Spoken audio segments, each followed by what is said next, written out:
Hello, my name is Marcus. This is part 2 of TQ 2728. So due to a tech issue, a battery issue, my phone suddenly cut out. So I'll just continue into this part 2. So for an introduction of what 1001 Windmills of the Mind is, so may I refer you to part 1 for a part of it, for a part of the story. We have 10,000 quotes in our collection. 2,000 pages, single space, something like this. Sometimes short, sometimes long. It's the greatest hits, in my opinion, of psychoanalysis. Once again, I'm not a shrink, so these quotes will be easy to understand. And just when the battery ran out in part 1, I was just about to get into it, a very important point, a very important theory about repetition compulsion. Okay, so the child has a need for a secure attachment style.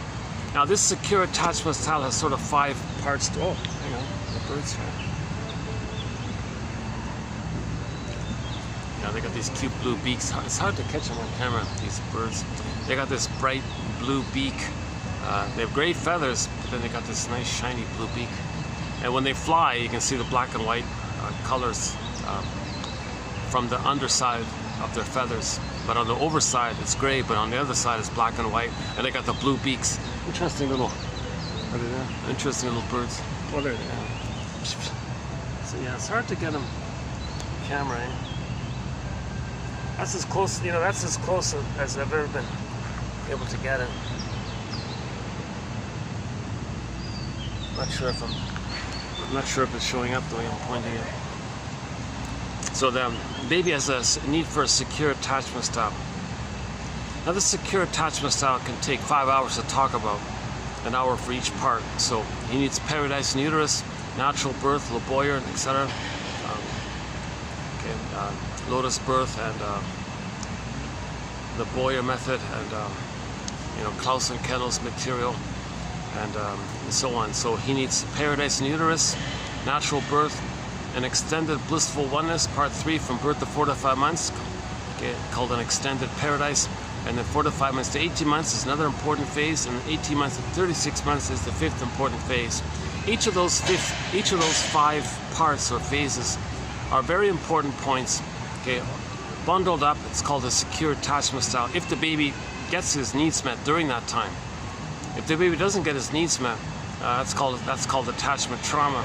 And the earlier that trauma takes place, the more complicated the defensive structure is going to be to numb the pain of the earlier trauma. There's more pain, the more traumatized the baby is earlier on. You're more vulnerable, more trusting, more sensitive, more betrayal, more pain, so more scaffolding of defense mechanisms. So the personality pattern might be filled with doublethink and trans logic, and they think like Alice in Wonderland, and so there's a whole body of material. But the commonality, but the underlying source point of it all is, if there is trauma, yeah, that's a pain. So in nature, when something's wounded, is trying to heal. Well, we're part of nature, right? So we're trying to heal. How do we heal? Well, the baby didn't get those needs. Well, get those needs. Let's cry for love. Baby cried for love. Baby cried for love.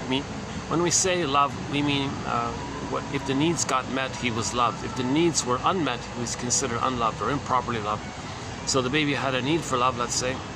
Mother was misattuned, malattuned, bottle, schedule, didn't know skin to skin, no affection, rough handling, not around, old cunning tale. Whatever reason, maybe the mother missed it somehow, and the baby was traumatized as a result. So that's considered a betrayal. Mother was soul blind. I'm not blaming her, just old cunning tale. There was something going on, so we got to be a detective. So what happened, kind of thing. And so, but the end result is, if the baby didn't get his needs met, he believes he was unloved. So his image of himself is that he had to put his soul into cold storage. So it froze up, emotional hypothermia, emotional coma, emotional catatonia. Okay, hence the image of the woolly mammoth frozen in a block of ice.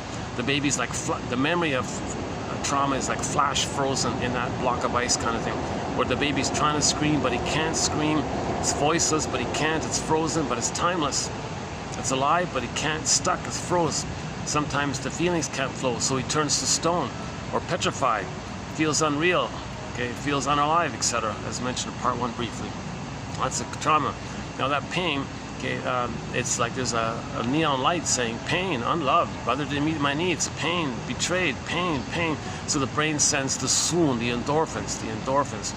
So that's a complicated thing to go through, because yes, the person can split off, so to quote unquote, like repress, deny, disavow his embodiment, his real self. Okay, so joy and sadness, the golden ball down the well. Okay, and a lot of the pleasure in life and the quote unquote more human side of being human and development and knowing your interests. Okay, that's all frozen, etc.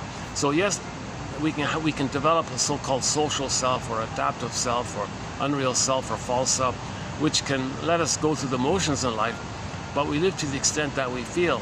So the feelings come from the real self. If the real self is frozen, we're not really feeling the pleasurable feelings. All we have left are the sensations of the pain and the stress and the anger and the fear of the first line consciousness. So again, we have 3 consciousness. First line conscious, second line consciousness, third line consciousness. Each of our brains, we have 3 brains, the 3-in-1 brain, the triune brain, 3 brains. Each brain has a line of consciousness. First line consciousness, second line consciousness, third line consciousness. Each of these brains have their own memory system. The first line memory system, the second line memory system, the third line memory system. Now the first line, the language is mainly physiology and biology, neurochemistry, stress hormones. It relates to your vital signs, sympathetic response, parasympathetic, too much cortisol, not enough serotonin. This whole physiological area, your body temperature and pulse, heart speed of the speed of your heart beats between the beats, and the body temperature might be too hot. This whole physiological kind of area. Now the middle brain, the second brain, that's sort of like our whole mammal, like that. That's us really, the second one. The third brain is the thinking cap, the ideas, but we're mainly that second one plus the third. Well, we have all 3, of course, but our feeling self comes from the second one. Okay. So the Disney film Inside Out is a good image for this. The Disney film Inside Out, 2015 film called Inside Out, they showed you the 2 feelings. Yes, we call the stress response of fear and anger feelings and emotions, but technically they're more like visceral sensations. The more feeling side of being, the quote-unquote more human side of being human, is represented by the joy and sadness character. Now joy runs the console. Joy is like the natural basic emotion. It's connected to your beingness. When you have your beingness, you feel a natural pleasure. And yes, joy can step aside, let sadness run the console. When there are losses, sadness can step back and let joy run the console. And all the nuances between joy and sadness, and the vibrancy of feelings, aliveness of feelings, needed feelings, appropriate feelings. So we have all our, to be an elder, creativity, affection, spontaneity, intimacy, play, just delight, and just the kind of the uniqueness and delight of it all. So there's more of the quote-unquote human side of being human. Now if that got zooped away, the middle one, then the needs weren't met for the identity. Those, okay, so I feel there for am. The child's authentic amness had needs for a secure attachment style. When those needs didn't get met, the amness got put into cold storage. That means the golden ball froze up or went down a well, missing, etc. So then the reactivity of the survival mind. Now you're back into the first line consciousness. So now mainly anger's there. Now the fear character, the baby can't run from his mother. Where's he gonna go? So it quickly goes over to the anger and rage, right? And in that film, the character discussed was mainly about the physiology area of distaste and dissmell. So again, first line consciousness in that area. So we don't really even call them like emotions like distaste and dissmell, right? But so it's a little confusing like that. But anyways, so we have two groupings of emotions. Right? The main emotions of our quote-unquote more human side of being human, where joy runs the console, where we can more and let sadness run the console. Okay, you feel badly if there's a mistake, reparation. Okay, and then the generativity if you're an elder, like the warmth and the affection and the mammal, like that. You see, like cats, they take care of their kittens. Even these alley cats take care of their kittens. You know, they're a mammal, right? But the first line consciousness doesn't think like that. Lizards don't love other lizards, right? Like just a metaphor. So that first line consciousness only cares about the survival side of things. There's no oxytocin or love. It's not about love. That's why the nickname, people give the nickname for that brain, the crocodile brain, the lizard brain, and all that, right? You're not calling somebody that. You're just, if you, you know, sometimes people call, oh, he's such a thing, so cold-blooded like a croc. What he means is he's so traumatized that his joy and sadness got zooped away.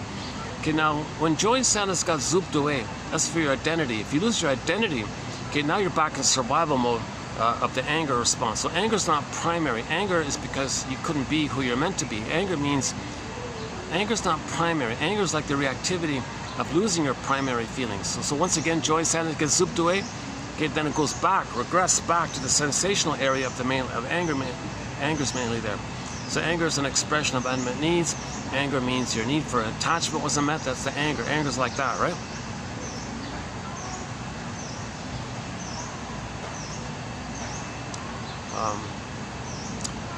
Okay, where was I? What led me to that line with the inside out? We have 3 brains. Janov.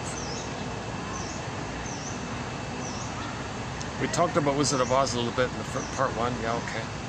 Let's not repeat that. Today's a little wacky day. I did. Okay, never mind. Let's see. Let's check the time here. It's getting later, right? Look out, date. 3:30, right? Okay. So sorry for all the sweat. This is I got to figure out something with the heat, because the sweltering it's getting hotter now, and actually they offered me a fan and all this, so maybe next time we'll take it. I was hoping on a breeze, but there isn't much of a breeze today. Yeah, so part 1, I did my disclaimer. I'm not a shrink, I'm not a professor and all that. I'm only the compiler. I'm sharing the codes. Hopefully they're of interest in all this. Hold on a second.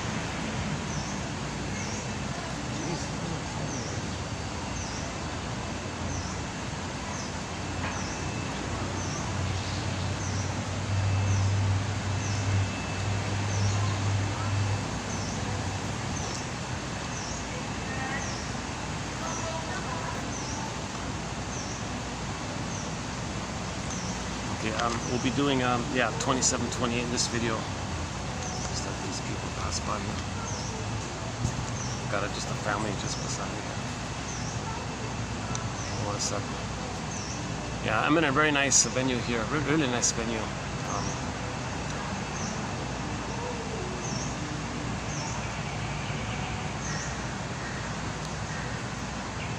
Hold on a second. Her t-shirt of mine, as I was walking here. Oh yeah, as I was walking here in the sweat. I noticed one lady with a t-shirt. It said, it's a good day to have a good day. Ironic, I'm not having a well, it's a good day to have a bad day. I'm having a bad day. I'm having a little off day today with the videos. I did a first take and I had some interruptions and I got a little annoyed, so I kind of started over, and then I started over. And then the battery ran out. Now here I am doing part 2. So I'm having it's a good day to have an off day, put it that way. If I'm gonna have an off day like this, it's a good day. Now, my thought was, I bet you a person with the stinger personality pattern, narcissistic pattern, Iago pattern, bully pattern, they wouldn't say something like that. They wouldn't accept a t-shirt like that. They would have an X over the good and have a bad day. It's a good day to have a bad day, they would say. They're more cynical like that, right? So I was thinking that was more of a positive message. It's a good day to have a good day. Wish you a good day. Wish you happy, kind of thing. Enjoy the present. It's a good day. Enjoy the present.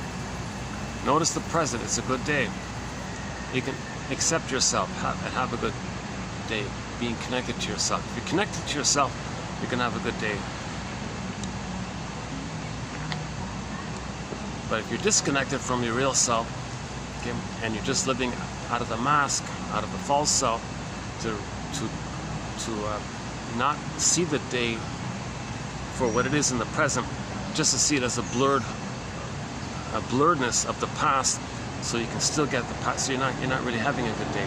We're not really loving life, enjoying life, if it's lingering in the past. So it's ironic. You need a past to enjoy the present. If you don't have a past, you're lingering there. You're stuck there. You need a past to enjoy the present. Right? So if the baby doesn't have a loving past, he can't enjoy the present because he's stuck in the past, dwelling in the past, trying to process what happened. So that's dysfunction, because we can go through life searching for symbols of mother's love. It never is the past. No symbol of mother's love can be the actual needed loved experience back in the nursery. No time machines, no morphing machines. So it never works. So that's called symbolic acting out. It's neurotic. It's relentless, unreal hope search for symbolic of love. So the idea is to admit the truth that we didn't get the love, the painful truth that we didn't get the love. We'll never get it. You never got it. You'll never get it. Admit that painful truth. Mother failed. Okay, mother failed. You're not blaming her, just saying something happened and there was a failure took place. The baby's needs didn't get met. Okay, either the mother smoked when the baby was pregnant. It wasn't maybe there was birth trauma. Maybe the mother wasn't around to provide a blissful oneness in the first 4 to 5 months. Maybe the mother meant well, but rebuffed the child between 4 to 5 months and 18 months. And likewise, between 18 months and 36 months, scared the child into thinking that if you know too much, I'm not going to love you anymore. So,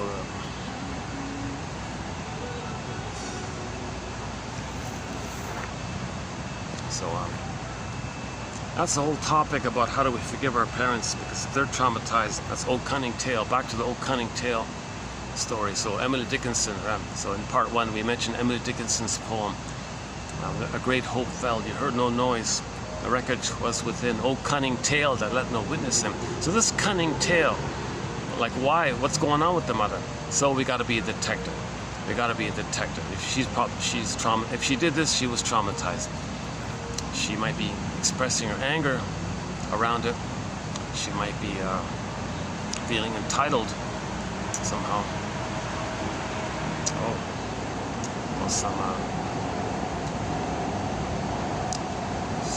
Someone's taking a bunch of some photos. Some young lady's asking her boyfriend to take a lot of photos of her. She feels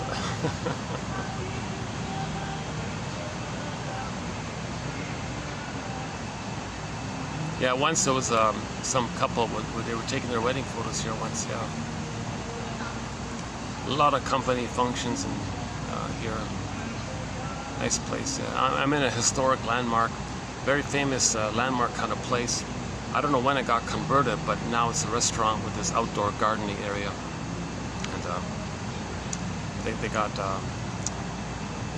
fun things for the kids. So it's half restaurant, half gardeny like outdoor area. And during the week, mid-afternoon like this, there's a bit of there's a sprinkling of guests like now. But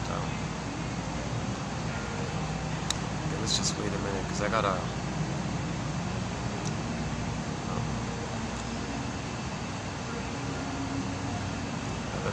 Let's let these people pass here. Maybe what I'll do is let's just do this. I'll come back to you. Okay, let's just read our first quote here. The adult cannot use his past. The adult, where are we here? Okay, the adult cannot use his past as an excuse to avoid responsibility for his actions in the present. Terrible tragedies are inflicted on many children during their early developmental years, which leave traumatic scripts and memories and imprints and all this. Even though the child had no control over the planting of these traumatic memories, when he grows up, he has to take responsibility for their effects. The apex of personality development is to have the capacity to take full responsibility for the self. So said by many people in various ways. Okay, so it's not the baby's fault if he was traumatized. But nevertheless, he's responsible for his behavior, how he feels. He's got to heal himself, nevertheless. But sometimes there's so much anger there, so he's got to be responsible for that and face that kind of thing. Sometimes there's just so much anger, they don't want to do it, they don't want to bother. They end up with one of the stinger personality patterns. So there's a lot of grievance collecting, injustice collecting, a lot of resentment, vindictiveness, revenge fantasies on the mother, negative attitudes towards the world, sees the bad mother on the world and says the world is no good. If the baby's first universe was unfriendly, meaning the mother was smoking when she was pregnant, the baby's universe inside was unfriendly. If the baby's experiencing prenatal distress syndrome, that's unfriendly. That's a rejecting womb, an unwelcoming womb. His universe is unfriendly. So he transfers that. Oh, the world's unfriendly. He's still stuck in the past with that attitude. But he's responsible. He didn't cause these traumas. But it's the apex of growing up to identify our trauma, notice our traumatic script, and see what we can do about it ourselves, kind of thing, with help, of course.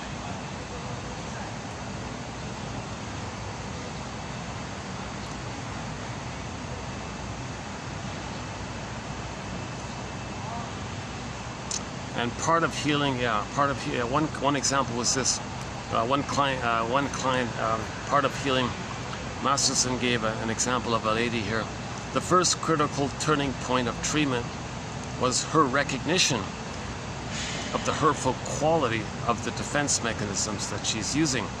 The second was her recognition of the self-destructive nature of her revenge fantasies, followed by the decision to give them up in order to get better. If she's going to get better, she's got to give up this constant entitlement, so-called Talionic issue, right? And Masterson talks about this a little bit, about the so-called impulse of the Talionic thing, right? Mother hurt the baby. Baby's going to grow up and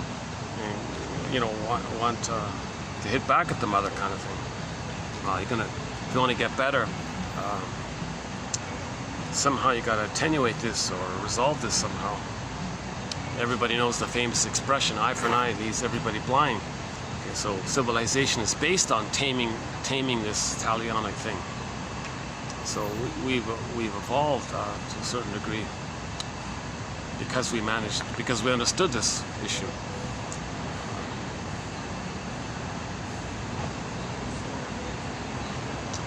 And there's remnants of it. You still hear people saying, oh, I want to go back to the medieval barbarism of the cruelty of all that. Right? As Masterson quoted some author,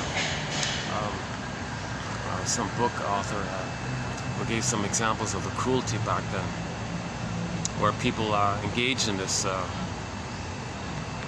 the rage they have towards the mother. They find some innocent person and they scapegoat them to stand in for the mother. And now they feel pleasure getting even with the mother, but using someone to stand in for them. So they make excuses for that, and say, okay, this is nonsense. This is a real disturbance here. This is perversion here. So Masterson was saying sometimes some clients are very traumatized. They may have those medieval kind of thoughts in their fantasies.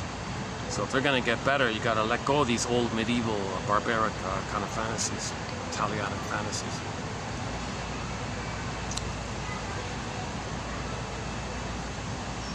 To tell you the truth, I didn't really read the full case story. It's in his book. I didn't really fully read it.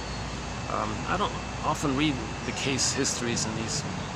The shrinks fill up their books with case histories. These long, lengthy. It's like a novel. Oh boy, I don't really relate to a lot of these characters, but so I kind of miss some of it. Masterson's one of our mentors, so I usually read his material,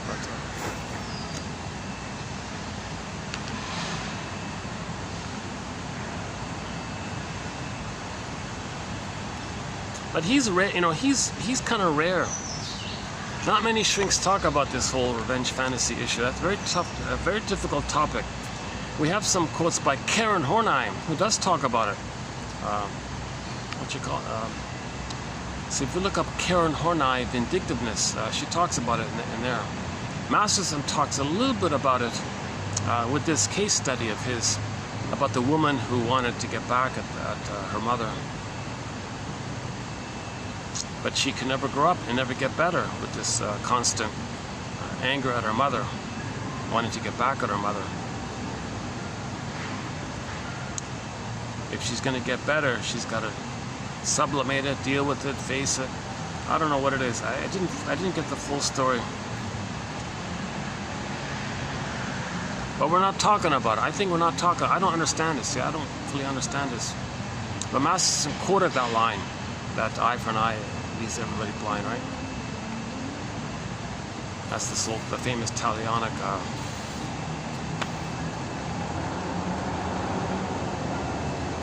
That means there's anger. Okay, there's an immense anger. Okay, there's an immense anger of being traumatized. So you identify with the aggressor. Okay, so and then you find someone else to play you. So you're the aggressor who hurts you, but you find someone else who stands in for you. So let's say you're cynical towards someone else. Oh, you insult them. Oh, they're no good. This. At that moment, you believe that the person you just insulted is the mother who hurt you back in the nursery. Once again, Alice in Wonderland, flip-flop, no time. Okay, so again, there's a thing called identity. Yeah, this links with identification with the aggressor, Masterson said. Memories are relational. The baby is this passive, helpless victim, right? The mother is the monster aggressor, okay? Like the Boar Queen or the guy with the horns or the witch one, hungry wolf witch, aggressive witch. Okay, whatever. The mother's not that dangerous, but the baby makes an image of her like that. Okay, Alice in Wonderland, back to Alice in Wonderland. Because the baby projects his rage and oral greed onto the mother. It says the mother's in rage and oral greed, has oral greed, and wants to eat him. So he identifies with her and has a slogan in life, well, if I'm not greedy, my mother's going to eat me. It's psychotic thinking, right? So the slogan is my greed to your greed. And they make a doctrine out of it. They make a slogan out of it. Doctrine out of yeah. In the next video we have a quote about that one shrink, an interesting line. He said that people filled with hate try to make it sound, create a euphemism and create a principle, like a doctrine of something, fill in the blank, by the hate. Like the hate creates a principle of life, a philosophy of life. So they can maintain the hate, but you're not healing like this. You're not going to heal if you're always in hate mode. So hate means you didn't get your needs met. Okay, if you want to resolve this issue, okay, once again, forgive the mother for causing that, okay, and then to grieve the loss of not having a loving mother experience. See if you can abreact and feel what you couldn't feel, have the catharsis effect, or enough knowledge to allow bit by bit releases. So identification with the aggressor. William Fairbairn, another one of our mentors, William Fairbairn says the more the mother's love is unavailable, the more the child clings to her, sticks to her. They're already one. And if he feels safe, he separates, he hatches out. Okay, he has this, like out of the blurredness of the two being one, like the egg, like an egg like that. If he feels safe, the child's sense of self hatches out of the egg. Like a psychological egg crack, he hatches. It's a gradual hatching up to the age of 3.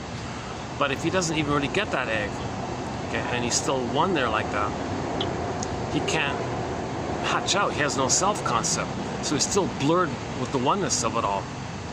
Now, the more the mother's love is not available, the more that oneness sticks.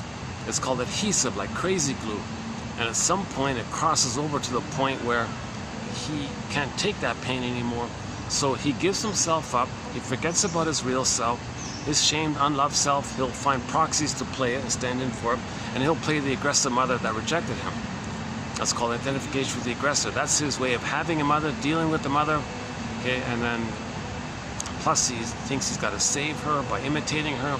He's got to have her, he's got to save her, he's got to fix her to get his love, imitate her, be like her. Maybe she feels seen, maybe she feels loved and supported if the baby acts like her. It doesn't save her, it doesn't work, but the child at the same time has to have a mother, so him trying to save her by imitating her and doing to himself what his mother did to him, that's his way to have a mother and try to save her. So this is all very painful for the child. So the coping strategy is he'll see his unloved self into proxies. Again, proxy means someone who feels for you, plays a role for you, or does something for you, right? So he'll find others, non-threatening, substitute others to stand in for his innocence. So in new situations, he plays the cry for love. Everything's love or a cry for love. He's in that loop. Remember, he's in a loop, timeless loop. Baby cried for love, mother said no. The trauma says, you got to get the love. But the act of repeating it means the mother said no, but you're going to repeat it anyway. So you're in this timeless, infinite loop like this. So this repetition of this loop can take two forms. The more painful, so-called quote-unquote perverse or psychotic way is when they find others to play them. They play the mother in the new situation. Okay? They play the mother who shames themselves. Once again, it's too painful to always be pained by the mother, but they have to shame themselves. But to distract them from the pain of it, the trick is they find someone else to play them, thinking that others are them, and being loyal to the mother who shamed him. So now he's going to now shame himself. He's now going to shame himself. At the same time he's shaming himself, whoop, he sees himself onto the other and shames them. He's being loyal. So he's getting others to cry for love, and he, as the refusing mother, says no to them, the way his mother said no to him. So he's replaying the cry for love, just indirectly. He did like a flipped way. He just finds others to cry, and he says no to them. So he replays how mother said no to him, but doesn't feel the pain of it. But so he reenacts it in a way that doesn't make him feel so pained by it. Now, when he reenacts it, he still has the blissful oneness of it all. Being one with the mother, there is an embedded blissful quality to being one with your mother. It's called blissful oneness. So he gets a little blip of that. Every time he shames others, the way his mother shamed him, he's one with the mother. So when he imitates her, he feels one with her. So he gets that blissful, excited feeling. Now, the pain of it all is numbed over. Plus, he sees his unloved self externalized, and that distracts him. So him being distracted of being shamed by denying that he was shamed by the mother, okay, seeing others express the pain that he feels, yeah. Plus he's numb to it all, so those two parts seem to get him away from the pain of mother hurting him, and then he accepts the blissful part of being one with the mother who shamed him. So he goes through life in this perverse way of thinking that if he shames others, cynical towards others, and he has an insult term. He has a dictionary of terms, of put-down terms. Okay, he's, they are no good. By the way, the they, okay, now it's generalized to they. So the pain with the mother is the pain is dispersed to everywhere, to they. So they'll say they this, they that. Another defense mechanism to not feel the pain of the with the mother. It generalizes and disperses in a generalized way, or to others basically, or to someone else. So it's displaced and transferred.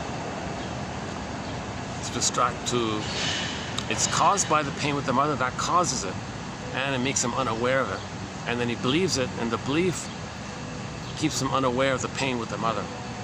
So the belief in the they is a defense against the pain of the specific with the mother, basically. Okay, so yeah, this has been interesting. I got a little carried away today. I meant to get an early start today and do like a nice good video today, and I had these unexpected little hiccups here and there. Oh, let's check the battery. Speaking of that, oh, look at that, it's draining again. Oh my god, it's happening again. Oh my god. Oh, it's doing it again on me. Like it's not taking the charge. What's happening again? See, if this thing's not working, I only get an hour with the built-in battery. Okay, let's see if I unplug. Okay, let's see if I get lucky. If I unplug this, turn it off and reset it. Does that work? No, okay, it's not gonna work. This is gonna shut out in like 10 minutes. This canvas, this is gonna shut out in 10 minutes. Okay, so this is gonna be a part 3 then. Yeah. Oh, son of a gun! How did all this happen? This is very, very erratic. This backup battery thing. I don't know what happened to this. Sometimes it works like a charm. Sometimes it does this. See, it's stuck at 96. Well, that was from the first time, so it hasn't changed since I got it. Yeah, what a date. It's stuck up there. Okay, let's just wait a minute. Let's see if it changed by luck. At the moment, it's 30% battery. So let's see what is it. What happens in a minute.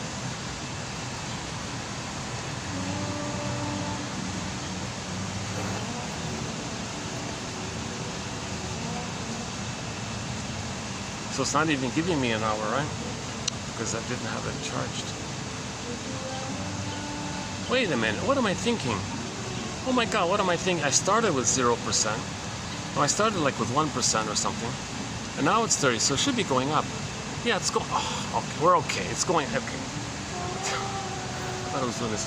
No, because in the part 1 it ran down to 0.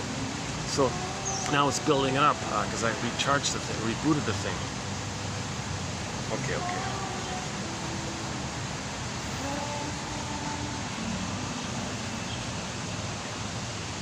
Yikes, hey, jeez. Why is there so...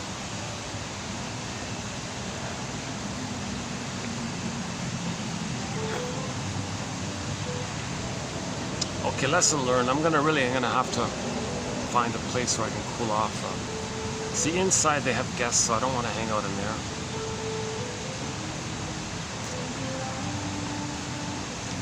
And the nearest mall is a sort of a.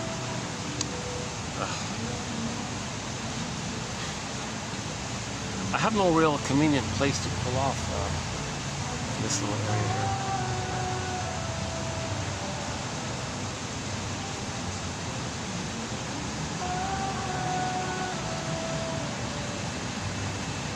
Maybe I need like a 7-Eleven kind of place with a little seating area, and I'll buy a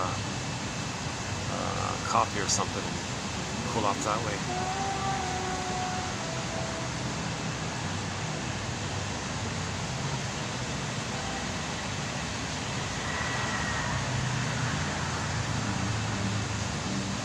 And it gets expensive taking taxis all the time, so I'm kind of like, I'm doing things mostly on foot or by SkyTrain kind of thing.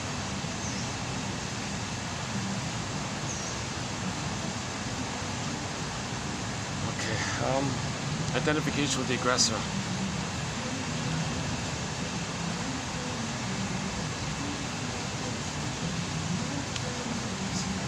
Landscaping guys have to do the thing just beside me here. Maybe I can go back to the Swan area. Yeah, let's do that. Because these guys have to do their work here. So let's not get in their way.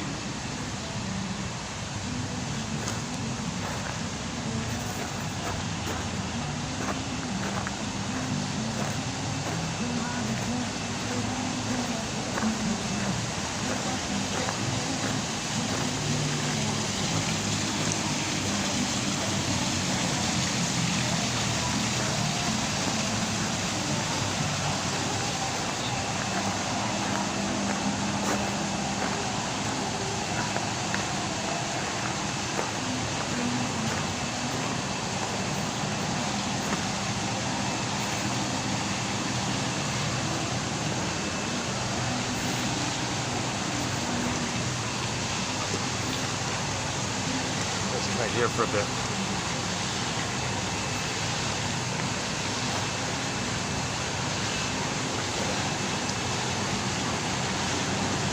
know.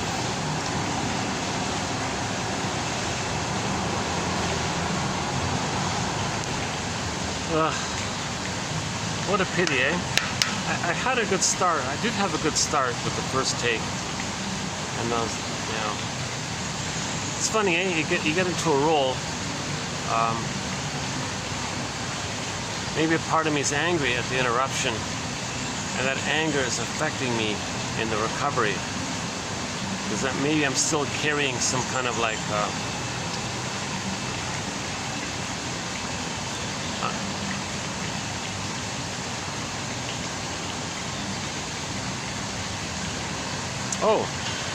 developing forensics theorizations on the identification with the aggressor.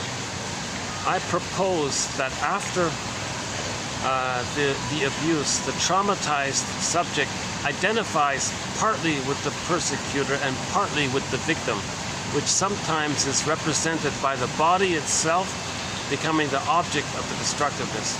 So obviously when you're feels like that and you're imitating the mother, within you're hurting yourself, so the body's going to bear the burden. Right? So people with distinct personality patterns, they may have a lot of body tension or something like that, because they're inflicting the pain on themselves.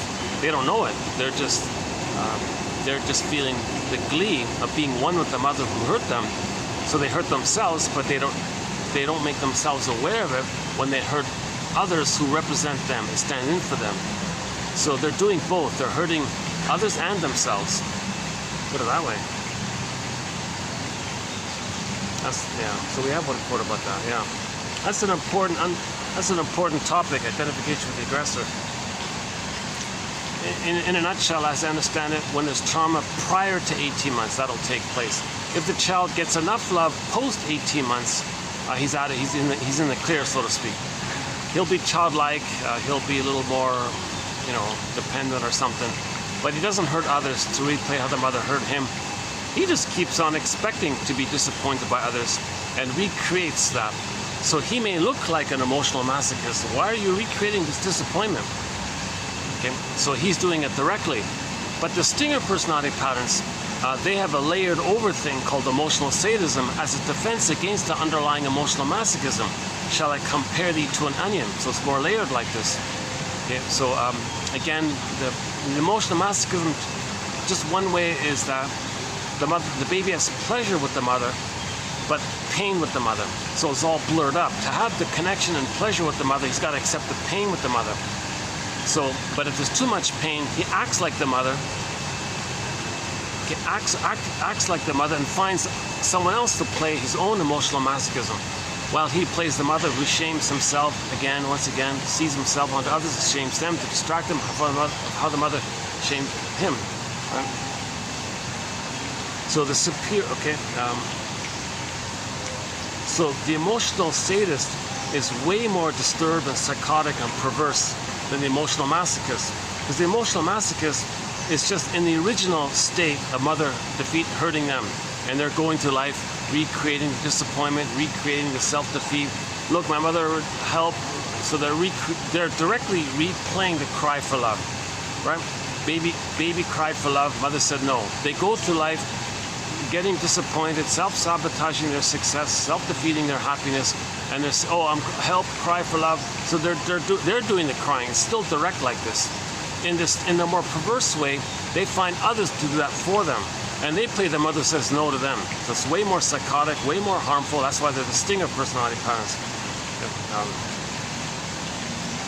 And we have a whole topic about if the stinger and the clinger get married, and that's an interesting topic.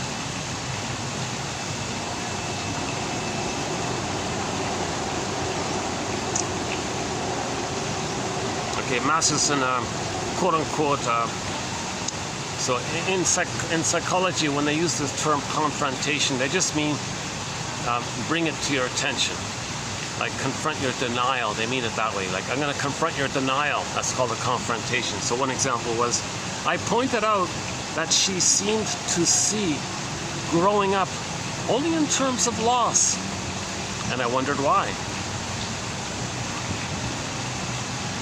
So he said to the client, something. So he said to the client, I'm assuming something like, you seem to see growing up only in terms of loss. Why is that?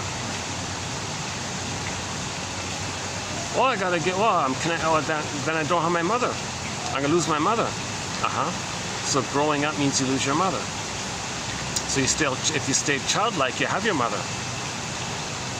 Well, I didn't get her love. I can't be on my own yet. I didn't get her love yet. I can't let go yet. So now you're getting into the working through grieving kind of process, admitting that you didn't get her love, that kind of thing.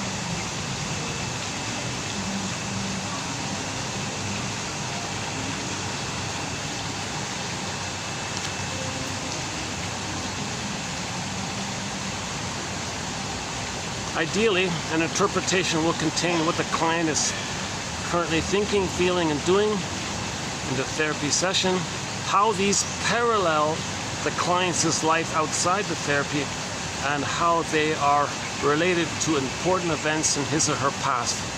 So an interpretation links the three, the famous triangle, meaning the person's regular complaint in life, his general complaint in life, when it began, and to see a current live here now example in the present with somebody in the present being shown in the present. So you link it all up. You link it all up. You have this pattern. You learned it back then, and that's why you're doing this, what you're doing now in the present.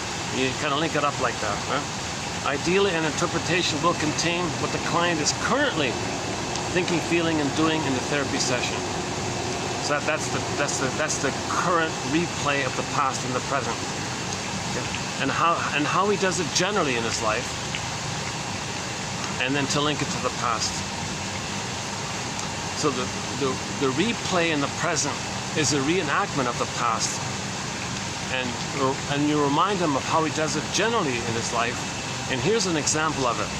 So the generalization and the current specific example both link it to when you learned it back in the past.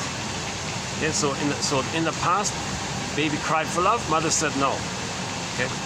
This in the present, if the trauma is before 18 months, there's identification with the aggressor, negative magic gesture, one of the stinger personality patterns, where you find others as proxies for your soul, and you shame your soul the way your mother shamed you. And so that keeps you in a gleeful oneness with the mother, even though you're hurting yourself. But you find someone else to play your hurt you, so it distracts you from feeling hurt. Plus the pain of it all is numbed over with endorphins. So, and now that blissful oneness of the mother is powerful. Robert Bly says the baby's in ecstasy, right, in the uterus. So it's a powerful kind of. People get a glimpse of this in the honeymoon phase of marriage when they both trigger up in each other this symbiosis, and they're, wow, the two of us, love conquers all, we do anything. That kind of honeymoon phase where you're so blissed out and happy. That baby is in that kind of state, right? So when the stinger acts like that, he's getting that with his mother. So he's in love with his mother. He's got a mother complex, of course. Hence the famous thing by Mr. Freud about using the metaphor of the Jocasta, Laius, Oedipus, Electra, that dysfunctional family, right? It's just a metaphor for inwardly. It's just a metaphor for inner dynamics. It's not true on the outside. Myths and fairy tales are true on the inside. Not on the outside. Nothing to do with the outside. It's true on the inside. Metaphors for inner dynamics.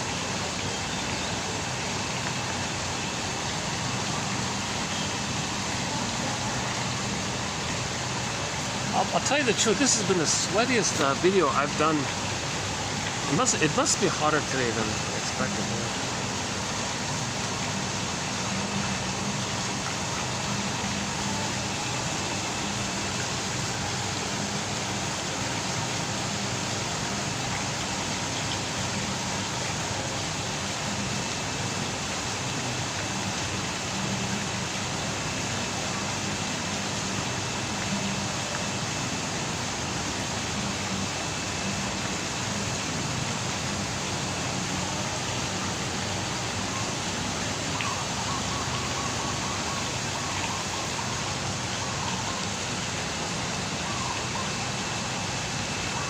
Okay, the more benign way the cry for love takes place is when the person plays himself in the new situation, and sees others as the rejecting mother who says no, the shaming mother. And they recreate it, they orchestrate it, they prod it, they coax it, they make it happen. Self-fulfilling prophecy. If you expect it and you interact with them and you believe they're going to reject you, remember, neither the stinger nor the clinger can accept love, really, because to accept love means you're going to be reminded of the pain of not getting love. So you can't accept love. You only know the struggle. You only know the battle.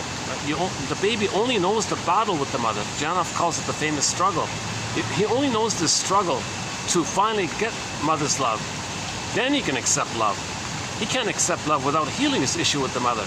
So that's why if somebody's nice to them, they don't accept it really. They push it away because it brings up too much pain to admit your kindness and your affection as an act of love. I never got that kind of thing, and that reminds you of not getting it, and the immense pain, the sadness, and grieving that's necessary to do so. So they don't have the psychic structure to more losses because they never got mother's love.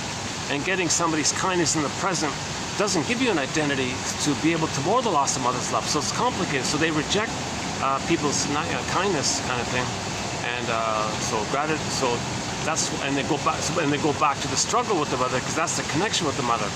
To get the love from the mother, to have an identity, to be able to mourn the loss of mother's unlovingness, mother not loving them. If they can get, there's the funny thing, if they can get mother's love, then they have the ability to mourn in general, just in general, like other losses. Oh, there's the swan, yeah, check out the swan here, yeah.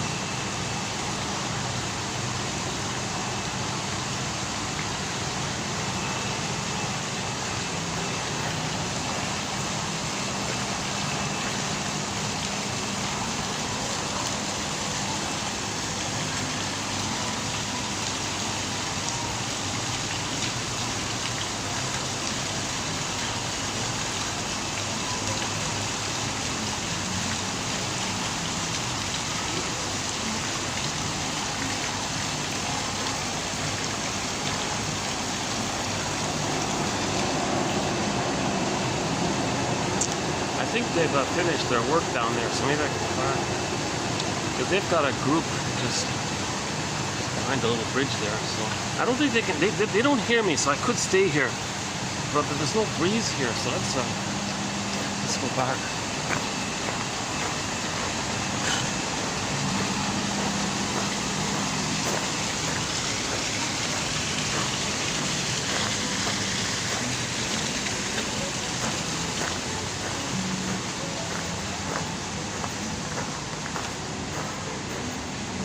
Yeah, these are nice little flowers here. Yeah, look at that.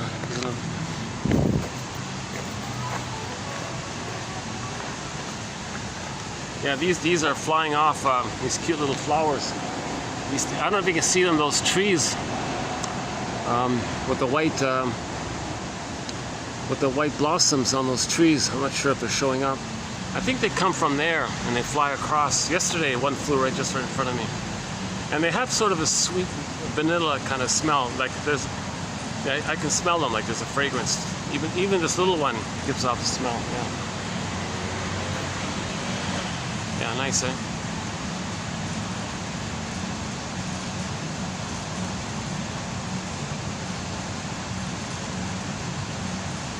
Yeah, nice little flowers, eh? What is? So the direct way, it's childlike, it's foolish, it's openly the reality of what's going on. Because they accept their soul, they accept themselves, they accept the quote-unquote more human side of being human. So they're accepting it like that. The stingers, meaning trauma before 18 months, the bully pattern, Iago pattern, narcissistic personality patterns, lower functioning BPD patterns, all the other criminalic types and antisocial, all those other ones, they reject all that. They're just in survival mode. My greed or your greed. Okay. They're humanists, they gotta reject. So they always see their unloved humanness onto everyone else. So they're rejecting everyone else, meaning the mother rejected them, and they play the rejecting one. So they're one with the mother, so they feel blissful and excited. Now, when they reject others, they regress to the time in the uterus when they were on the throne. So, self-sufficient superiority attitude. The babies think they're little gods and kings and all this, right? So they take that attitude, they regress or take refuge in that old attitude. Okay, it's an illusion and huge irony. The baby was never a little god and all this. The baby was never really a king or something like that, right? But they're taking that attitude and they're always searching for it. So to search for it, okay, in new situations, they're humanistic out of reject. So anybody who shows vulnerability, sensitivity, feeling, the quote-unquote more human side of being human, trust, tenderness, generativity, oh, you're a fool, you're this, you're that, okay, then it puts others down, meaning they're down. So to feel superior, they got to put others down, meaning the way the mother put them down. Okay, again, the baby felt down when the mother shamed him. So he plays the shaming mother who shames himself, but sees himself unto others, shames others to be one of the mother who shamed him. So to keep on doing this, it's a false self-identity, it's a fake self, it's a pseudo-self, but it's addictive. It's very addictive to be in the blissful oneness with the mother. Okay, they don't have a self-identity, they don't love others, of course. Gratitude, okay, with the sting of personality patterns, gratitude and affection, that's not there. Okay, they reject the quote-unquote more human side of being human. They just want to play infantile God all the time and shame the humanists. Okay, now the main emotions for the sting of personality patterns are hate, greed, envy, grenvy, spite, vindictiveness, schadenfreude. Okay, the constant search for the throndom. Okay, so cynicism gratifies infantile megalomania. Okay, the dark humor, shaming humor, put down humor gratifies it. Because when they say negative things about others, okay, that's a replay of how the mother said something negative towards them from their perception of being shamed by the mother. So they don't have identity to more losses, so they can't more losses. What if there is a loss? What do they do then? Okay, denial, contempt, and sour grapes. Didn't need them anyways. Okay, that fuels their infantile megalomania. Okay, they put others down the way the mother put them down. It preserves the infantile megalomania of the self-sufficient superiority delusion, okay, named after the little white narcissus flower. This is definitely not the narcissus flower, but the narcissus flower is a very small, little, tiny flower. Maybe like 1/5 of this size or something like that, and it's only white. It only has a white color. There's an image of it on the front cover of Alexander Lowen's book called Narcissism.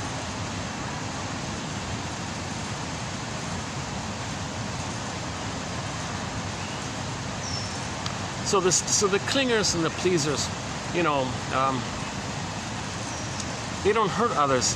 They just expect to be hurt by others and just wait and just like create that self-fulfilling prophecy to say in the present and for them to know in the present that when they were a baby they were crying for love. So when someone's self-defeating in the present and they feel, oh, poor me or whatever, okay, that's like a cry like that, like a complaint like that.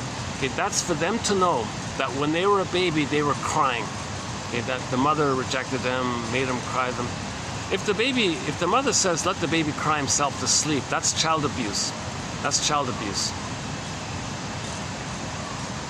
If the baby was put in a crib before 4 to 5 months and didn't sleep with the mother in the bed, skin to skin, that's child abuse.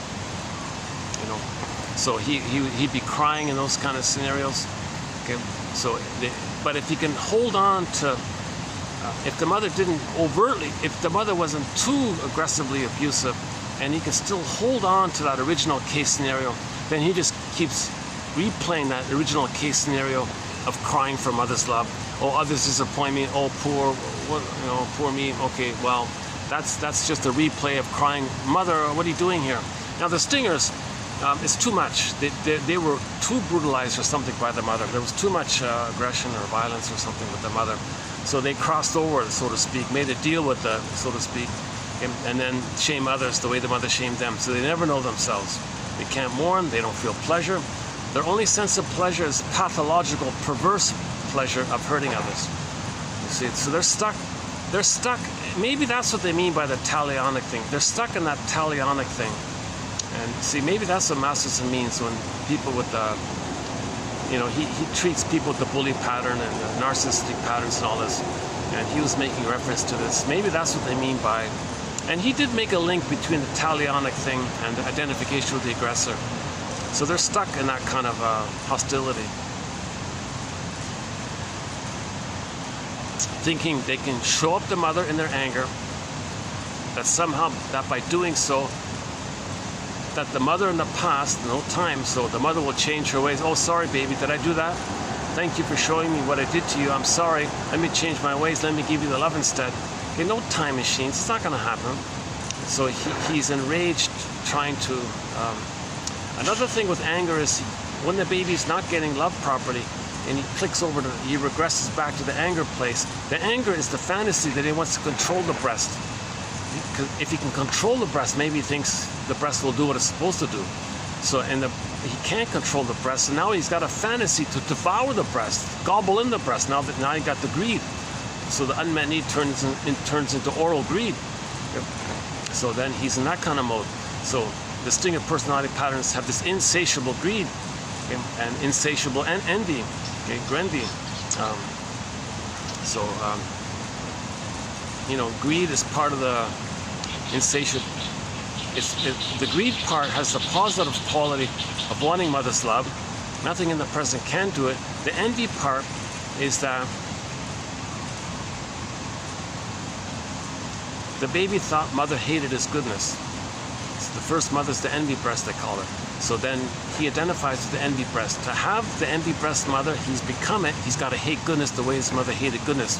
So he's got to go through life hating goodness. Now the greed part of it is part of the compulsion to get, but he can't accept it. So now greed is destructive, greed is damaging, so the envy part likes that. So greed is like the covert agent of the true puppet master called envy underneath it, right? So that's called grendy. Hey, little birds.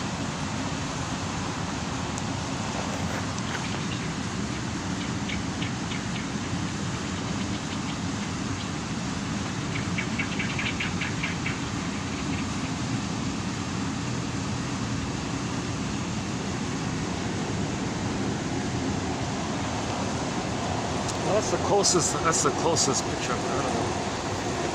Oh, that reminds me, maybe I should bring some crackers or something. Would that work? I'd love to get them on the table here and then get a good close-up of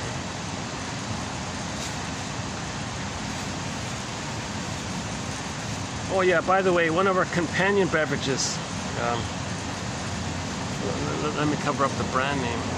Yeah, here it is, a tangerine juice. Tangerine juice. One of our companion beverages. Luckily they had, the guava was sold out, but they had a couple of tangerine juices.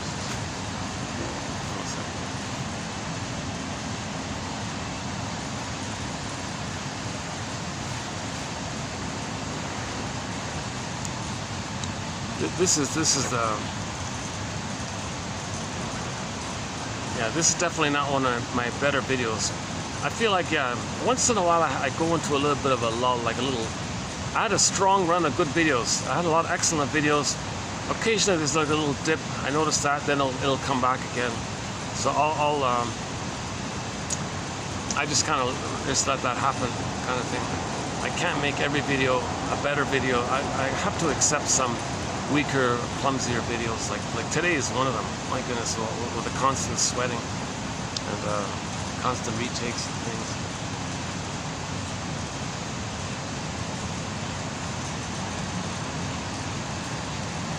I think my mistake was last time I was here there was a nice breeze, so I could do the video because thanks to the constant breeze, there was a real nice good breeze, so it worked. But today there is no real breeze. So that's my mistake. I forgot about that.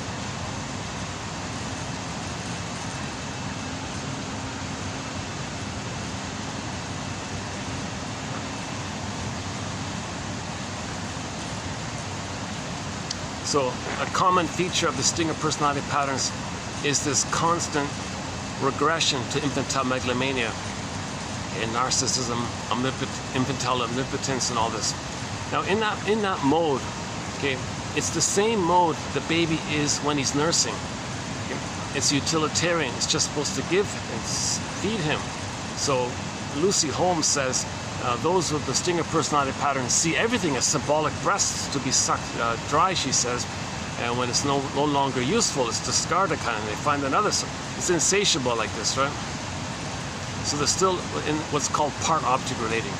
This phrase, whole object relating, means the three-dimensionality of a person's humanness, where you see the third side of the coin and recognize the humanness and the three-dimensionality of the humanness of people. But in the two either-or thinking, you're not really seeing people in their humanity. You're seeing things useful, great, not who cares. It's a kind of survival mentality.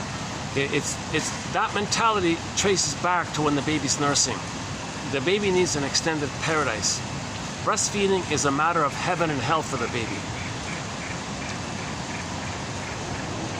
Interesting, Street Hearts, the classic rock band Street Heart, Kenny Shields was the lead singer. Their debut album, an excellent album called Under Heaven, Over Hell. Under Heaven, Over Hell. That implies the mid-range, right? The baby can't do the mid-range. The baby can't think under heaven, over hell. It's either heaven or hell, an either-or thinking. He can't think that the mother is under heaven and over hell. The baby can't do it. He can't do that ambivalence. That's too complicated. He can't handle that confusion of being under heaven and over hell. Okay, so for the baby, it's either heaven or hell. It's just click, click. It's just binary. He can't do it. He can't handle ambivalence. He doesn't have the strength. You got to think of it from the helpless, powerless, tiny, developing baby coming out. He needs heaven. He needs heaven. He needs bliss. He needs Garden of Eden. So if he's not getting it, he can't handle anything other than that. If it's not that, he's terrified and rage. His rage puts onto the mother, makes her a monster. Now he's in hell feeling shame. So then in his mind it's split either or. Okay, so again, if the mother is breastfeeding properly, his paradise continues. He's in heaven. If the mother's doing it wrong, you know, a rubber nipple, for example, that'll do it. Baby's angry. Mother insults, shames the baby by dipping honey on the rubber nipple. Huge shame, huge betrayal. He's enraged. That's not the real thing. What's this strange thing? That's not his mother. Baby expects a natural mother. Now he's getting this rubber thing with some sugar thing on it. Ay, ay, ay. So his rage, okay, he can't know all that rage. So he makes an image of the mother as being enraged. It's called projection. Does not feel that it's within. His unmet need, the baby's in sort of this oral mode of taking in kind of thing. So he becomes enraged in that area. The unmet need turns into oral greed, enraged oral greed. The baby feels like a hungry wolf, let's say. Too much excitation, too much stress. So to not feel all that adrenaline, to trick his brain, hey brain, no, I'm not a hungry wolf. The mother's the hungry wolf, not me. It's a little trick like that. So he makes an imago, an image of the mother as the hungry wolf, a devouring monster that wants to eat him. Okay. So now, if the mother's doing it wrong, or improper or whatever, he's relating to a monster. A hungry wolf that wants to eat him. Okay, whoa, that's not my mother he's going to save. This is hell here. This is a dangerous entity here. It's going to shame me and hurt me. Shame, once again, if the monster mother, breast mother image morphed into a monster, the baby's identity is in question, so he feels shamed by this. So shame is it's this burning, biting feeling. So shame is the emotion of hell. So when we say hell, we mean the emotion of shame. Shame is this burning, biting feeling. So the storytellers for ages would refer to a hell scene as a metaphor for the emotion of shame. The baby feels shame with the mother. So if the brother's not breastfeeding properly or lack of skin-to-skin contact, in other words, he doesn't get paradise. It's either paradise or nothing. It's heaven or hell. The baby can't do under heaven, over hell. Very good album, by the way. Check out Street Heart, a great band called Street Heart. Kenny Shields was the lead singer. Great band.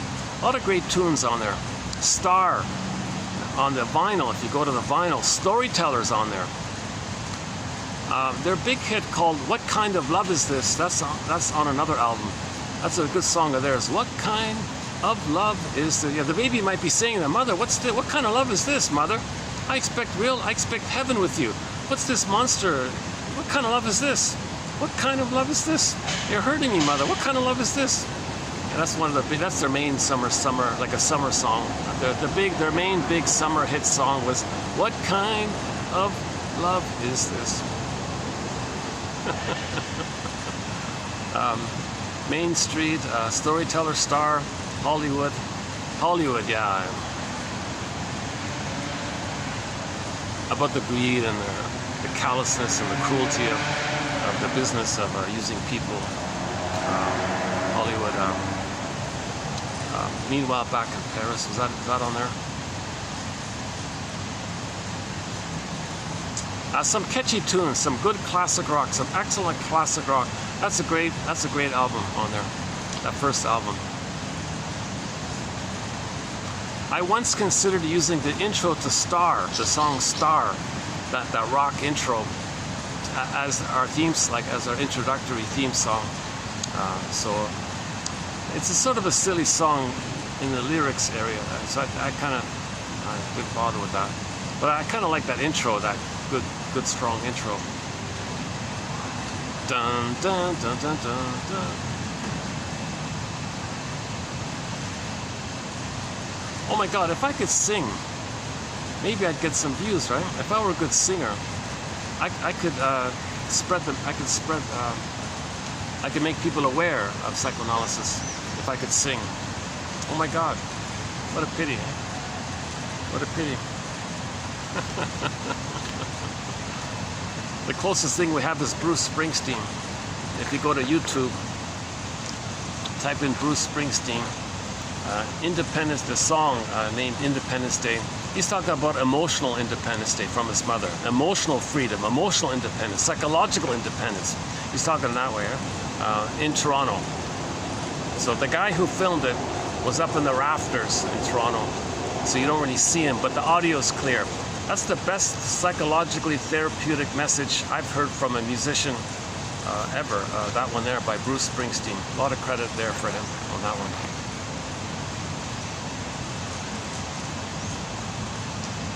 You know, he says, you're startled. Aren't you surprised? Aren't you surprised that your parents are people? Like, they're just like people. They had dreams and all this. They had feelings and dreams and hopes and all this. Aren't you surprised to see them as ordinary people?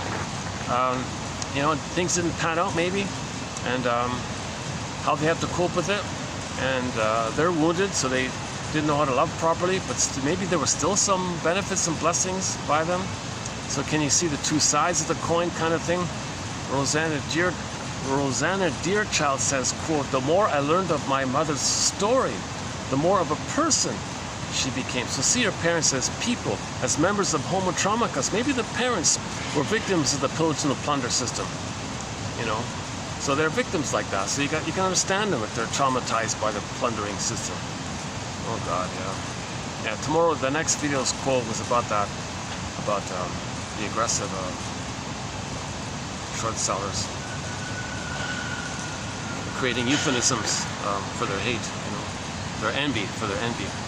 So short sellers, mother short sold my soul, mother gave me emotional poverty, mother stole my land, my inner land, my psychological soul land, my psychic house, my inner home, my embodiment, my home, my land within. My mother stole my land, she stole my, she gave me emotional poverty, she didn't care and all this. Well, identify with her, repetition compulsion, okay, identifies with the aggressor, okay, so you repeat it. So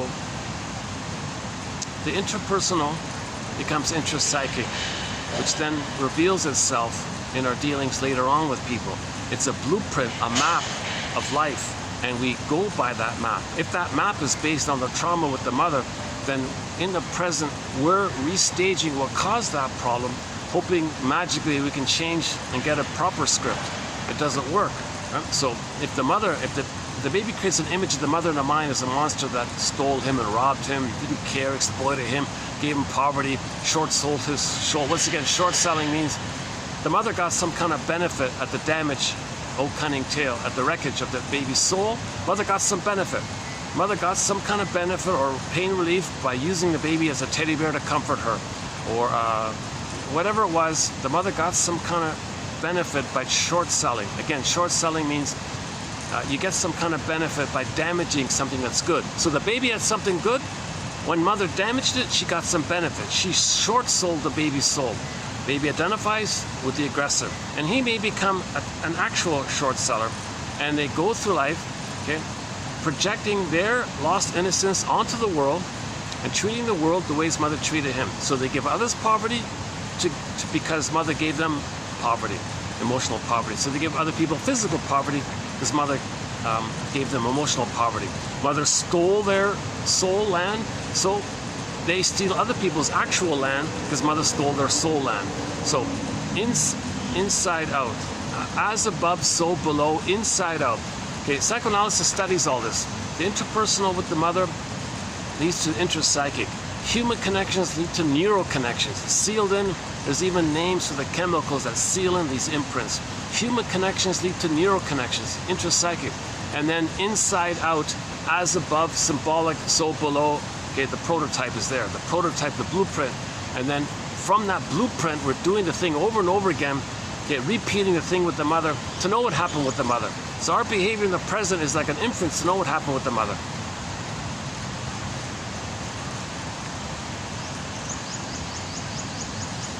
This is the only time I can get carried away a little bit like this. Let's see, no one's around.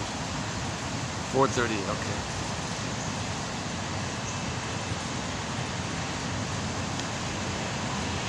Okay, I hope still this video is not too far out, too bad.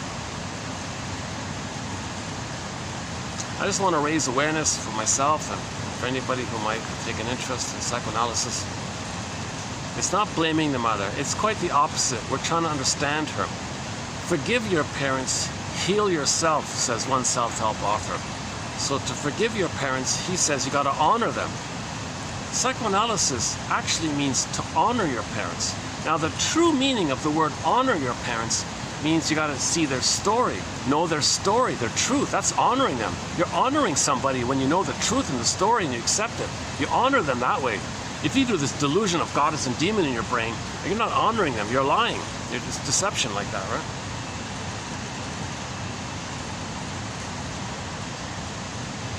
So psychoanalysis is honoring your parents. When we define that term, honor your parents, as understanding their true story and see the two sides of them, like Bruce Springsteen, like Roseanne, your dear child, like Grosskopf, Eric Grosskopf, and all the others. So we have a whole thread on forgiveness. A major thread, okay, we have 60 chapters. One of the chapters in our encyclopedia, one of the booklets is on forgiveness. It starts off with that line by Springsteen. Good song too, actually it's a fun song too. It's an enjoyable song on YouTube, the one in Toronto, right? The live, that's the best live version of that song, by the way. He opens, when you listen to the clip, the beginning is fathers and sons, fathers and sons, fathers and sons. That's how the clip opens. So it's a very good, an excellent clip. That's the best psychologically informative little introduction to a song I've ever heard.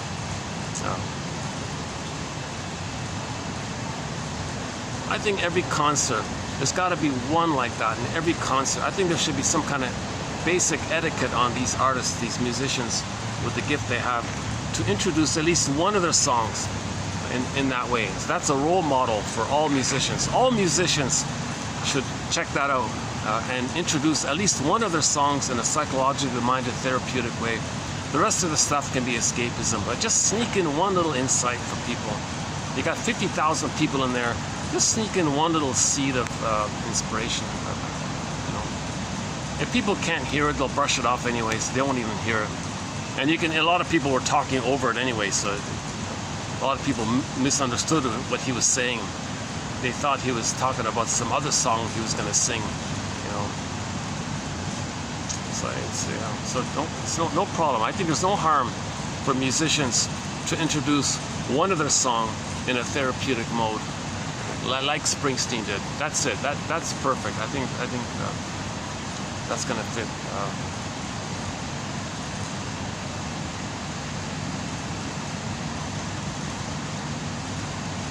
Some concerts, you know, they just run through the whole catalog and just tell you the name of the song, and it's off this album. That's it. And just run through the whole thing like a computer or something. Like just going through the motions of it all. All right, let's distract you with Let's get you away from yourself. Give you this escapism. I'll get my money. You got some stress relief by the escapism.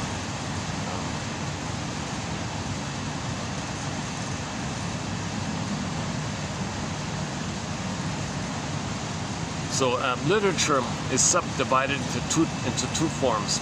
Most literature is what they call escapism. Some literature is what they call interpretive, like Ibsen and Goethe and so on, right? So if the literature helps you to understand yourself, it's considered interpretive literature. Most literature is just this packaged routine of giving you some fantasy to get away from yourself. It's either rescue fantasy, revenge fantasy, just to get you away from it. It doesn't help you heal or understand yourself. It just indulges in your blowing off steam area. So escapism is just mainly about blowing off steam, because the person has steam because they can't feel. If you don't feel, that's a pain. That pain, the energy of the pain is called steam. Okay, and the steam tension. Now you got a pressure cooker. Now you always got to kind of blow off steam kind of thing. But the issue is still there. The steam's going to come around again. You blow off steam again. Okay, steam comes around and you blow off steam again. And then there may be more steam. Then you want to blow off more steam. It doesn't heal. This issue of escapism and blowing off steam, this negative abreaction, it's actually, most people will say in the long run it's probably more harmful for a person. Although what does a person do if they feel so much pain? They feel this real need to find some kind of blowing off steam. So maybe they go to a discotheque and jump up and down some techno thumping hypnotic thing and escape for a while. And in the bouncing up and down, maybe they discharge some steam, get away from themselves, disassociate from themselves. Maybe they express their anger and they're shouting or something. It's not healing kind of thing. You're never really healing. You can only heal if you're conscious of the memory and the emotions of that memory, and there can be a release of the feelings that were blocked by the trauma, and you can have the catharsis, the emotional release, the so-called purging or purification, they call it. A topic that's been around for thousands of years, by the way. So once again, TQ27, oh, finally there's a breeze. Oh, jeez. Okay, finally. I've been struggling all afternoon with sweat, so finally I'm finally getting a bit of a breeze here. A little bit. All right. If I get really lucky, I'll find some unused, rundown meeting room somewhere that has AC, and the manager might be nice enough to let me use it, and I can do these indoors with the AC. Forget about the view. I just need a quiet room where I can talk freely. Bring in the music. I miss playing the songs. That's a major part of this project, is playing the songs that fill in, that highlight the psychological point. So we've got a lot of songs that link into various psychological points. You know, when we talk about, for example, in the area of grief, we play, well, the newest song added to our collection is a song called Olsun, O-L-S-U-N, by Sertab Erener, a singer from like a pop diva kind of singer from Turkey. But her song's about grief. And I'm talking about her updated version, the rock and roll version. It's like a rock ballad version of it. That's a great song about grief. You listen to the song, okay, and then look up the lyrics, read the lyrics in English, and then play back the song. You'll get a good feel of the whole grief. I think you might get a bit of a feel for the whole grief word process. About it, you got to admit the loss, okay? And then when the emotions came up, her mind was racing like a river of thoughts. See, when a lot of emotions come up, the emotions say to the thinking, "Hey, help out here." So the third brain says, "Okay, well, I'll try to attenuate, I'll try to process, try to understand. If I can't, I'll create beliefs to numb it." So you're kind of busy in your thoughts when too much emotions come up, right? And she had to buy a cat. She went to the store to buy a cat. Where's the cat? And they've got a great little cat that hangs out here. I don't see him today.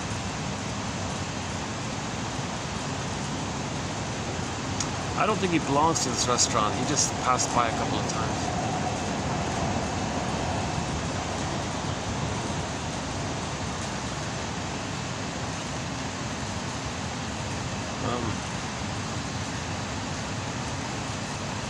Oh yeah, the soundtrack. Oh, I could spend a whole hour easily talking about the soundtrack. I got a lot of great songs on there.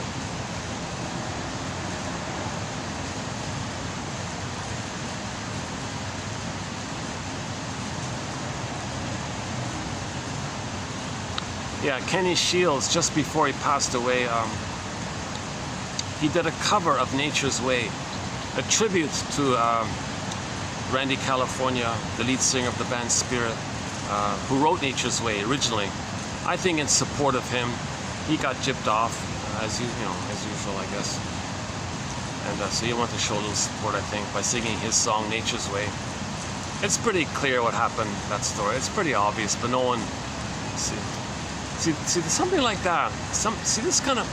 The prototype of blind loyalty. The prototype is the baby has to accept whatever the mother's dishing out. The baby can't make it on his own. The baby can't leave the mother. If the mother's hurting him, he's got, okay, yes, I'm no good. He's got to believe it. Oh, and you're good. The baby must make the mother good.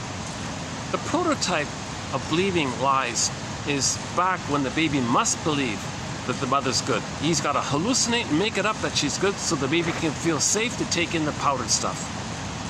The baby's got to feel safe enough somehow with the abusive mother so he can take in the food. So he hallucinates a goddess. Oh, I'm safe now. I'm with the goddess. The reality, the mother's hurting him, the monster, get back to heaven and hell. So let's go back to the splitting mechanism, heaven and hell. The mother, from the baby's end, the mother's a monster now. He denies it and says, no way, that can't be my mother. I can't see that as my mother. I cannot relate to this monster. I cannot relax and feel safe and take in the powder stuff. If the monster wants to eat me, how can I feel safe to take in the powder stuff? If they believe the mother, that's called the paranoid portion of the paranoid schizoid position. So the baby's kind of like, quote unquote, paranoid. So he says, I can't do this. This is not my mother. So he puts it, the psychic trick in the mind is called splitting. He puts the image of himself and the mother, that relational unit, in a psychic bin. He compartmentalizes it, sequesters, puts aside, buries it down a tunnel, down a cavern, buries it, okay, as far as he can, and then fully believes that he's special, chosen, oneness, blissful with the goddess breast. He hallucinates. So the baby kind of like hallucinates. Like the guy in the desert, starving, thirsty, in the desert, trying to survive, who then hallucinates an oasis. Well, the baby's in a scorching pain. He hallucinates a goddess mother, the ideal breast. Okay? Then he thinks he's safe with the goddess breast, right? Okay, it's a lie, it's a trick. So now, that's the prototype. He's got to believe.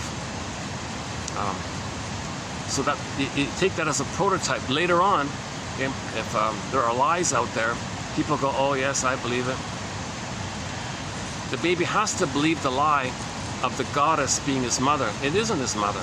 He's got to survive, because the prototype is, he's got to make it up and believe that the oasis mother is real so he can feel safe to take in the powdered stuff. So that's how he survives, kind of thing. So that's an imprint. That's a grooved-in imprint. It's set there. So later on, okay, if someone tells you a lie, and you're and they want you to use that, so the liars can sell something, okay, propaganda or whatever. So they use that deliberately. They deliberately tap into that, and that's why most people believe the lies. And yes, believe the lies. Yes, because the prototype is the baby. It goes back to the baby needing to believe the fake, the lie, as being real so it can feel safe. This kind of thing.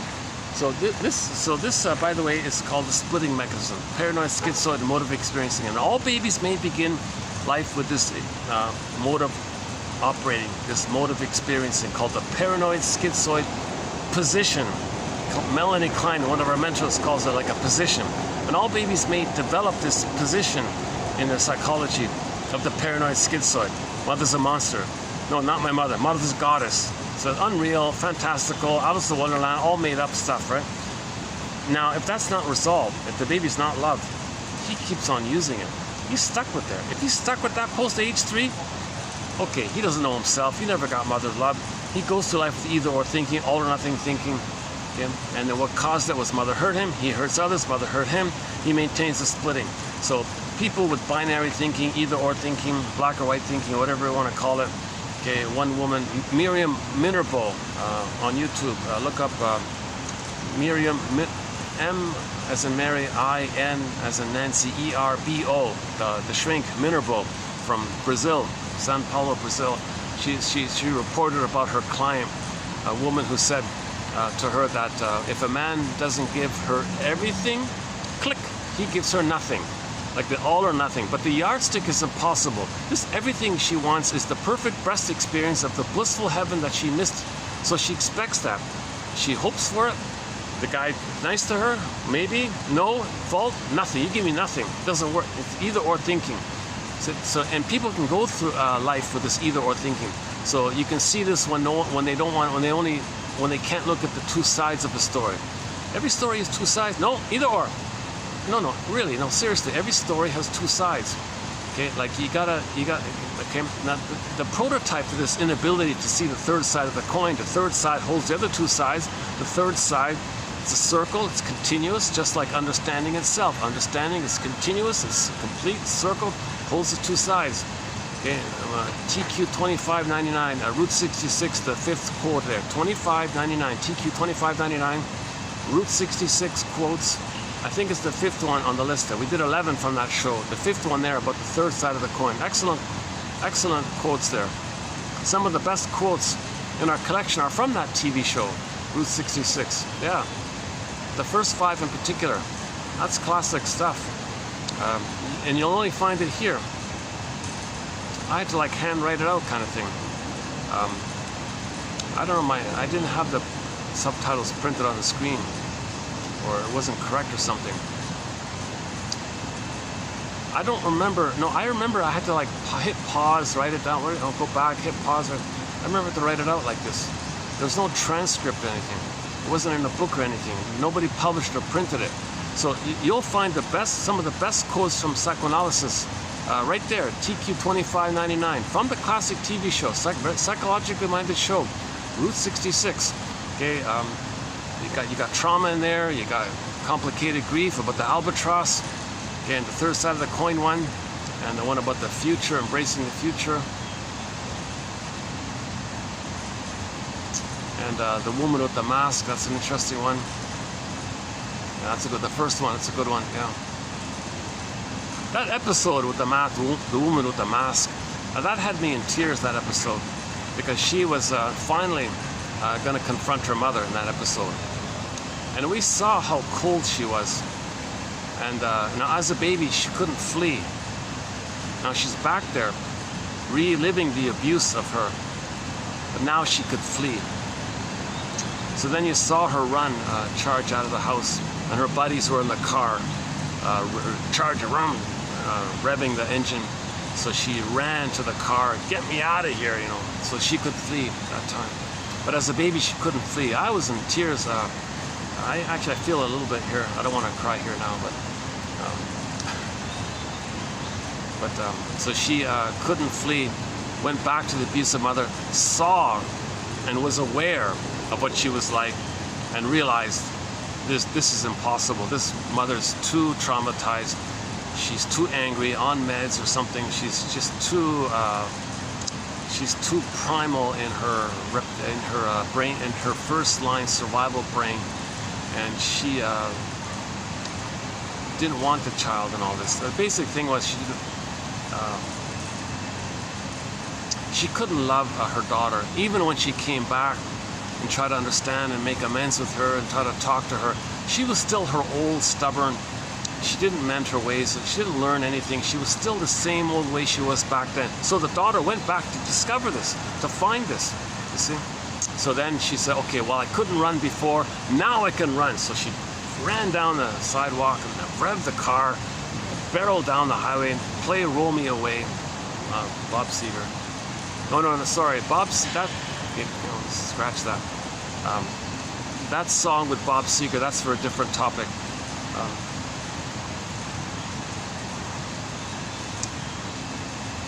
Anyways, Route 66, TQ 2599. Read those 11 quotes. Now, the episode title is there, so you can look up the episode for those quotes.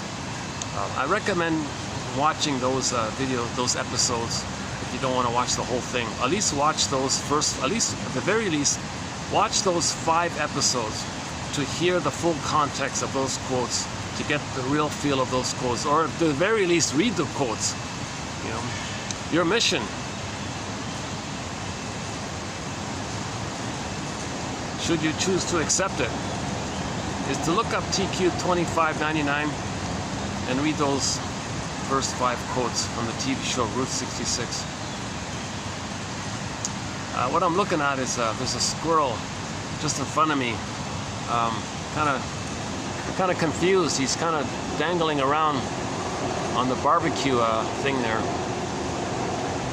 Presumably he's looking for scraps of food or something. Maybe he smells something. Oh, there he goes. Now he's on the tree. Not sure if I'm getting him on the camera there. Oh, he's just a baby squirrel, eh? Yeah. Oh, he's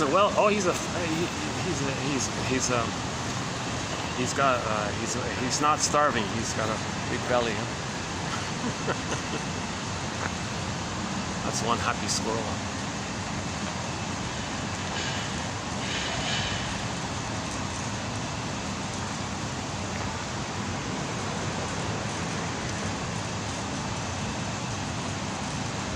Oh, another one of the flowers fell down. Let's see. Is that a fresh one? Oh, that's an older one. Okay, that's still.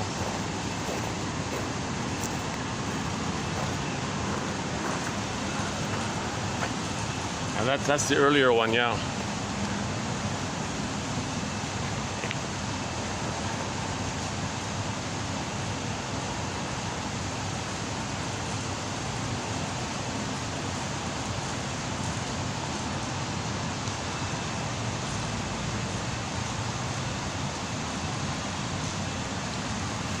Well,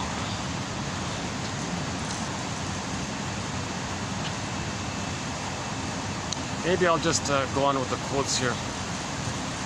So we read the first 3 in part 1 by Masterson, one of our mentors, and the one by Muzi on identification with the aggressor. So frenzy is the guy that came up with the phrase 100 years ago. Okay, the next one here is just sort of a general one. It's okay. I thought let's include it. It's sort of his way of looking at the situation.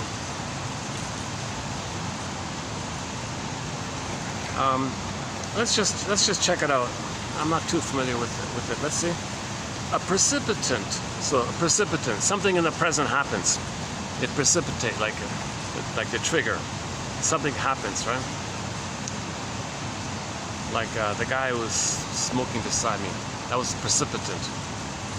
A precipitant is a trigger or stressor that activates the pattern. Yeah, so it was my pattern. So I had to get up and walk away. That was my pattern, right? I don't like the smell of secondhand smoke. So my pattern was get out of here. That's toxic stuff. Now he needs to trigger his brain to release. He wants to trigger pain to the point where the brain releases the numbing endorphins, the tranquilizer effect. So I don't need that. How do I resolve emotional pain? I resolve emotional pain either by my own brain releasing natural endorphins just within its own system, or if it's not enough, I might eat some cookies. Like comfort foods or something.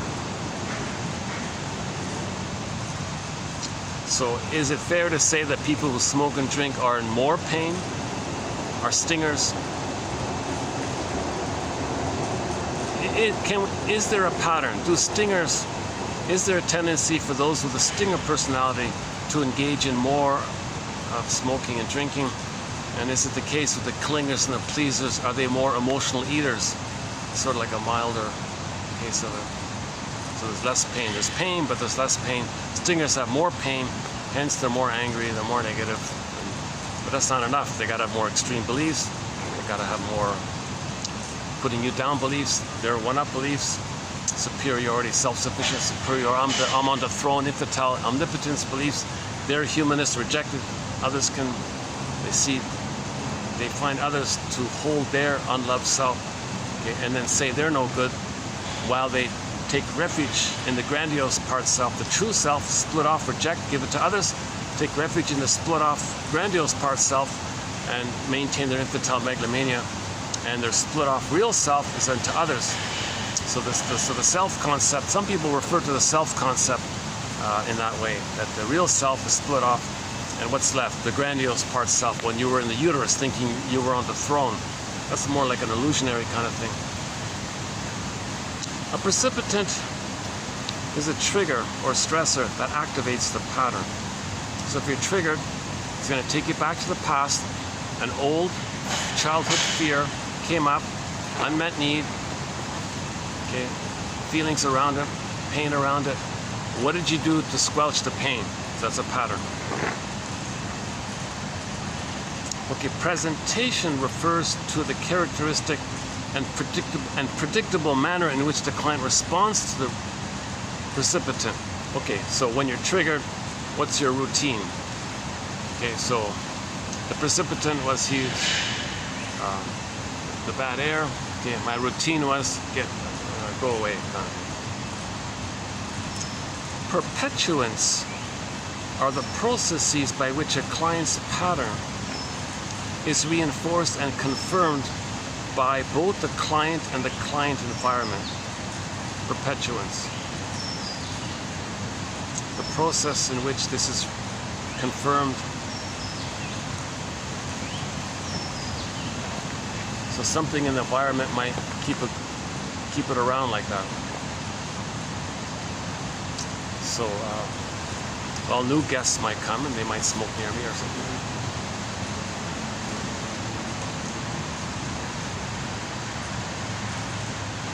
I'm not sure about that one. Okay. So what keeps the repetition compulsion in its constant repeating? When you repeat it, why is it still repeating? Why don't you change it? Is something reinforcing it? Okay, so are you telling yourself that the present reminds me of the past, and is that perpetuating it? Okay, so precipitant, presentation, perpetuant, predisposition to it all refers to all the intrapsychic, interpersonal, systemic factors, including early life experiences, attachment style, and trauma that render a client or client system, psyche, vulnerable to maladaptive functioning. In short, a client's pattern is a predictable style of behavior and functioning that reflects and is reflected in precipitants, presentations, perpetuants, and predisposition.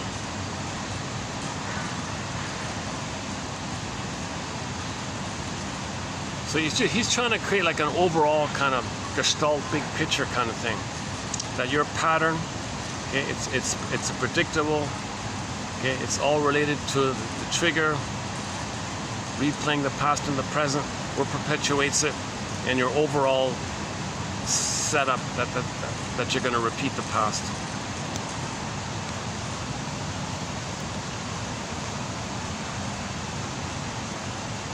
So this quote, in short, your personality, your pattern in life is a predictable style of behavior and functioning that reflects and is reflected. So your pattern is reflected in the trigger.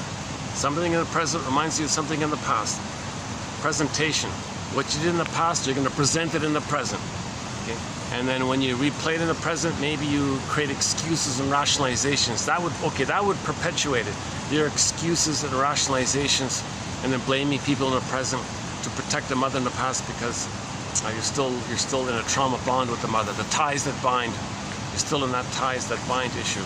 So you create excuses for the mother to maintain the ties that bind because you didn't get her love, so you're stuck there waiting for a mother to mend her ways, to provide the love so you can have your identity. the predisposition. That's just a general term, I guess, to your childhood, your attachment style, what other traumas took place, what made you vulnerable, the environment. So your predisposition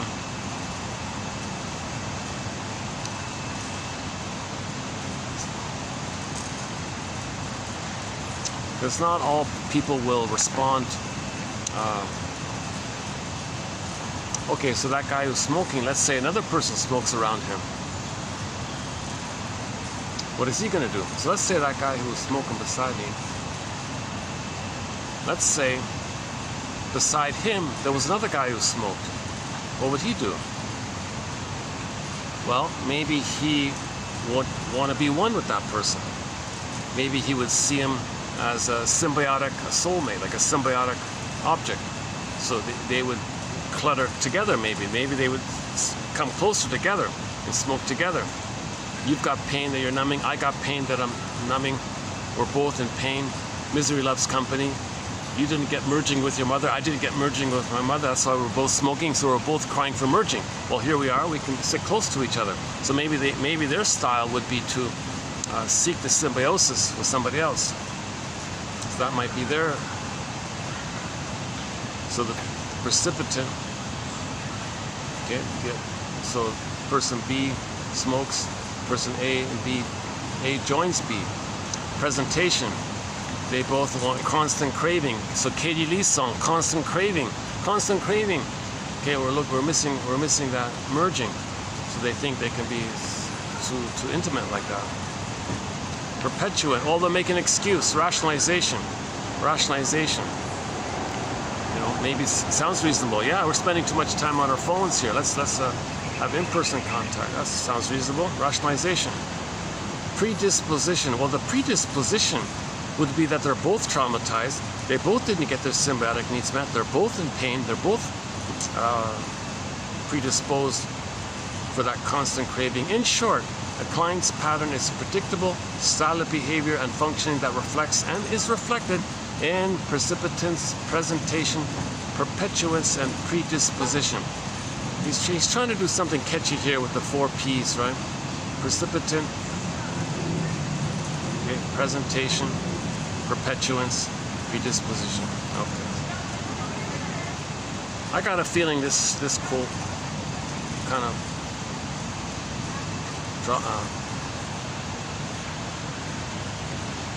it doesn't have too much guts to it. It's not too specific enough.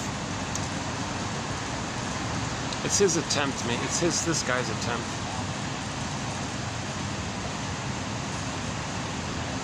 I got a feeling I'm gonna forget this quote, and maybe it'll drop into the honorable mention pile. You know. This quote is kind of on the bridge. Does it belong to the honorable mention pile, or can it be within a TQ quote?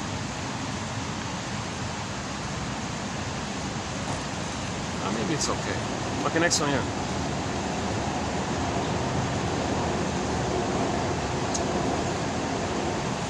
Okay, so this one is about, okay, it's sort of a sad story here. It's about babyhood trauma. Their first trauma, the baby's first trauma, was most likely a prenatal trauma.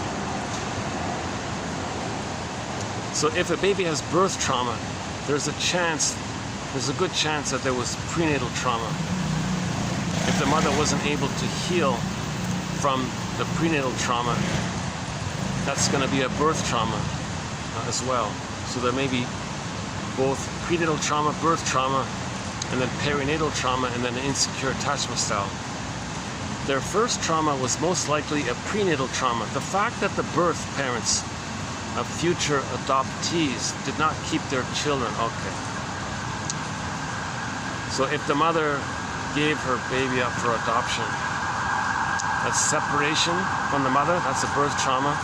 If the mother gave up the baby for adoption, okay, it implies that she didn't want the baby all along. That means the baby had prenatal trauma with all the stress that was going on. So, no matter what the reason, suggests that many adoptees as unwelcome unborns. The mother didn't welcome, right?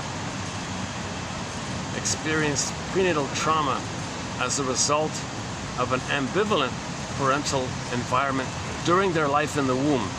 So yeah. So he implies that if the mother's giving up the baby, it implies that the environment while she was pregnant was unwelcoming. In addition to probably having experienced prenatal trauma, all adoptees have definitely experienced a second trauma by virtue of the postnatal disruption of the emotional bond between them and their birth parents when they were given up for adoption. Yeah. It's the postnatal disruption. So if the baby's removed from the mother, there's a trauma. Don't put the baby on a scale. Don't put him in another room. Hand the baby directly to the bosom. Let the baby latch on, suckle, skin to skin, all is good. You don't want the separation of the mother-infant dual unity. Mother-infant dual unity. So leave the cord, leave the placenta. The cord's still pulsating with food, oxygen, nutrients. The placenta belongs to the child. The cord belongs to the child. It's his whole biology, like, to the mother, and it grounds him to the mother. And it's still feeding him, kind of thing. So it's called the lotus birth. So leave it alone. So don't remove the baby, barring a special extreme medical emergencies. Don't remove the baby. That'll be a trauma. Don't put him on a scale and remove the cord and then put him on a scale. Okay, there's your trauma.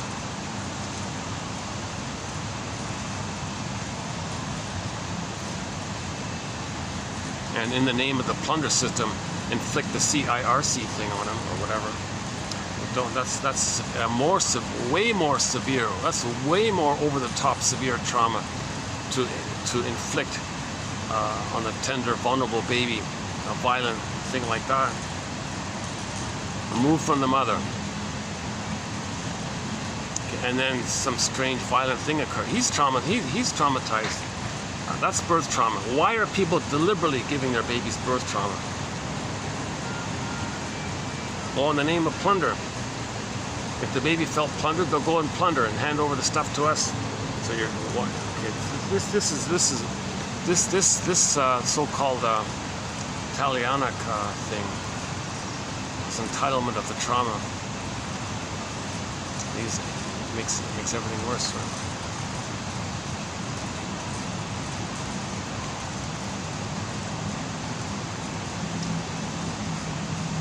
Okay, these next ones actually come from Arthur Janoff.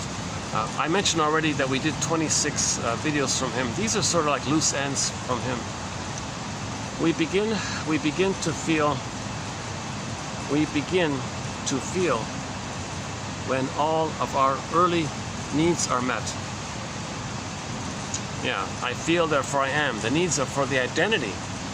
So two basic links here, F and N, feelings and needs, right? Feelings and needs. If the needs are met, the feelings are pleasant. If the needs are unmet, the feelings are unpleasant. Oh God, I got a group just sitting beside me here. Yeah, I might have to move back to the...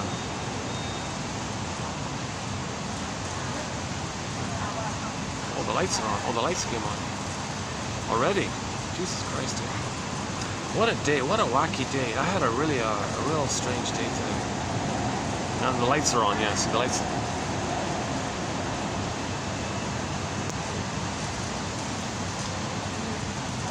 I don't know if they're just taking photos or if they're going to settle in there.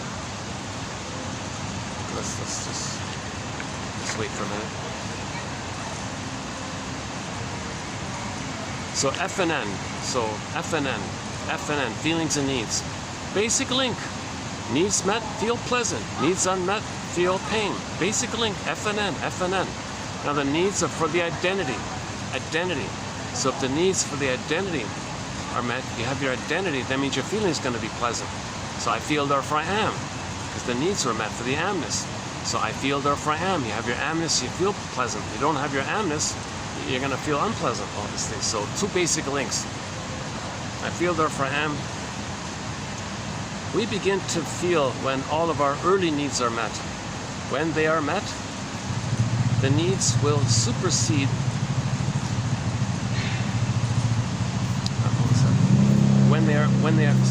When they are not met. Oh, they're going to use the side entrance. There's a secret little extra exit there. I try not to get anybody in the camera. Let's see. Oh, they're going the other way. All right. Again, we begin to feel when all our early needs are met. Primal need for a secure attachment style, paradise in the uterus, natural birth, blissful oneness. The baby's not rebuffed for the world is my oyster phase, okay, and the rapprochement phase needs. When they are not met, there's something behind me. When they are not met, the needs will supersede anything else and prevent the child from feeling the present. The needs supersede. He's not going to feel unless he gets his needs met. So the needs are primal. He can't love life if his basic needs didn't get met. He's never going to love life. This is called sleepwalking through life, going through the motions of life. Okay. Yes, he can still function in life and drive a car and all this, but I feel the forgiveness. He's not feeling the pleasure and doesn't want losses. Okay, so we live to the extent that we feel.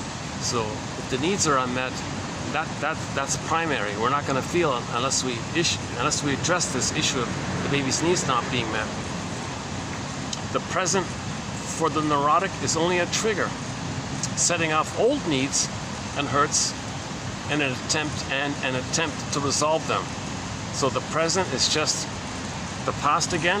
The present just triggers the past, and you're going to look for symbolic love, symbolic needs being met. Doesn't work. Nothing past 3 can do it. Oh yeah, in the first version of this video, I had to delete. I mentioned it. So let's do it quickly here again. So that was or was it done in part 1? Okay, never mind. So there are several examples. We've done several examples in the Genoff material. There are several examples of how somebody got all kinds of benefits post age 3, but they still felt unloved, unseen, unheard, unaccepted, even though they're a billionaire, or even though they got all these benefits, they still felt lonely or unloved or unseen or unaccepted. That need was for the mother. Post age 3, no one can correct that primal need. You got to mourn it and face it and grieve it and have reacted and get catharsis from it. You can't just still try to go back on a time machine and get that. That's what we're trying to do. But the third brain is doing it not because because the third brain, our conscious, is not aware that we're searching for the primal need that was unmet. Because to be aware of it would bring up too much pain. So the belief to chase it keeps us away from the pain of it. So beliefs repress the pain, you see, and the beliefs keep us in this relentless hope, this unreal hope. Genoff says it's the death of unreal hope that's the birth of life. You didn't get mother's love, you're not going to get it. Okay. So when there's trauma, there's just going to be this constant unconscious wish for the fulfillment of old unfulfilled needs. He says the pain of the truth makes this unreal belief drop away. You didn't get the love, you're not going to get it. It's the death of unreal hope, that's the birth of life. That's the motif of the pregnant virgin motif. So the mythology and religious stories, the pregnant virgin motif means when you let go of this false, relentless symbolism that something in the present can be mother's love in the past, you let that go. Now you got the potential of new life. That's the metaphor of the seed of the new life. That's the pregnant virgin motif. It's a metaphor that when you let go of the false way, now you got a new potential, a new birth of new life. That's the conception, the pregnant virgin motif. Miriam Woodman talks a lot about this. Miriam Woodman. Her book is called Pregnant Virgin, that book there. And then now the new life. Now you're getting back yourself. So we had our golden ball, we lost it, we want to get it back. We had our true self, our authentic self, we lost it, we want to get it back. That's the universal monomyth, right? Mystic fairy tales are all about this. We had it, we lost it, want to get it back. Get the gold in the ball back. Okay, in the Iron John story, the gold in the ball is locked in a cage. Where's the key? Under mother's pillow. Okay, so imagine the image. Mother's sleeping on a pillow. Underneath, it's dark. Shadow, her unconscious. Key is there. She used the baby to meet her unconscious needs. You got to make that link. You got to get the key there.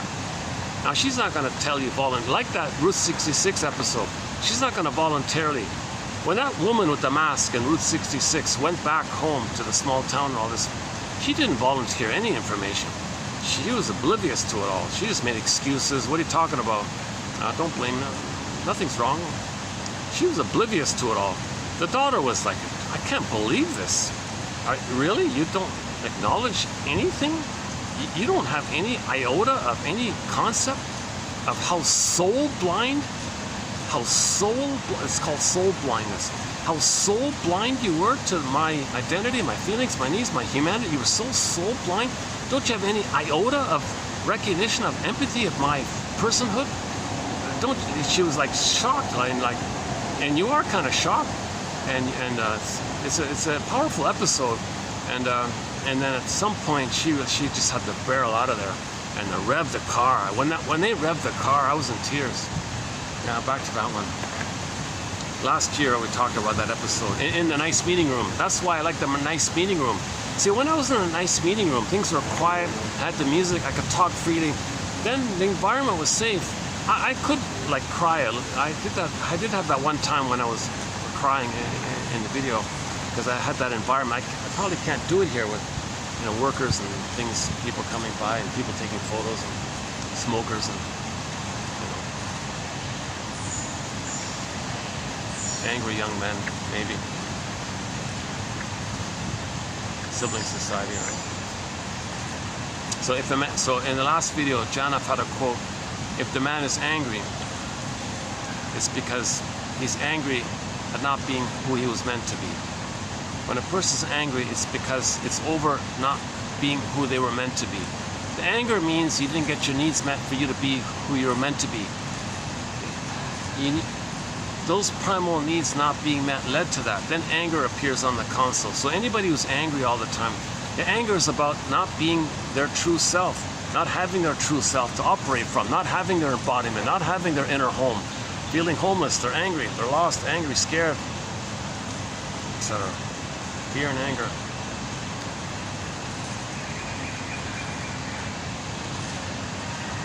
Yeah, whatever. Yeah, it's funny. Janif's quotes are good. Yeah.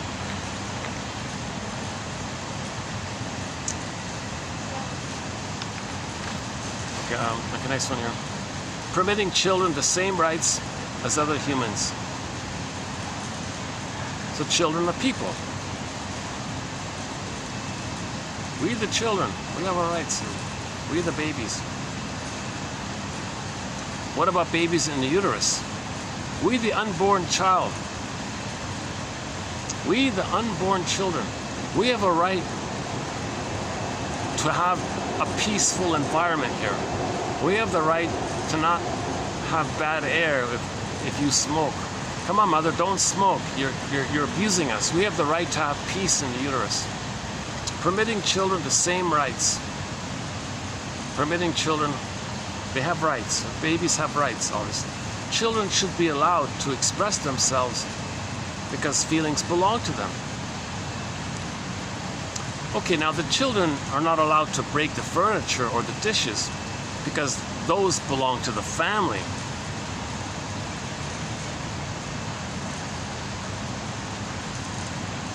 But a child isn't likely to be destructive in a physical way if he can put words to his feelings. So both parts. Let the children have their feelings and help them to find words for it.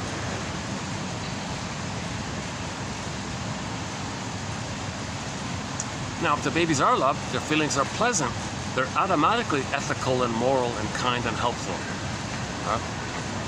So if a child's loved, you don't need a rule book or lots of orders to tell them how to behave. They behave normally, healthily from having a connection to their embodiment.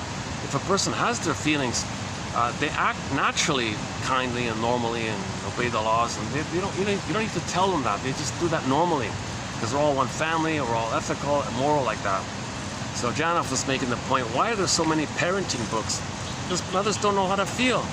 Mothers don't know how to hold their baby even. Like, they don't know how to breastfeed. They don't. Manual, teach me, what do I do? What do I do? Mothers are saying. That's because they don't have their feelings. If the mothers had their feelings, it would be natural for them. So all these manuals in the self-help section on how-to parenting books, that's a reflection that mothers are lost, confused, don't have feelings, need help. Tell me what to do here. At least they're trying. On the positive, at least they mean it. At least they're trying. So Janoff says, let's look at the biological truth. So yesterday's quote was, Franz Alexander said that the one inclusive quality of psychoanalysis is that it'll include material from any discipline if it helps us heal the soul. So we'll look at biology, we'll look at sociology, we'll look at any discipline, okay, poetry, literature, we'll look at any discipline if it helps to heal the soul, to be a soul. So soul doctors, it's not just this ivory tower of this limited theory. It's not like that. It's an inclusive kind of thing. So we include poetry and Janoff's material about biology and a little bit about the sociological plunder system area. So we're trying to link it all up. So likewise, he says here, okay, a new definition of memory. He thinks we need a new definition of memory that includes biologic truths. A new definition of memory that encompasses nonverbal and pre-verbal times, the biological times. Then he says, if we want to measure progress in psychotherapy, let's take into consideration the neurophysiologic aspects and not to be satisfied with personal reports. So he says he'll be satisfied that healing took place if the body temperature is cooler, if the voice is more embodied, and the tone is not coercing people. Yeah, oh yeah, in the part, oh yeah, I think in the part, yeah. Oh, that's too bad I missed that. In the part one, he gave an example of a guy who started therapy, and his tone of voice was always coercing people, and it's kind of slightly aggressive, demanding, you listen to me, look at me when I'm talking, this kind of slightly coercive, tinged with hostility, and a kind of hypnotic coercion way of speaking, like a certain kind of accentuation on certain syllables or something. He had this kind of way of, I'm talking, you listen to me, tone. That was his tone, right? To coerce people to be symbiotic one with them. You look at me when I'm talking, like this kind of baby and the mother wanted to be one. So he was always looking for symbiosis. So his tone was reflected of that pain of missing symbiosis. So he had that tone of coercing people to be in a symbiotic lock like that or something. Okay. And then after the primal therapy, he said his tone was friendly and warm from the body. He didn't do that anymore. There's quite a shift, he said, with the tone. The other example was the bullying voice, the dominating, booming kind of voice to control people, like the oral greed, I want to possess you. He said, likewise, when they did the healing, the genuine abreaction, the genuine catharsis, that the tone of the person's voice was warm and friendly from the personhood. It didn't have this agenda of trying to control people or coerce people. So he says that you can measure the physiology. So you measure the physiology. So afterwards, with that healthier tone, the physiology reflected it. Okay, and the breathing might be better, the heart math might be better, the body temperature cools a little bit. Instead of 98.6, it's maybe 98.2, or like it's cooler a little. Like somebody says ideally you want it at 90. What do you say? 97.9 or something. And Janoff made the point long ago when they did that survey of measuring people's body temperature. The average was 98.6, and that became accepted kind of thing. Well, he said, what if they were all traumatized? And he called that normal. He said when people do therapy, their body temperature cools a little bit, and it's actually a little bit less than that. So one of his theories is that 98.6 might be a little too high, a sign of trauma. If it's over that, then it may be more like that. What he's trying to say was when people do healing, their body temperature cools a little bit, like a little couple notches. So he wants to measure these biological things. Okay, the speed between your heartbeats. Okay, so your heart beats, between the first beat and the second beat, what was the speed between the two? And the second beat to the third beat, what was the speed? You want the speed rate to be the same. That's called the heart math issue. So before it was all whacked, but after the healing, it was even, rhythmic. So that's the heart math topic. So he says psychotherapy should measure these vital signs. Is the cortisol, you take a sample of the saliva, how much cortisol is there? He wants to measure people's like posture. Are they taller now because their posture is better? He wants to measure things. He thinks psychotherapy, we can prove it if we measure the physiological issues. So he wants a new definition of healing to include these biologic truths. The neurotic is responding to a past event of which he is totally unaware. The neurotic, anybody who's traumatized before the age of 3, are going to be neurotic. The neurotic is responding to a past event of which he is totally unaware. So when that guy reached for the cigarette, when a person reaches for the cigarette, are they aware that it's the pain that's making him reach for the cigarette? Are they aware? When the guy reaches for the drink, are they aware that it's pain that's making him do that? They're not aware of it, right? But that pain's from the past.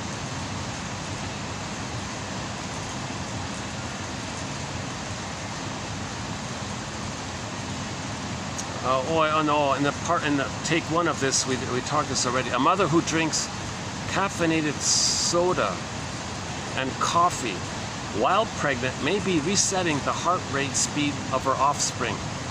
So he even includes too much caffeine in the soda. So some soft drinks have caffeine in it, right?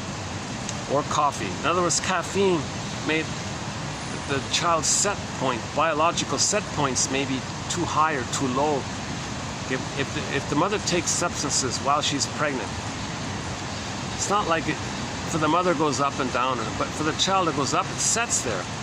So that you're hurting the baby and you're elevating their set points. Now the set points, you don't want a disruption of the set points, because in normal development, the child comes out in healthy normal development when he's not traumatized.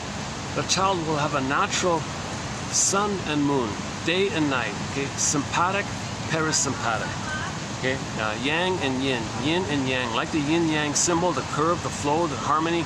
The body has a natural active, the sympathetic, okay, and the parasympathetic is the resting one, sun and the moon, right? So the person, like Earth, resembles the Earth systems. We're supposed to have like a natural active side to us and a healthy resting, restorative side to us. Okay, and everybody has meant to have the two in flow like that. But with babyhood trauma, it's set in one or the other, too much. And the person may be stuck with too much of one or the other.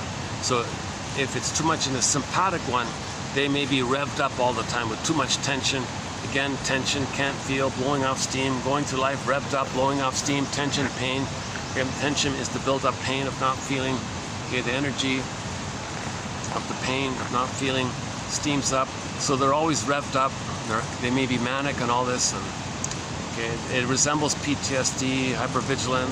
They do 10 things. Now they can channel it. They can work as a waitress in a busy restaurant and serve 20 tables, and so they can channel and make money that way or something. So they can sublimate or channel it, something like that.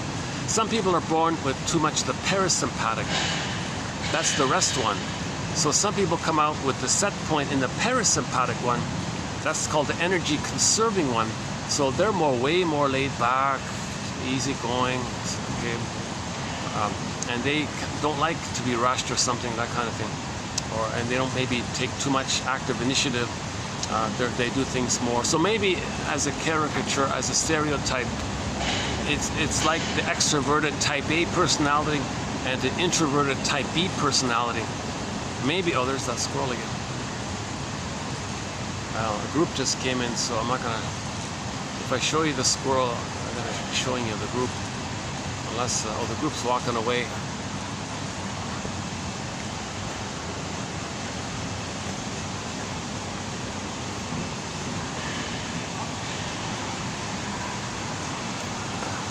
Oh, I think I scared them off.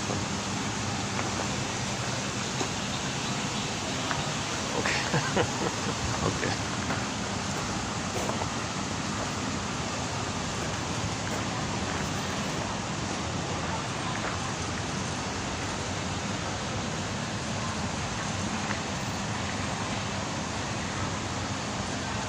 Let me get another. Let me get another. Hold on a second. Let me get a little pillow or something.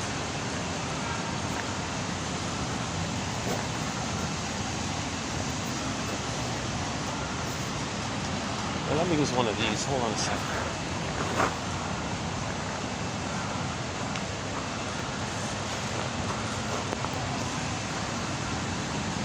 Is that a little better? A little bit, yeah. Okay.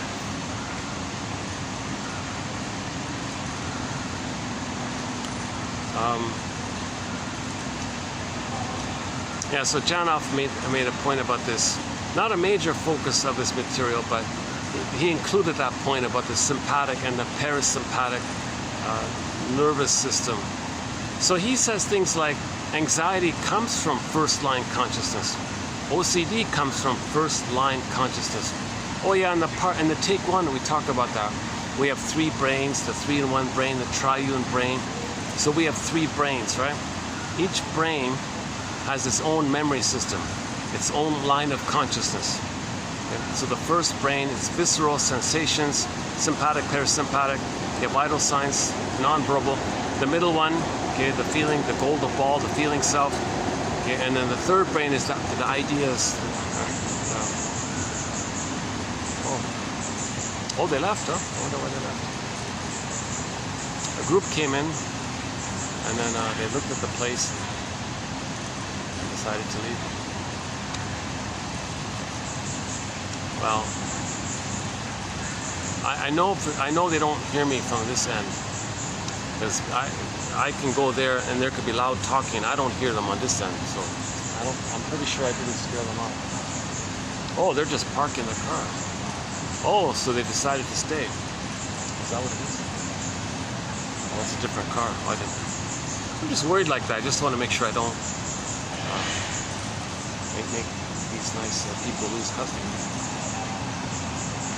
Is that the same one?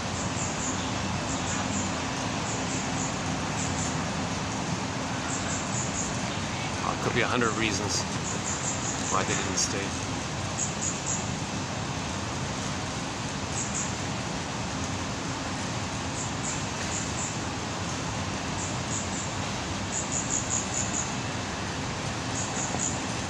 Yeah, they didn't even sit down. They just walked in, walked around, and just walked back. Right? Maybe they just wanted to check. Is that the one there? Must be another car.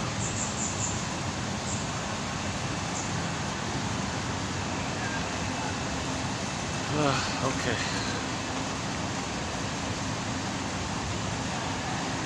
So what's that? What's that one again? A precipitant is a trigger or stressor that activates the pattern. So precipitant, they came in and left. Okay, I feel guilty a little bit.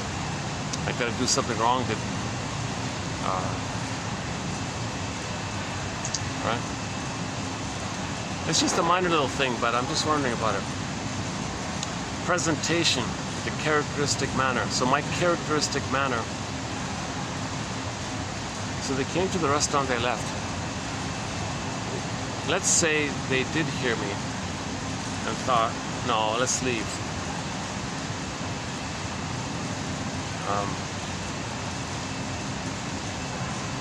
But that probably, most likely that wasn't the case.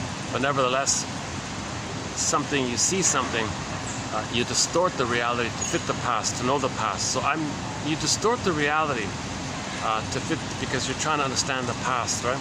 So that was probably 99.99%. They had some other reason for leaving, right? But I want to understand the past, so I'll use little things to understand the past, right? So that's what we do. We use little things because we're trying to know the past, right? So a precipitant, okay, activates the pattern. So what was the pattern? Okay, so as a child, okay, the parent left me alone, let's say. I was abandoned or something. Unseen, unheard, okay, something like that. Perpetuant. So how do I perpetuate this kind of thing? Well, okay, what if I don't think about it or talk about it? That would perpetuate it, right? If you don't resolve it, the thing's going to be perpetuated. Predisposition. What predisposes me to all this? What predisposes me to feel guilty? Okay, well, all the intrapsychic, interpersonal, systemic factors, including early life experiences, attachment style, and trauma that render a person and their system vulnerable. In short, a client's pattern is a predictable style of behavior and functioning that reflects and is reflected in participants' presentation, perpetuates, and predisposition. So we use little things. If we feel triggered, chances are that the little thing is nothing. That the thing in the present doesn't cause the emotions that you're feeling. But the thing in the present reminds you of something in the past. And you want to know the past, so you're easy to find little things, to have an opportunity to know the past. So the past was, so they rejected the venue. Maybe I was here, maybe it reminds me of the past, that, okay, I felt rejected or something, right? In my childhood somewhere. So the feeling would come like that. So I felt guilty. Did I do something wrong? What did I do wrong? I don't know. I did enter the Franz Kafka story. Oh, I mentioned in the part take. Oh my God, that part, I should have kept that first take. It was good. It was good. I spoke for about an hour and I canceled it. It was a good video, actually. I don't know why I did that. It was a good video. And then I redid it in parts. So, and then this is like my third video, right? The first one is lost. Okay. The part one of this video is 1 hour. This is now 2+ hours. But before the part one, I did another video over an hour. It was pretty good. In that one, I mentioned the Franz Kafka story called The Trial. Simple story. A guy is told that he's guilty. And the guy says, what do you mean? Of what? I don't get it. Well, come on Monday to the office, we'll tell you. He goes there. Okay, well, we're out to lunch. Come back later. Oh, well, the office moved. You got to. And the whole story is about him being bounced around like a pinball in this massive maze of bureaucracy. What did he do wrong? Well, we're on vacation. Wrong department. Check this guy. I don't know. Try someone else. And the whole story is about him trying to get the info of what is he guilty of? What did he do wrong, kind of thing. That's a metaphor. The child feels guilty, and we don't know what. What, the baby's supposed to save the mother? He couldn't save the mother. Now he's guilty because he couldn't save the mother. Is he guilty because he couldn't save the mother? Is he defective because he couldn't save the mother? Did he do something wrong because he couldn't save the mother? Because all babies think that if the mother's not loving them, that it's the baby's job to save her, correct her, heal her. Okay, so no baby can do that, so they feel guilty. One theory about unconscious guilt. Okay, so that's I had like a little moment. I had like a twinge of guilt when they walked away, kind of thing. So that's nothing to do with that. I'm just creating that. I'm just seeing any little thing as an opportunity to know my past, right? So why do I feel guilty? Because yeah, as a child, I felt this impossible demand to try to please my mother, save her, right? So I couldn't. So did I do something wrong here? What did I do wrong? Like the Kafka story. That's a pretty good story, the Kafka one, right? The Franz Kafka story called The Trial. And yeah, one shrink made the point that he was in that dilemma because he never analyzed it as a metaphor that the story is specific, that he was guilty with the mother, that he couldn't save the mother. So that story is a metaphor that we feel guilty with the mother. A lot of mothers are making us feel guilty. Okay, everything's love or a cry for love. If the mother's not giving her love, then the baby thinks mother's crying for love. Baby says, mother, you're crying for love here. Okay, well, I'll give you the love that you needed. I'll save you. I'll provide the love that was missing. We're already one, so I'll be the symbiotic object for you. I'll be the good mother that you needed. The baby thinks he's got to save this mother. And some mothers have a demand on and have a need to be loved, so they parentify the baby and expect the baby to comfort them and be a parent to them. So the child feels guilty by this. A lot of unconscious guilt comes from this. Linked with it is the child's omnipotence of thought. They think they're magicians. They think they create everything, magical thinking. Okay, and they think they're little gods and all this. Plus, it's linked to, it's also part of the whole effort of the child needing a good mother to get his needs met for him to know himself. So he's got to first save his mother at the same time. So you got both parts of it. He's got to save the mother, to have a mother, and plus the mother's crying for love. Oh, don't worry, mother, I'll save you. Unconscious guilt. So little things. If I feel guilty by some little thing, it's meant for me to look at the past and look more in this area of yeah, I can have memories of this unhappy mother who wandered a lot, and I never, you know, got the love that I needed, right? But I felt always in this mode that I was supposed to take care of her, kind of thing. So that's unconscious guilt comes from this mode. The source point of unconscious guilt, the labyrinth of the guilt complex, the source of this guilt complex is whenever the mother uses the child in any way to comfort her, take care of her. The source point traces back to this. Okay, next one here. Yeah, sorry, this is the sweatiest video. This is the third sweatiest video I've done so far. So sorry about the not looking too good in this video here.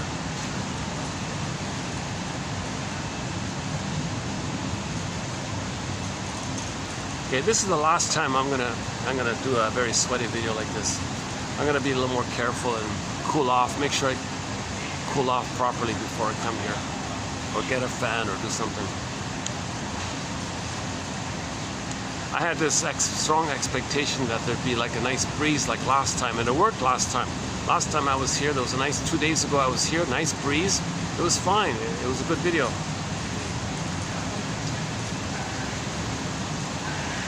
It didn't occur to me that, yeah, that I needed that breeze.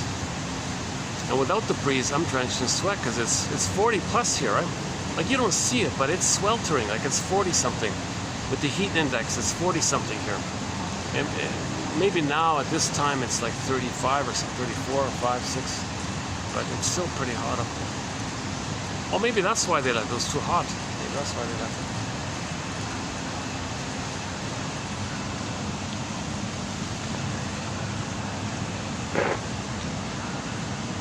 The cortex, okay, the third brain has a dual function when it comes to pain. It operates to help us understand the meaning of what we experience, and it also helps limit the amount of information we process. So the third brain does two things when it comes to pain.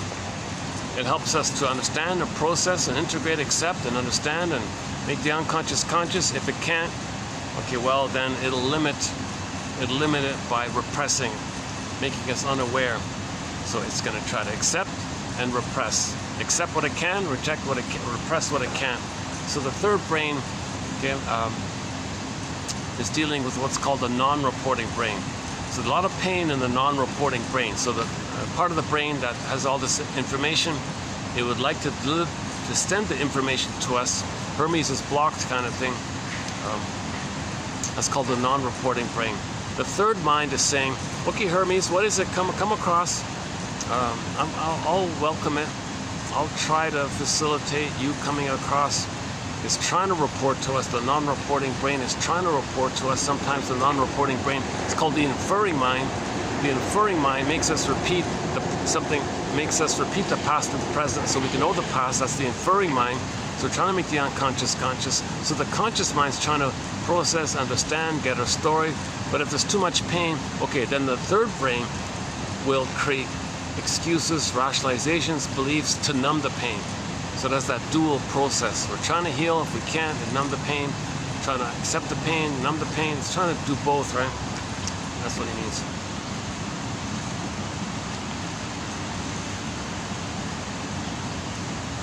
Okay, this next one here.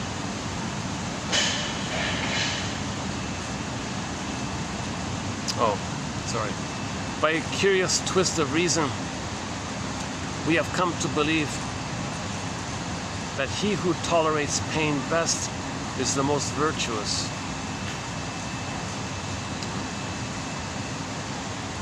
The person who suffers in silence is the, quote, real man, the one who can, quote, take it. Yet it is the unreal man who can take it, quote, best because he is inured to pain. You know, the image that comes to mind with this quote is maybe there is this survival mentality of who can numb the pain most, and that's linked to survival. Because the image is in the gazelle, right? The lion is chasing the gazelle. And let's say the lion manages to, you know, claw the foot of the gazelle or something. And now the gazelle is bleeding or something. If the gazelle were to admit the pain, feel the pain, he'd be a goner, obviously, right? So the gazelle's brain numbs him, so he doesn't know the pain. That allows him to keep running. Sure enough, it worked. The gazelle kept running. He escaped, found a place to lick his wounds and healed himself. All was okay, thanks to the numbing effect. The brain sent him endorphins to numb the pain. So it was a survival issue to not feel the pain. So apply that, and we'll apply that to people. Yeah, look how much pain I can numb over. I'm like the wounded gazelle. I don't feel I can keep running. Oh, that's sort of one idea about why the cortex, part of the cortex is to create beliefs and attitudes to numb the pain. So the machismo slogans, okay, numbs the pain, inures us to the pain, then we say he's a he-man, a real man, right? Quote unquote real man. Oh, another group's coming in. Hold on a second.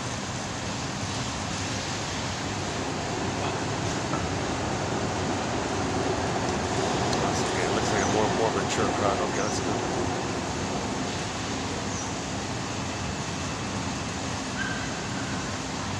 Okay, next one here.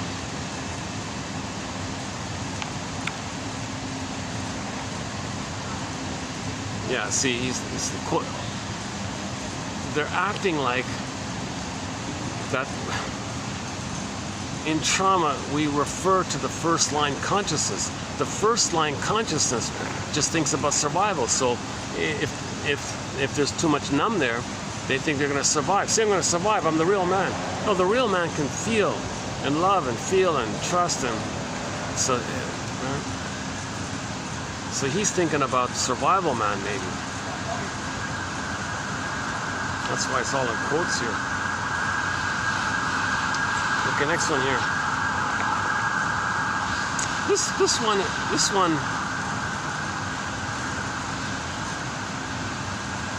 Where was the one about?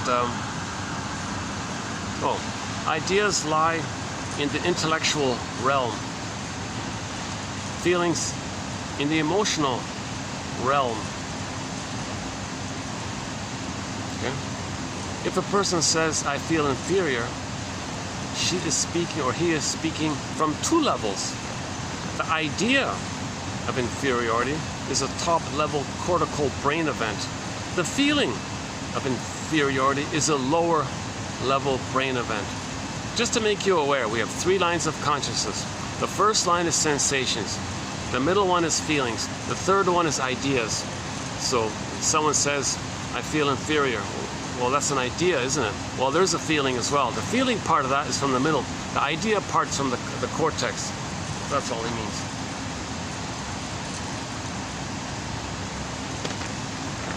There's another one here. I think I'm missing one here. Oh, it's not here. Oh, it's not here. Oh, I must have taken it out. Oh, there was another Janov quote. I don't see it here. Oh, here it is. Yeah, here it is here. So this is back to the controversial. So I'm only mentioning this because it just makes us aware of our brain and all this. So Janov said that he had a lot of people come to his primal thing.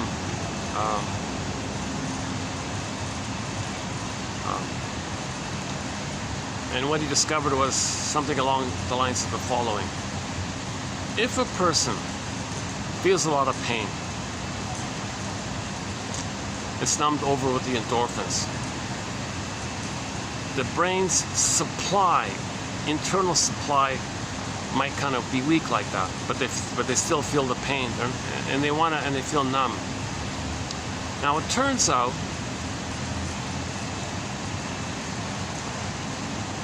if you remove the numbing, the blurring within, you're going to open up all that pain. Now when all the pain is opened up from the past, you can't process it, you can't integrate it, you don't know it. So the third brain is going to create wild beliefs, wild ideas, cosmic consciousness, higher consciousness, new age ideas, occult ideas, fantastical, wild, UFO, alien, all these wild kind of things. Okay, that's to numb the pain. So it seems to, he doesn't say this, but it seems to, when people take, first of all, when a person takes something that does that, so they take the mushroom or something, right? Or the hallucinogen or whatever it is. Okay, I'm not familiar with this kind of thing, but he mentioned an interesting quote about it. The guy took some kind of hallucinogen thing, okay, popular by the psychedelic thing or whatever. So all that did, Janov said, was it sidestepped, it removed the brain's natural numbing to deliberately bring up all that buried pain, so that when there's a lot of pain, well, there's the cat, hey.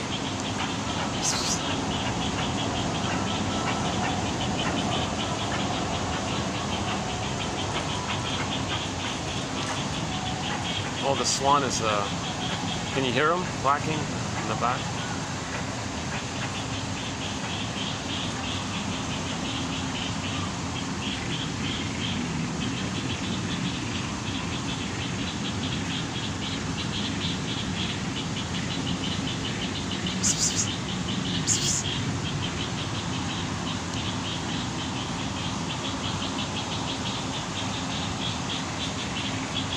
That's a thought. Maybe I can bring some snacks for the cat for the video next time. He's getting closer. That's his third appearance I've had of him. Yeah, I'm gonna make friends with that cat. I'm sure we'll connect. Yeah.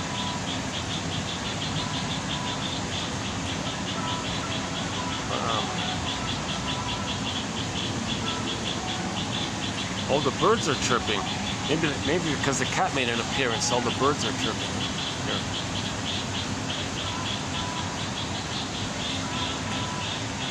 Warning, warning, alert, alert, cat is on the scene. So back to the Janov quote about this. So if you deliberately bring up all your old pain with the hope that I wish I could feel and process and be done with it kind of thing, let's bring it up, bring it on kind of. Okay, it's too much, you can't do it. So the cortex, okay, is gonna create some ideas that seem to reflect what you experienced in the uterus with the mother, the blissful oneness of the mother. So you're regressing. When there's too much pain, you're going to regress to the blissful oneness of the mother for safety. So now you're going to say, oh, I'm one with the God, I'm one with the power, I'm one with the cosmic oneness, we're all one. Like, you're going to do this kind of new agey kind of thing. Okay, so people feel a blissful experience, feeling that they had a mystical, spiritual experience a lot. It's just brain chemistry. They're triggering the brain chemistry of the blissful oneness they had in the uterus. It's a blissful kind of feeling. So the way to revoke that, it's not nothing new. It's something old, right? But this old, we don't remember that. It's there, but we don't remember it. So you want to, let's remember it. Robert Bly says the baby was in ecstasy. Hence the joke, we spend the first 9 months of life trying to get out of the womb and the rest of our lives trying to get back in. Just a joke about how blissful it was. Unico Mystica, blissful feeling, blissful oneness. Okay, Garden of Eden, Shambhala, Shangri-La, Nirvana, Avalon, all these paradisical kind of images. So the way to, so if you release the pain, your system is going to make you go back to that So your mind creates all these wild little images and thoughts and dreamy things and cosmic things that recreates what you kind of had in the brain, in the uterus, and the blissful oneness. So the mushroom thing just re-evokes that regression. Then you say afterwards, when you came out of it, because you're an adult now, when you come out of it, you say, oh, I remember, wow, that was amazing. Oh, I had a mystical experience. I met Mr. God there. He said I'm loved, and we're all loved and all this. So when there's pain, we create wild ideas to numb the pain, to numb the pain. So if we're numbing the pain, we have the pain, so we regress to the blissful oneness, hence the ideas to make us unaware of the pain, to trigger up the blissful oneness. Okay, that's what I think he said. So that's what he said. He said here that any consciousness altering drug throws birth pains out of sequence so they cannot possibly be integrated. I'm reading it. Again, any consciousness altering substance throws birth pains, prenatal pain, prenatal trauma, birth trauma, perinatal trauma, all this early stuff trauma, out of sequence so they cannot possibly be integrated. If you bring up too much of that pain, you can't integrate it.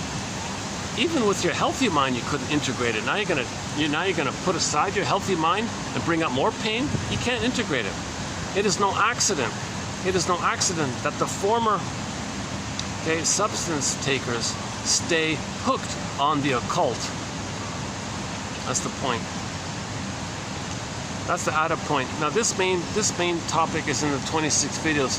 This is just sort of like a tag onto it. Actually, I should have had this with the 26 as a supplement to it. So here it is here anyways.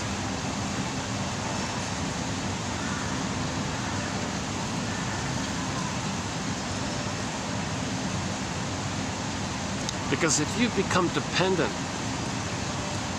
okay, of how to deal with pain by the magic mushroom, oh God, okay, and then you get these wild ideas about it, okay, then you may be interested in these wild ideas, i.e. the occult, and yes, the whole metaphysical occult stuff, right? So there's a link like that. So New Age ideas and New Age thinking, okay, it's to numb the pain of birth. It's to numb the pain. The more wild beliefs. Okay, the wild beliefs make you unaware of the pain, yet at the same time, it's the pain that creates the wild beliefs. The wild beliefs are there either by your own or by adopting others' pre-packaged ones, and you adopt them. Okay? You turn on the TV, the televangelist says, "Send me your money, you'll be saved." That kind of thing, right? So you have the belief that you'll be saved, okay? Meaning the good breast will come. But the speaker on the TV doesn't say mother's bosom will come. No, he just says some powerful, all-knowing, all-giving, etc., etc. So you're still searching for mother's love. But in the present, it's symbolic of it. It's not the real thing. The symbolic of it makes you unaware of the real thing. The pain of the missing real thing creates the symbolic of it as a symbol of it. And the symbol is there to make you unaware of the pain of the missing real thing. But the pain of the missing real thing creates this symbolic, dreamy thing, and that's the whole thing. So you evoke the pain, you get more dreams and symbols, more pain, dreams, and symbols, right? So that's one of Janoff's points. He has a whole book on the topic, very interesting book called Beyond Belief. It's all about the whole gambit with the cult gurus and the self-help gurus, and okay, when religion is being used as a tool of the pillage and the plunder system, okay, all these charlatan things like that.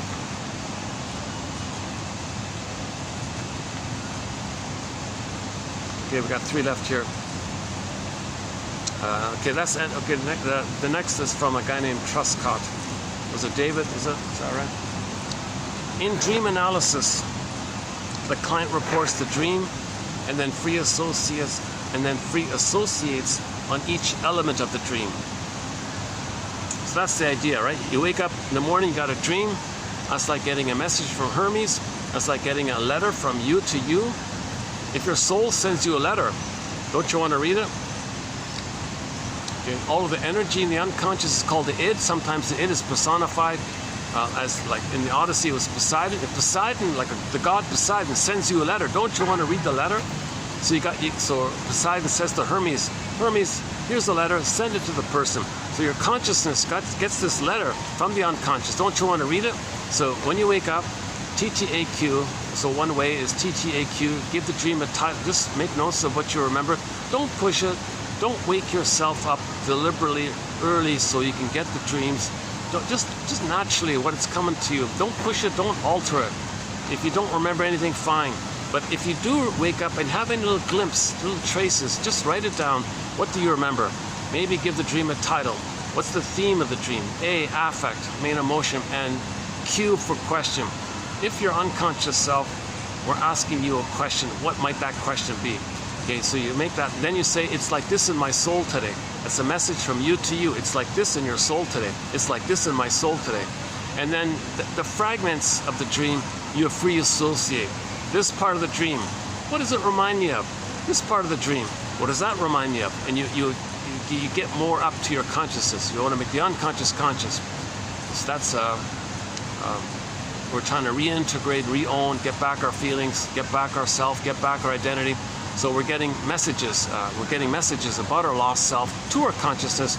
We need our consciousness to accept our denied real self. To get the real self back to us, we need our consciousness to accept ourselves, welcome ourselves back home. Okay, so we're looking for ourselves, kind of thing. We've got to stop running away from ourselves. Our inner self is trying to catch up with us. So you welcome yourself back to yourself, kind of thing. Oh, we did. Oh no, one left. Sorry, the last one here. Countertransference interferes with therapy to the extent that the client says. Sorry, countertransference. So transference means when the client recreates and transfers the past to the present, and recreates in the present his past. That's called transference. Transference acting out. Transfers his childhood past to the present situation and acts it out like a theater thing, and uses the people in the present as stand-ins for people in the past. So he's transferring the past to the present to know the past. So the client is transferring. Now, if the therapist does the same thing, the very same thing, that's called countertransference.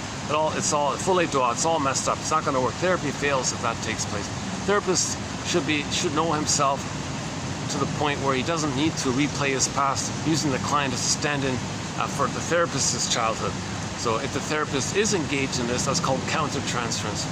A big topic, and shrinks are talking about it all the time. It's a huge topic. We did numerous quotes on it recently. So one more here.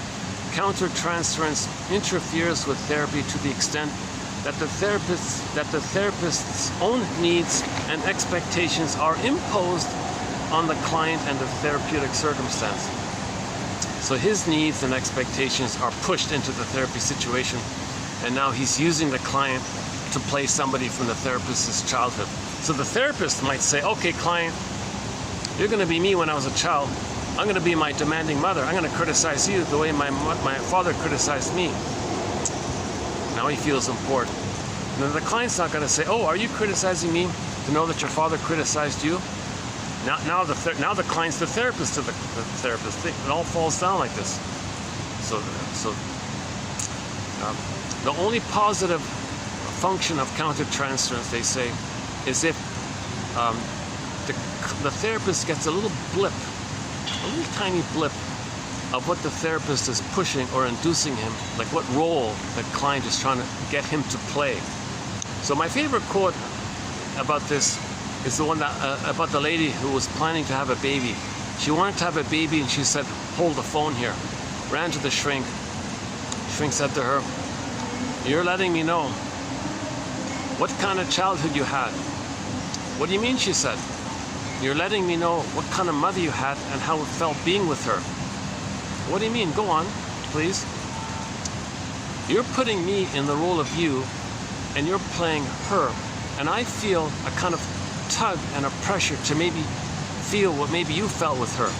She got it, she wept, she cried, she understood the whole thing, she had it like a catharsis kind of thing. And then later on, when she had the baby, she had empathy for herself, soul vision for herself. She had soul vision for her baby. She could be a mother for the baby. She didn't need to repeat it onto the baby. She didn't need to shame her baby. to communicate that the mother shamed her. Let's say that woman didn't go to the shrink and did have the baby, and the mother shames her baby. The baby's not going to say, "Mother, are you shaming me?" to communicate that your mother shamed you. Baby can't do that. Baby can't even speak yet. So first she went to the shrink guide, made it conscious, okay, found herself, had empathy for herself, understood her real self, her wounded real self, and then had empathy for herself. Then she could have empathy or soul vision for her own baby. Then she became a mother for the baby, because she's the one that looked inwardly, healed the woman in the mirror, healed the man in the mirror. Okay? So she's the one that kind of looked in the mirror kind of thing, right? And then we're good. She doesn't need to transmit this old, tiresome, painful trauma that was inflicted on her and give to her own baby the same trauma her mother gave her. We don't need to do this anymore when you look in the mirror. Very good song by the singer Michael Jackson. You want things to improve? We'll start with the man in the mirror. Start with the woman in the mirror.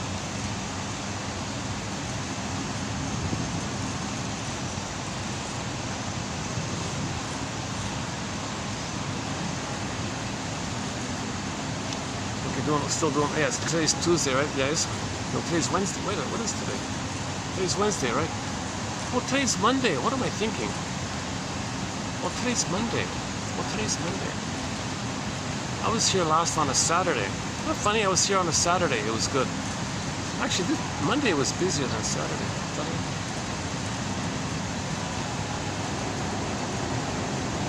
Now it's going to be quiet, I think, Monday night. The problem is it gets too dark here. I can't really...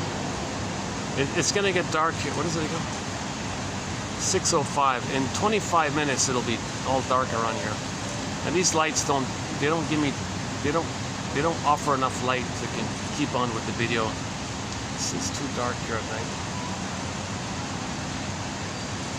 But I think we've covered the quotes here, today's quotes. And the last one we mentioned already. Ideally, an interpretation will contain what the client is currently thinking, feeling, and doing in the therapy session. A here and now live example, a here and now recreation of the transference from the past to the present with the person in the present, recreating the past in the present. So you see that? Notice how it's a reflection of the past and how it's a pattern in the person's life, how they do it outside the room. So you link the pattern the person has, when it began, and then to see a live here and now example of it being live with the person in the present, and you make the link. Okay, you have this pattern in your life. You learned it back then. That's why you're doing what you're doing now in the present. That kind of, they call that an interpretation, like a complete or a total interpretation. It's got the 3 points, right? The pattern of how you're doing it everywhere, when it began, and a live example. You got to see it and catch yourself. You're doing it again right now, right here, right now. You're doing the very same thing you're complaining about. You learned it back then, okay? So you've got this cycle. You're repeating it.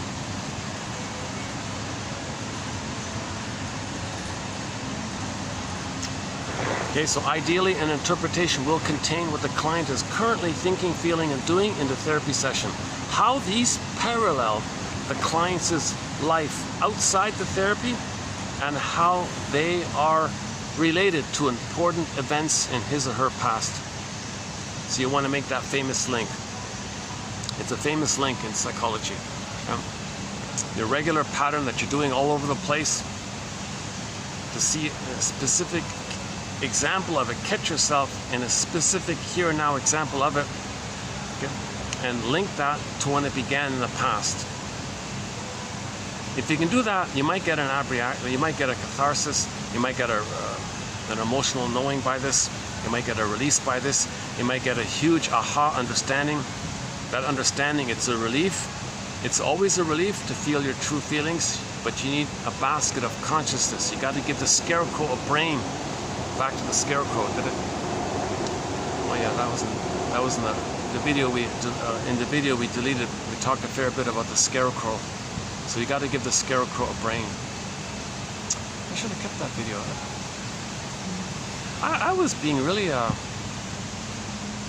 why could I had a good 1 hour video And I got a little annoyed by some of these juveniles, they're smoking and all this. I thought, okay, let's just do this over again. But it was a good video. I could have just hit the pause button and then continued.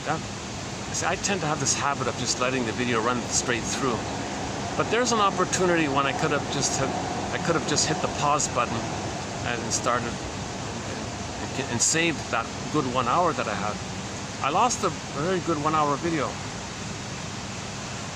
And now I'm speaking now. I don't remember if that bit about the scarecrow was in part 1 of this redo, or if it was only done in that first take that's got lost. So lesson learned. When I'm doing a good video and there's a problem, just hit the pause button and I can come back and save it, not lose the whole thing. Because it's funny, because there was no battery problem. I only had a battery problem when I redid the video. Isn't that funny? That's like a double. Okay, sorry. Dealing with my little tech issue here. Okay, what's my favorite one here? I'm just hoping there's one. I think the first one is sort of my favorite here. The apex of personality development is to have the capacity to take full responsibility for yourself. Edmund Burglar says you're responsible for that bag. Once again, our true self is repressed. Robert Blythe's metaphor, it's like a bag you drag behind you. Bag, behind, shadow, don't see it. Back, shadow, behind, dark, don't see it. So your memories of your true self, authentic self, it's in that bag, means it's repressed. It's in the non-reporting brain, so first brain, second brain, third brain. It's repressed into that first brain, so down, Amos core gets pulled down into the bag, goes down like an unconscious. And then, okay, that bag, right? So your real self that didn't develop, it's in there. Now with the real self, there's capacities and gifts. That's all in there.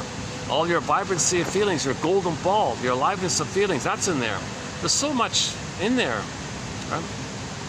Now all the energy in that bag, it's called the id. So it's kind of powerful like that.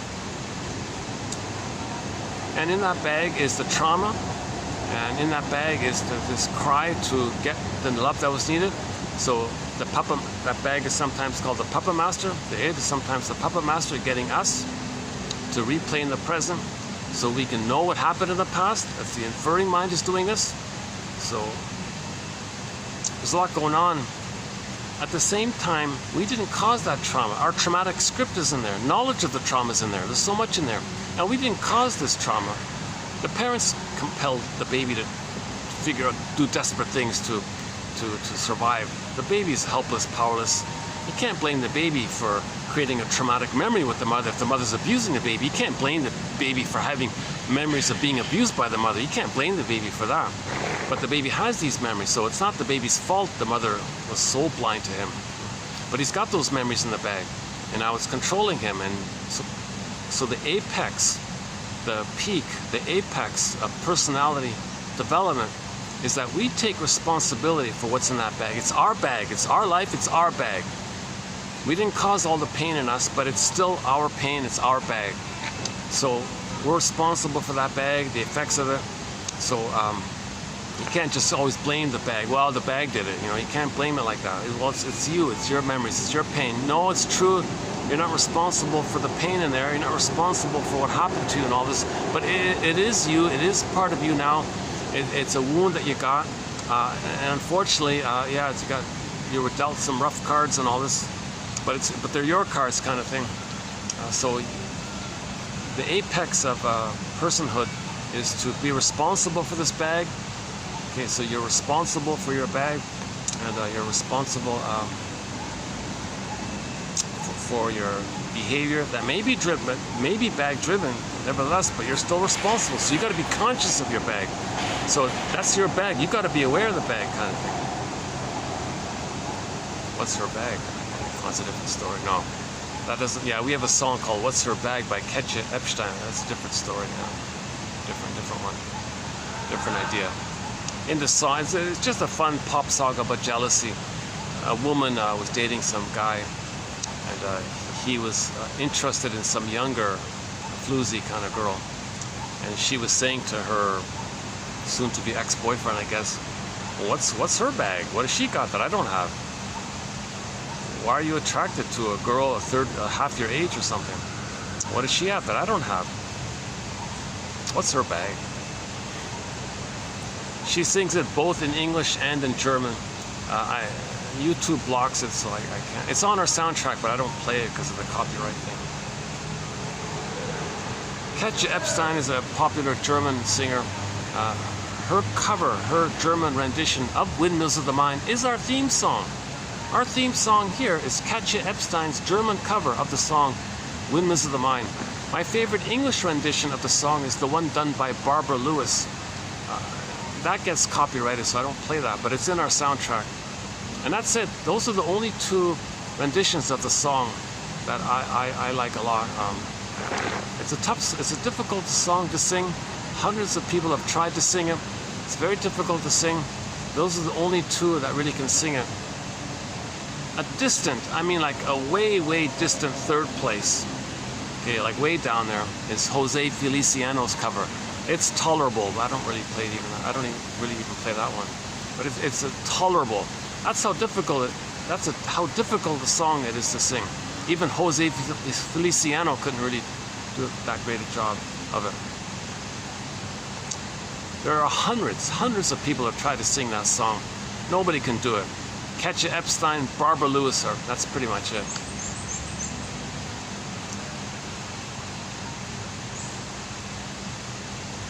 There's some people like this Italian, one Italian singer tried to sing it. She's in tune and all that, but there's the lack of feeling. There's something missing. I don't go for that one. It's just Katja Epstein and Barbara Lewis. That's nice. Windmills of the Mind. Windmills of the Mind. Caverns of the Mind. Windmills of the Mind.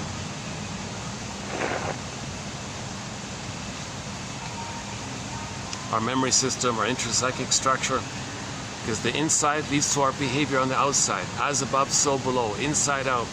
The outside is a reflection of our inner state. Understand the inner state. Heal the inner state our outside is doing. Woodman puts it this way. If your feeling self is wounded, your doing is distorted. So her jargon is the feminine principle is the yin, okay, the feeling. If your feeling self, so-called feminine principle, your feeling self is wounded in all this, then your doing is going to be distorted, because your doing is the anger of the woundedness. So if you feel wounded, your doing is distorted. If you feel loved and healed, your doing will be healthy and normal.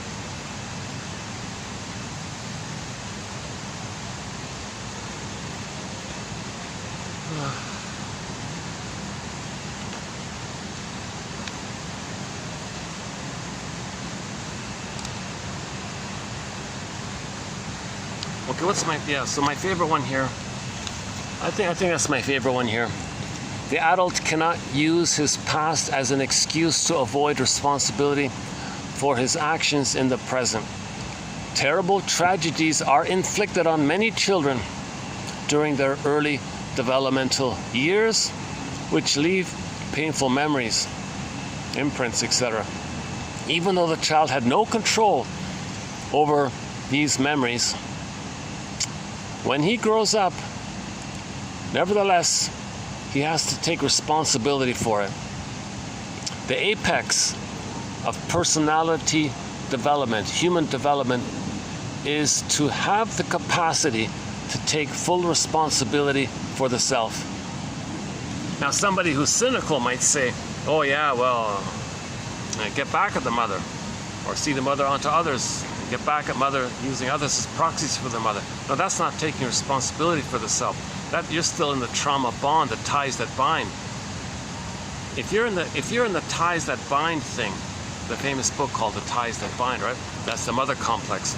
The more hurtful the mother is to the baby, the more those ties bind. That's the mother complex. So you got to be free from that. You got to forgive her for that. Feel the pain of it. Forgive her for causing the pain. Have the feeling released by your belated understanding. Then you can be free from the ties that bind, right? Then now the apex of personality. Now you have access to the real self. Golden balls there. Differentiation is there, identity is there, golden ball is there, a conscious ego is there, the scarecrow now has a brain, the Tin Man now has a heart, the lion is back in his body, okay? And now now with the scarecrow having a conscious ego, you are aware of your uniqueness. Everybody's unique. Everybody has a little uniqueness, nature's greatest miracle. Okay. Now, expressing what's kind of a little unique about us, expressing that is called pleasure, meaningful, loving life, sharing your gifts, sharing who you are, expressing your little uniqueness like that, right? Just like every little cat's unique. We love all these different kinds of cats. They're being who they are. No problem like that, right? So we love all these different kinds of cats. Different kinds of birds, they're individuated. No two birds are the same. That's okay. We love that kind of. The Great Spirit wants it like that. The Great Spirit likes it like that. Every leaf, okay, every leaf on that branch is unique. The Great Spirit wants it like that. So who's going to argue with the Great Spirit? The Great Spirit likes everything a little bit unique.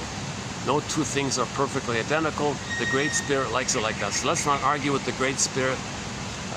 Let's not be that arrogant. Oh, if you have that arrogance that you can override the Great Spirit, that you're more powerful than the grand power of nature that creates the universes, creates the star systems, it creates the galaxies, and creates the planets and the oceans. If you think you have that kind of arrogance, okay, that's a sign of trauma, because you're playing infantile God in the uterus. Again, the baby in the uterus thinks the little God. So if you think you're more powerful than nature, so enter here the story called The Pied Piper of Hamelin, 1957 fantasy musical. Terrible music, by the way, and a metaphor for this attitude. The mayor guy, oh yeah, I'm above it all, and he tried to fool the Pied Piper. The Pied Piper was an emissary for nature, nature's processes, nature's healing processes, the process of healing in nature. The arrogance says, well, let's trick the Pied Piper. Pied Piper shook his head, oh boy, there's a lot of trauma here, things are gonna get worse. So he's not punishing the children. He just showed what happens with arrogance, which is a byproduct of trauma. The mountain opened up and the children went into the mountain. The Pied Piper didn't punish anybody or anything. It's just a metaphor that we lose our soul when we have this arrogant attitude. But that arrogant attitude is a symptom of trauma. So we're supposed to know that arrogance is a symptom of trauma. Arrogance meaning you think you're a little god. Self-sufficient superiority complex. Anything human or feeling, reject it. The mayor guy said, I reject it. So he treated the children badly. Okay, and then that's a metaphor of a person rejecting their feelings and their inner life and all this, their soul and their real self. So, and we saw how this got worse and worse in the film. At the beginning of the film, okay, that's all like one, the whole story is like one mind of the psyche. So in the psyche, so in the beginning, the children were starving, hungry in the hills. You can hear them, you can see them, but they were neglected. So he said, oh, who cares about that even? Oh, whoa, things got worse. Mountain opened up, the children got down in the mountain. They tried to listen. They couldn't even hear the children anymore. That's a deeper pain. Then the village suffered, and then things got worse for the whole psyche, the system. Finally, somebody said, you know, like the land version of us, well, we villagers lost our children because they never had us. So mourning took place, they grieved, they cried, mountain opened up, the children came back. So we got back our feelings. Joy and sadness came back to the console. Okay? This cord that got pulled down came back up, but she was called Persephone. Odysseus got home and was Ithaca, his inner home, psychic castle, soul castle, inner home, Ithaca, inner life. He was connected to his home within, home, Ithaca within, then reunited with his feelings. Okay, Penelope, feminine feelings, reunited with his feelings. He had it, lost it, got it back. Okay, and so on. The golden ball came back from the well, right? The frog prince, the golden ball came up. And then the frog prince reunited. A lot of these marriages and myths and fairy tales means you got back your real self. The system is healthy, and there's a yin and the yang. Okay, feminine, masculine principle, doing and being, feminine, being, doing, masculine, and there's a happy harmony there. So the marriage in a myth or fairy tale is basically, you can imagine the yin yang symbol. That's like, it's kind of like that healthy flow between the two. Harmony, happiness, peace, harmony, happiness, right? So when they got married, when the prince and the princess, whatever, they got married, there's like a happiness in the, they lived happily ever after, kind of. It just means that, right? So we're trying to heal, right? We're trying to heal. Storytellers are helping us heal with their myths and fairy tales. The philosophers, likewise, with all their stories. Okay, the playwrights like Ibsen and Goethe. Okay, and then Freud tried to talk about biology, make it scientific. Not enough data at that time, so he synthesized the material that came before him. He was inspired by Goethe. Apparently, Freud's writings won the Goethe Award for literature in German. So if you can read German, you have the pleasure of reading something that's Goethe-ish, like literature. So Germans are lucky if they can read Freud in German. The English translation is all messed up, so forget that.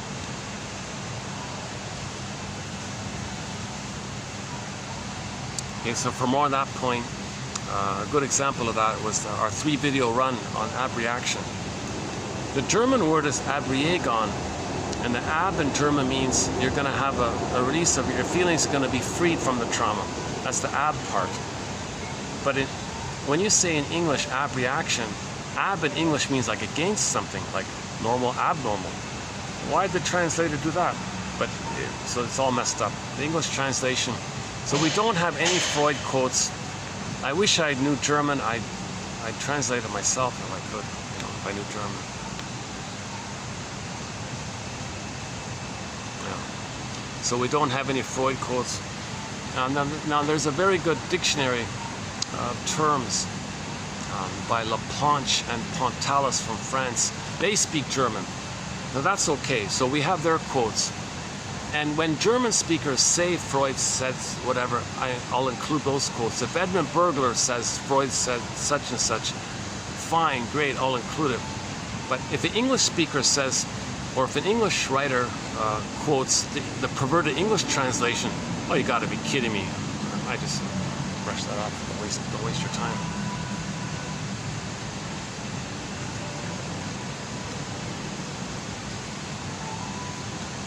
Likewise, we don't have any Lacan or Jung, too much made-up jargon. I don't find that helpful. Again, I don't have a PhD, so I need these quotes to be clear.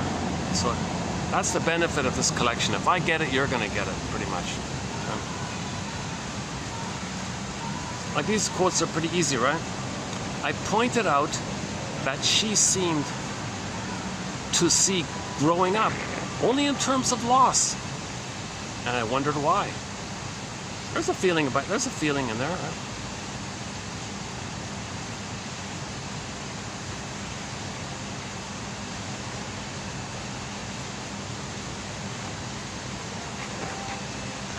So in the therapy process, first the woman recognized her defenses were making her life worse, part one.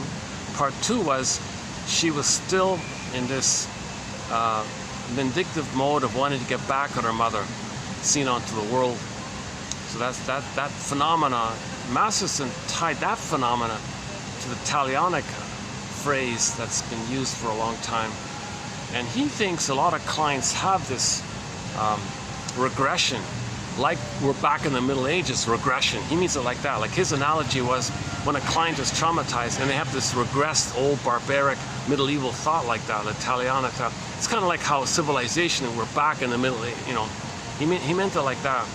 So that was just interesting teaching idea that he had there. He's a teacher. Masterson's a very good teacher. He writes very clearly. We have a lot of his best quotes in our collection here. So today we added 3 more from him.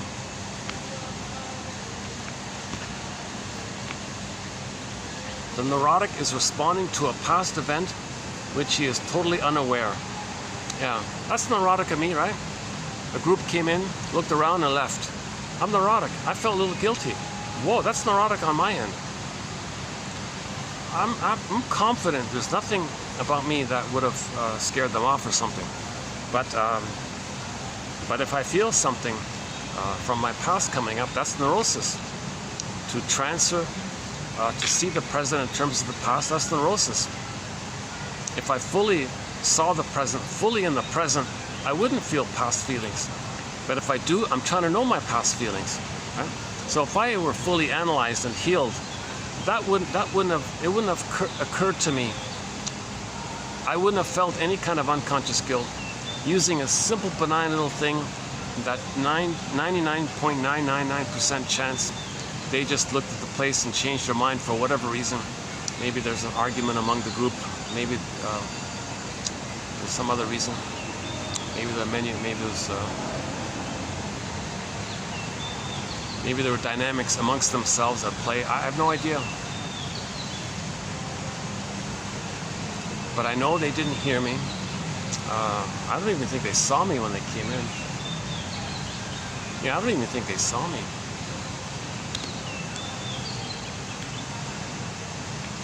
Maybe when they walked by, they heard me. But see, here it is again. It doesn't matter. If they're back, if they're on that other end, the main end, they don't hear me down there. Nobody can hear. The main dining area is like way at the opposite end, like behind the building, the nicer area. No one, I've checked it already. I asked the waitress, can you hear me at all? Oh no, nothing.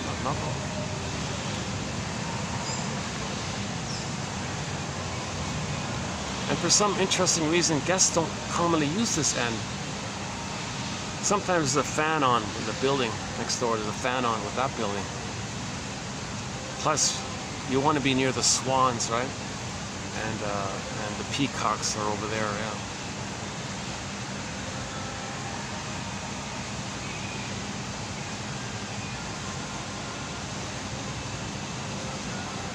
I couldn't move over. Yeah, there's lighting.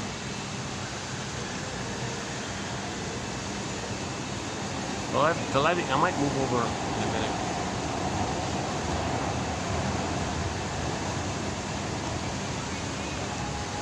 Okay, any other good ones here? Let's see.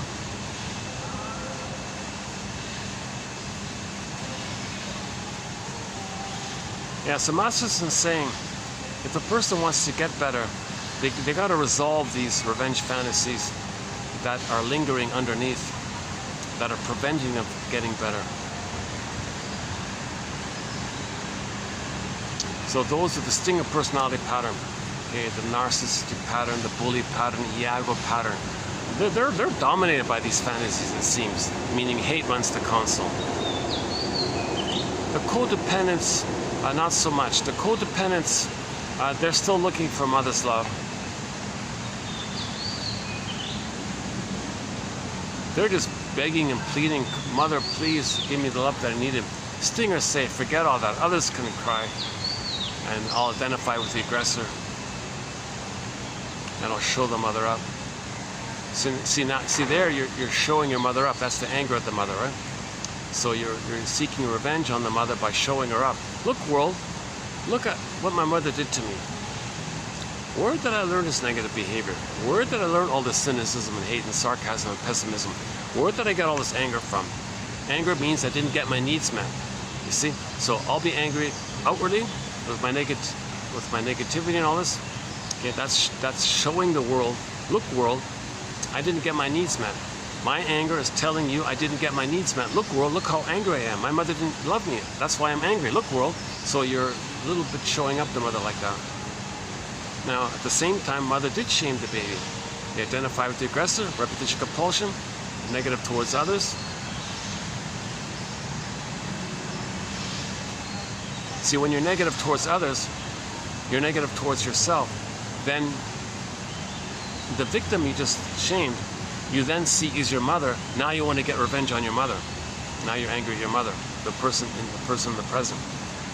See, it's crazy, right? Alice in Wonderland. It's mad. The cat said it's mad in there because of the fusion. The child was the shamed, passive one. The mother was the active, aggressive one. So people in the present can play both. You put those two onto both. So mother shamed the baby. Baby identifies with the aggressor. new situation. Okay? The cycle is mother shamed them. They're going to be the shaming mother who shames them. But they're going to see their soul onto others. Seeing their unloved self soul onto others, okay? Then when they shame themselves, since they see it outwardly, they shame others because they see it there. It's projected. When they do that, they relive the pain of mother hurting them. Hocus pocus, auto-hypnosis, double focus, trance logic, Alice in Wonderland. The one they just hurt in the present, no time, flip-flop. They'll say that person in the present is the mother who hurt them back in the past. Now they're going to get revenge on their mother, the person in the present. So now they have this talionic thing against the innocent person in the present, thinking that's the mother who hurt them back in the past. Okay, now they're back enraged with the mother. Mother, where's your love? Oh, cunning tale, don't hurt me, mother.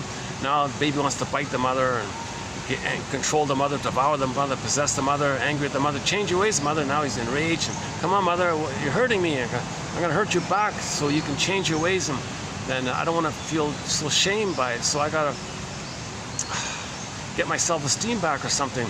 I got to get you to change. So I got to hurt you so you can change and realize that you hurt me so you can love me finally. So we're in this mess like this. So this talionic thing, Masterson seems to link it.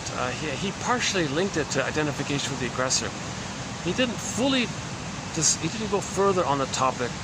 It's just like a little paragraph kind of thing. But he's the first person to mention this issue. He's the first person to use this word talionic, right? Because he said that in the process of working through in the healing journey, the clients have to give up this revenge fantasies, which to teach this idea of revenge fantasies, he links it to how in trauma we're regressed back to some primitive kind of thing, like in the Middle Ages, when there was all this, according to one author that he read and he quoted, there was all this sadism and you know, there was even the caste of the feudal lords. They had a whole department in there that's just devoted to hurting people for other people's fantasies of getting revenge at their mother. So they're scapegoating all these people. It doesn't work. It's barbaric. It's cruel. Undeveloped. This very undeveloped topic. Shrinks avoid this topic. I noticed there isn't much talk about this revenge issue.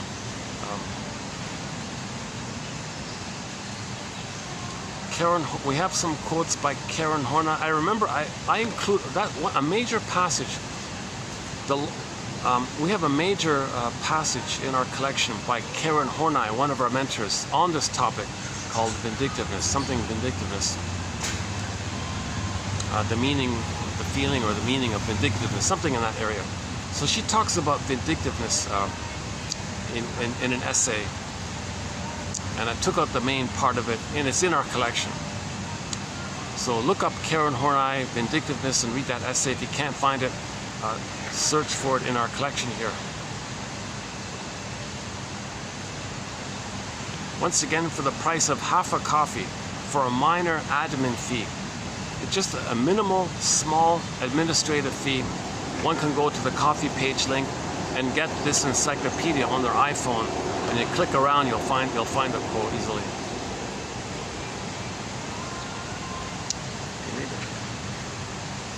Is the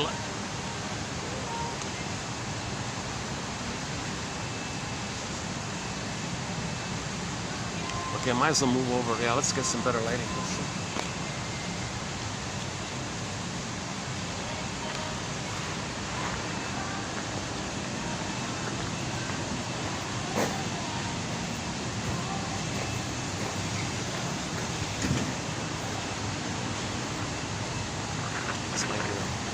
A little bit better, right? Well, yeah, we got the fireworks thing in the background.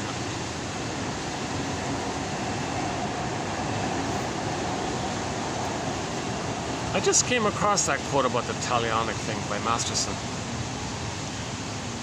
I'm still trying to figure out really what he's getting at. Like, I'm still trying to I know he's trying to teach us something. I know he's trying to be helpful. I'm a little blurry on that area about this issue.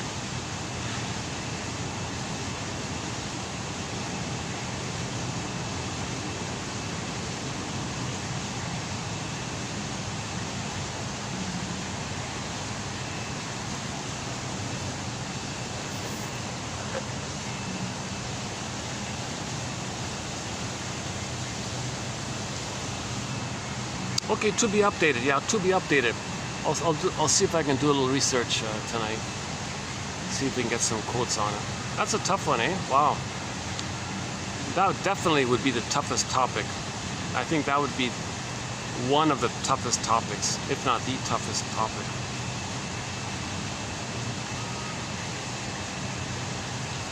Part of it is this issue of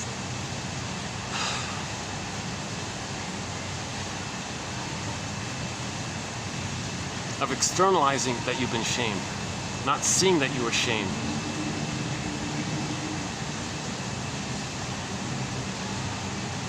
Demanding that the mother change her ways. There's this real enragement at the mother. So again, if the mother's misattuned, malattuned, force feeding, bottle feeding, following a schedule feeding, doesn't hold the baby like, or rough handles the baby, or is not, any of these kind of washes the baby in a rude way or something, or impatient way, that'll do it. He'll be enraged and want the mother to mend her ways. He'll be enraged in the effort to do so, right?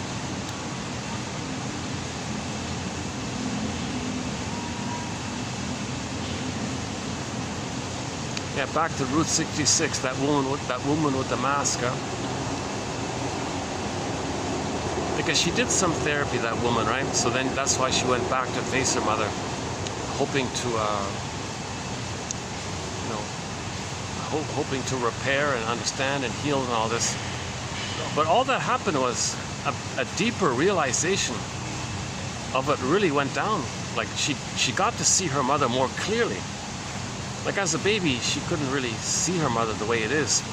But later on, when you go back, well, yeah, we had one quote from 3 years ago. Interesting quote from 3 years ago. The guy said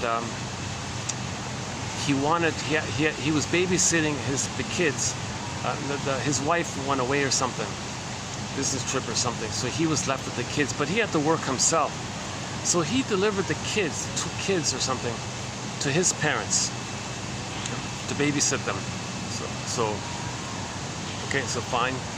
Then he went away and came back, and he got a glimpse of how his parents treated, how coldly, how indifferently or something, how callously or something negative took place while the grandparents were babysitting the kids. And he saw that, and he went, click, this all makes sense.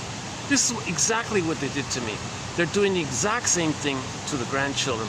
He saw that they all made sense. I know what they did to me. So he grabbed the grandkids and ran away and protected the grandkids from these abusive parents. Right? So he said he was able to see in the present what the parents were like. So we tend to visit this thing in the past, right? To get a better awareness of it. Once again, if we don't have a happy past, it's pathological nostalgia, pathological reminiscing. We're dwelling there. So we're like the woman in the mask. You want to go back and process it, understand it, get a better story. Maybe the mother can confess and share her information. That's why we have that suggestion in our list of suggestions. So we have a list of suggestions on behalf of 1001 Windmills of the Mind. One of the suggestions is that on Mother's Day and on Father's Day, that those days are their days to write letters to their adult children over 35 about the first 3 years, the truth about the first 3 years, the pregnancy, the delivery, the first 3 years, as much as they can. That's being responsible to help their children to heal. Yes, there's a risk the adult children will not want to talk to them anymore, but there's usually, they say, one guy said it was a huge relief I feel relieved. Now I know what it was. I can forgive them and all that, but what I can't forgive is them hiding it all the time. I needed to know this kind of truth. Because if I'm going to heal, I got to know the truth. The painful truth will upset you free. The truth will upset you free. So they got the truth. So the parents are helping their children to heal. It's at least trying to make some kind of amends. It's trying to look, I got to let you know this stuff. Every year, on Mother's Day and on Father's Day, those are their days. Every year, they write a letter, what they can, about those first 3 years, and send it to their adult children about what really went down to those first 3 years. Because the children don't remember. Children have amnesic memory. And so we got to help in this area. And yes, there's a risk that their adult children will never want to speak to them again. That's part of their anger. That's part of the grief process. So there's a risk they got to take that. That's a risk they should take, and they should be willing to accept that risk, kind of thing. But they're helping. They're doing the right thing to help their children heal. You got to know this stuff here. And people say Janoff thinks their apology is not going to do much. I disagree. If the parents can really come clean and share their side of the story, it can be very healing. I think it's very healing to get some genuine expression from the parents like this. Janoff doesn't seem to think so. Funny thing about Janoff, on that one point, that's my one little red flag with Janoff. He doesn't believe in forgiveness. That's a sign that he's really wounded himself if he doesn't believe that if a parent apologizes it has any value or something. I disagree. He thinks, again, his one beat note is, no, you gotta do a primal healing. That's what's healing. Your parents saying, oh, sorry, whatever. I disagree. I think if an adult child got a letter from their parents telling the whole story, telling their story, filling in the missing pieces of the puzzle, there's a relief. There'll be immense tears. There can be a healing experience by this. And you do what you can. And every year they do this. So on Mother's Day and on Father's Day, on those days, it's not about parents, oh, you got to flip it. No, they take responsibility. They write letters to make amends to their children. We already celebrate our parents on their birthdays and all this. So we already celebrate them on their birthday. So we don't need another one.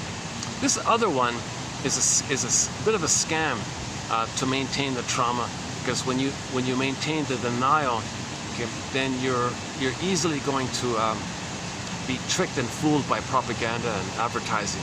So that's one theory about that. Interesting background, eh? Look at that.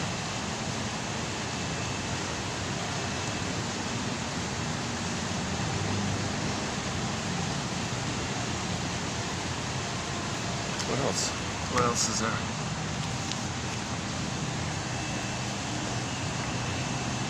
Okay, so we'll follow up on this talionic thing, see if I can get some more info on it.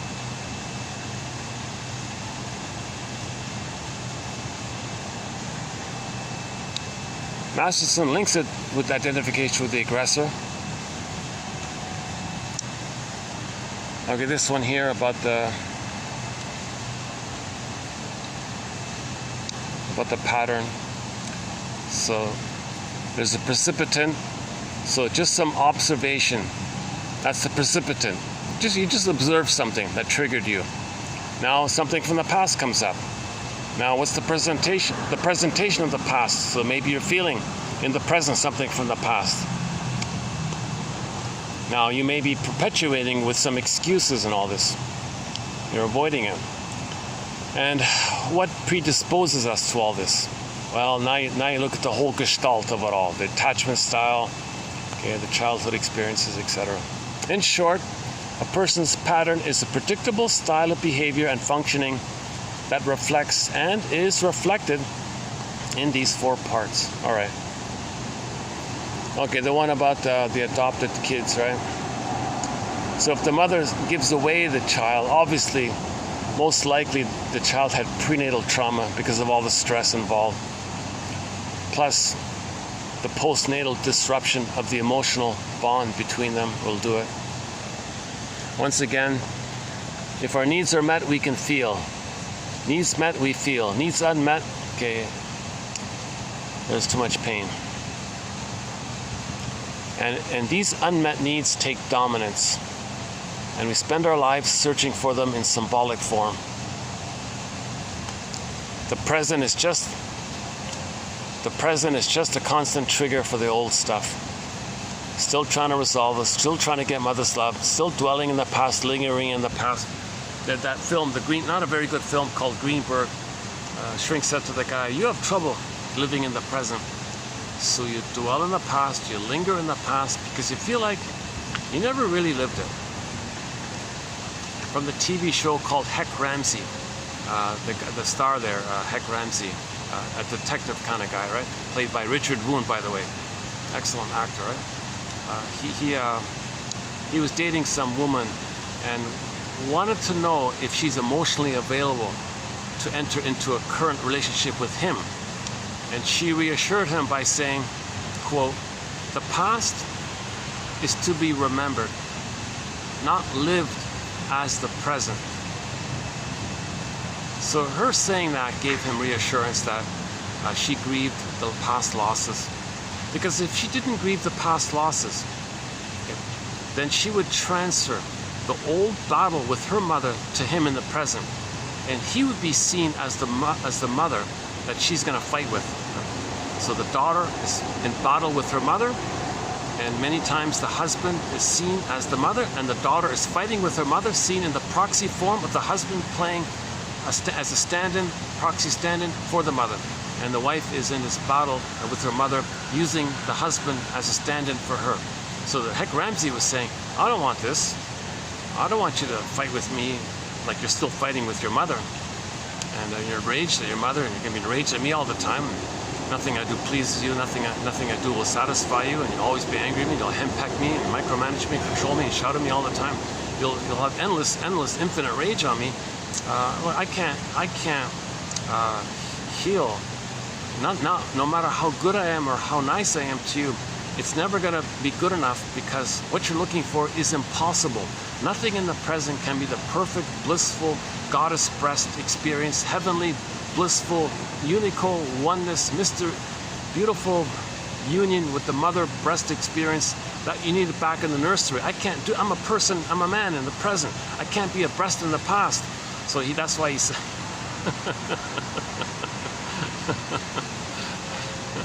"I'm a man in the present. I can't be your mother's breast in the past." Very good show called Heck Ramsey, yeah. Richard Boone. We have a quote from a show of his called The Richard Boone Show, an episode entitled The Stranger, about religion, yeah.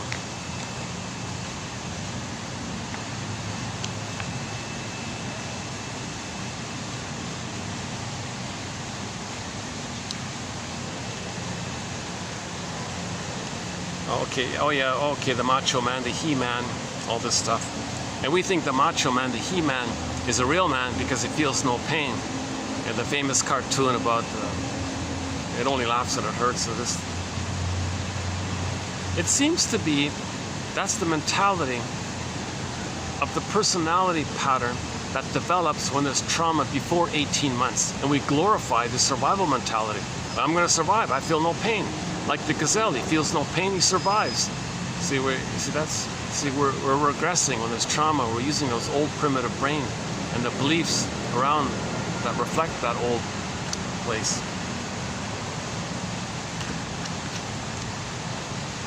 Okay, children have rights, okay? Yeah, children are not allowed to break the furniture because the furniture and the dishes belong to the whole family. So the child's angry. Why is he angry? Who urged to it? Needs weren't met. Teach the child to make I statements. Teach the children to make I statements. Teach the child how to make an I statement. Dad, when that happened, I felt, I had this need as a child, and when that happened, that need, I believe that need wasn't met when that happened. And because that need wasn't met, I'm angry because I have a need for connection and trust with you and relationship and rhythm of safety. And I need to grow and learn. I need a father to develop myself. Oh. Hello. photo. Oh, she's taking a selfie. See, she's doing the same thing. She's taking a selfie, and for a quick second, I thought that she was pointing at this, right? She was taking a selfie, but it was pointed at me, like she was pointing at herself, but the back side of the phone was directly at me. So for a brief second, I waved, saying, "Oh, hi there," but no, she's taking a selfie. And I have that same dilemma. I feel like others might be in what I just experienced here.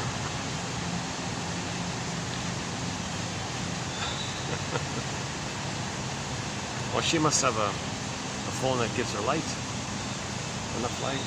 Yeah.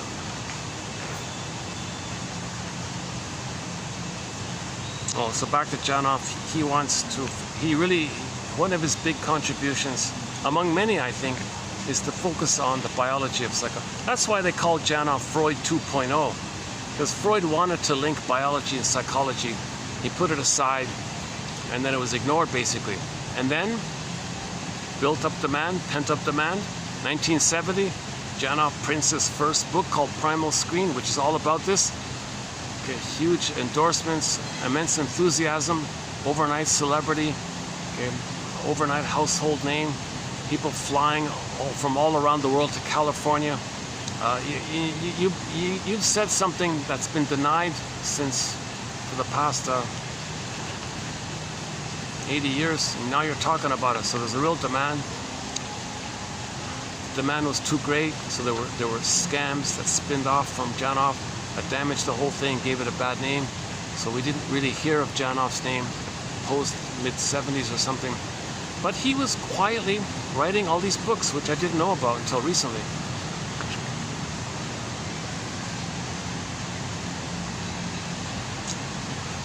Okay, the link between stimulating too much pain to get the beliefs, and then using those beliefs in relation to the pain. So more pain, more wild beliefs. Okay.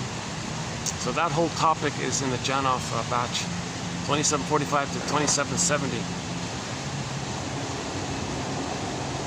Countertransference. Okay.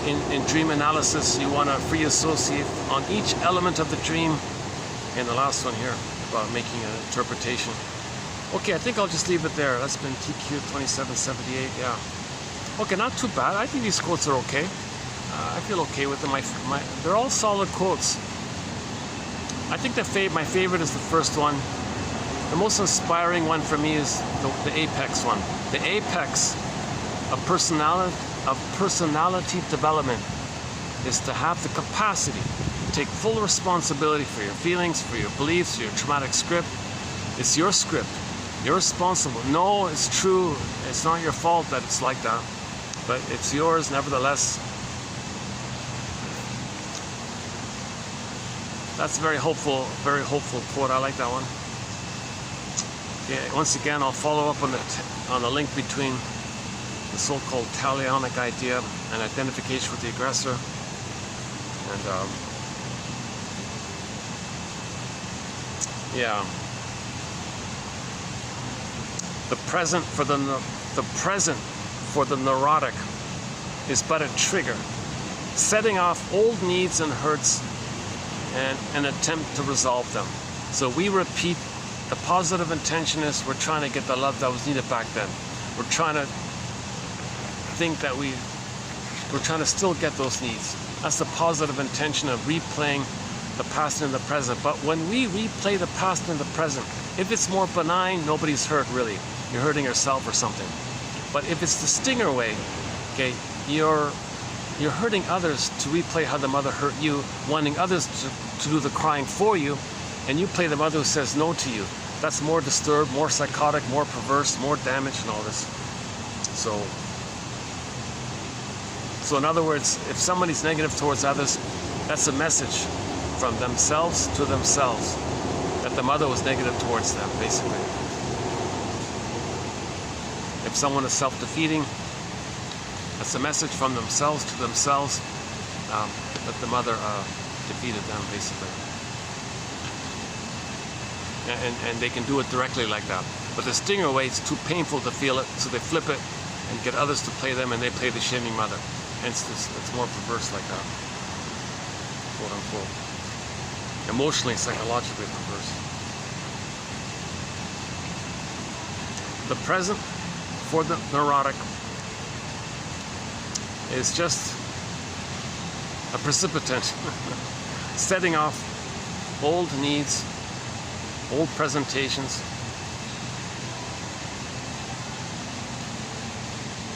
and perpetuating it in an attempt to resolve it. Okay, we did the He-Man one. So we're still stuck in this mode, right? If somebody can show a lot of tension and show that they can tolerate all this pain, well, it's as if one gazelle is saying to the other gazelle, hey, look, gazelle, I can run an extra distance because my brain sent me more endorphins. It's kind of like the alcoholic stuff, right?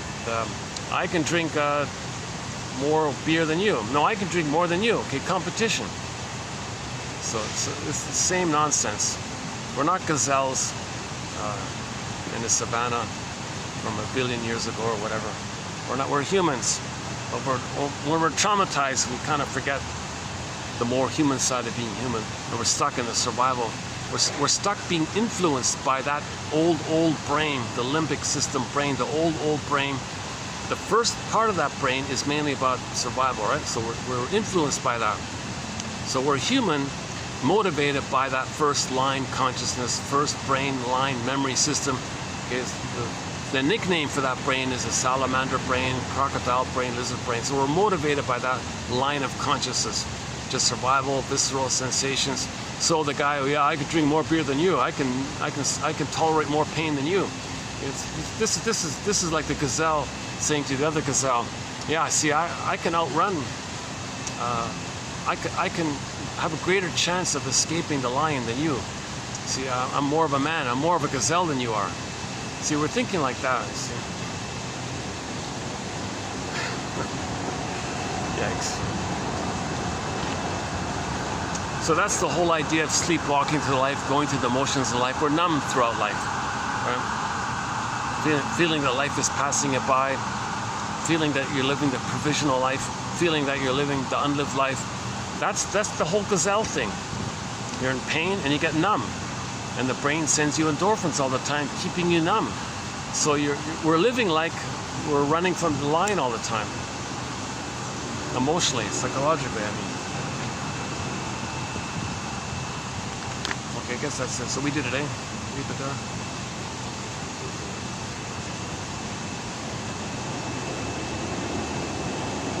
The neurotic is responding to a past event of which he is totally unaware. Once again, pregnant women should not drink coffee, wine, beer, smoke, stimulants, pills of any kind, no pills of any kind, not even caffeinated soda, because there's caffeine in it, like with the coffee. And I remember another quote, he said, maybe even don't eat too much junk food, because the chemicals might go in there. Now they're saying there's invisible plastic in it. You want that plastic to go into the baby? Jesus Christ, eh? What a gruesome story. 10 billion tons of plastic have been dumped into the ocean. Not 10 pounds. 10 billion tons of plastic have been dumped into the ocean. These plastic bottles and all that break up and disperse, but they're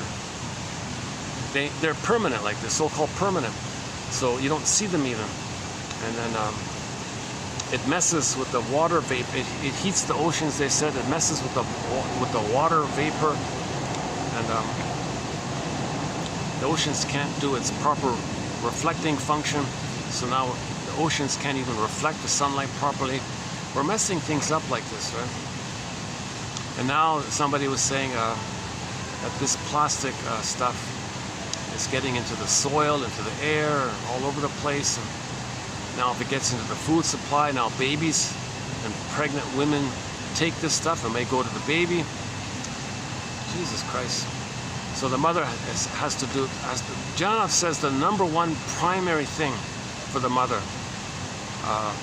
if you have to choose between the 5 stages of the secure attachment style, Janov is adamant, give the baby his paradise. Don't let him have prenatal trauma, prenatal distress syndrome. Don't let him suffer in hell. Don't let him feel that he's living in an unfriendly universe. Don't let him fight with the sea monster.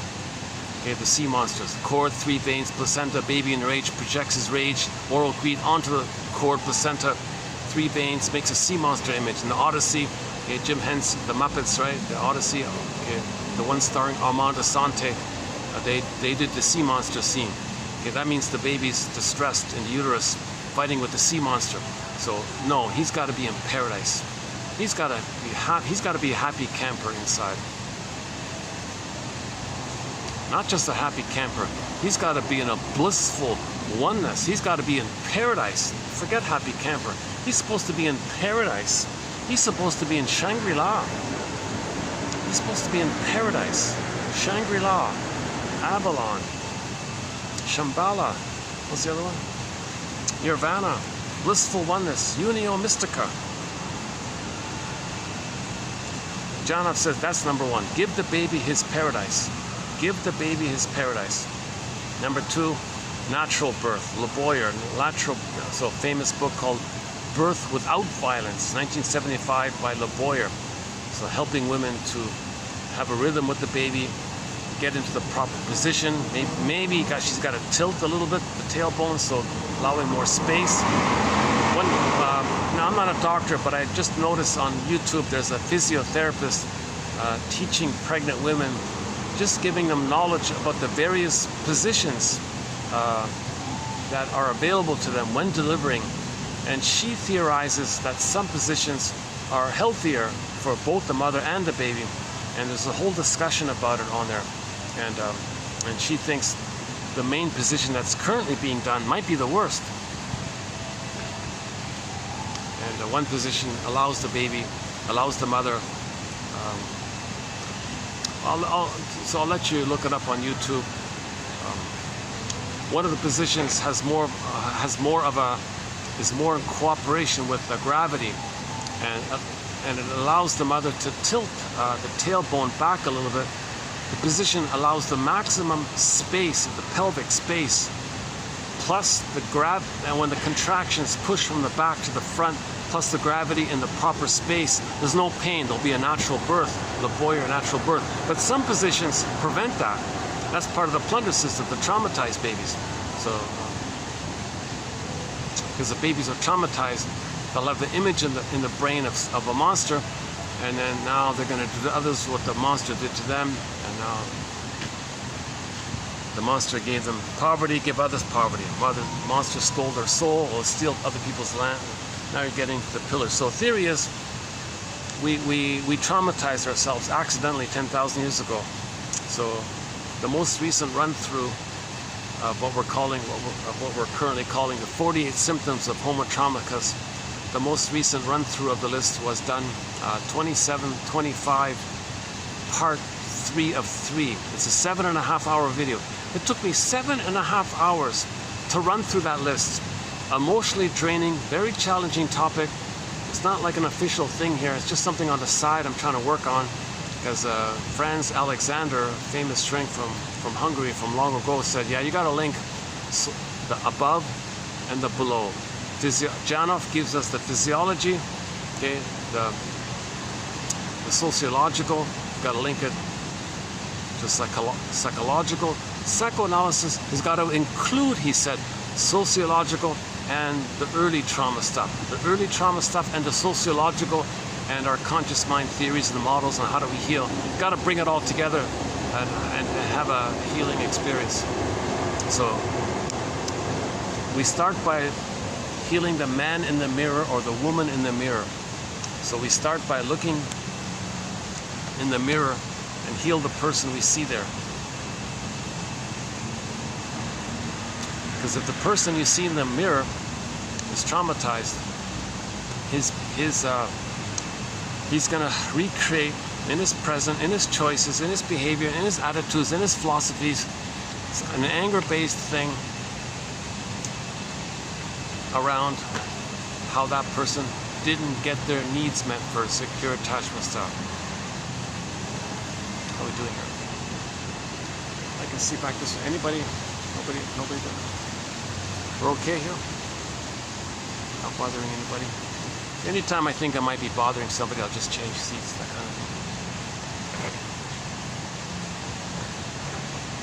It's too bad I didn't get a little better light. This is the best lighting I think I can get. Or, let's see. Yeah, let's try. What about the next one here? Oh, there's a group right there. Oh, look at that, eh? There's a table. I didn't hear them.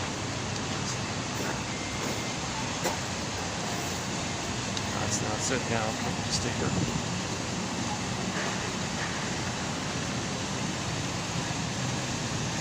It's about the same. I think it's about the same.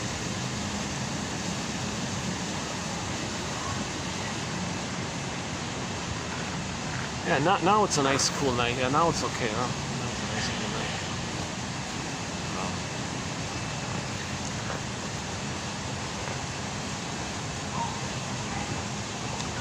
Oh, now I can hear them. I didn't even know there was a table there. People there. Hold on a sec. Let me tie my shoelaces here. Hold on a second.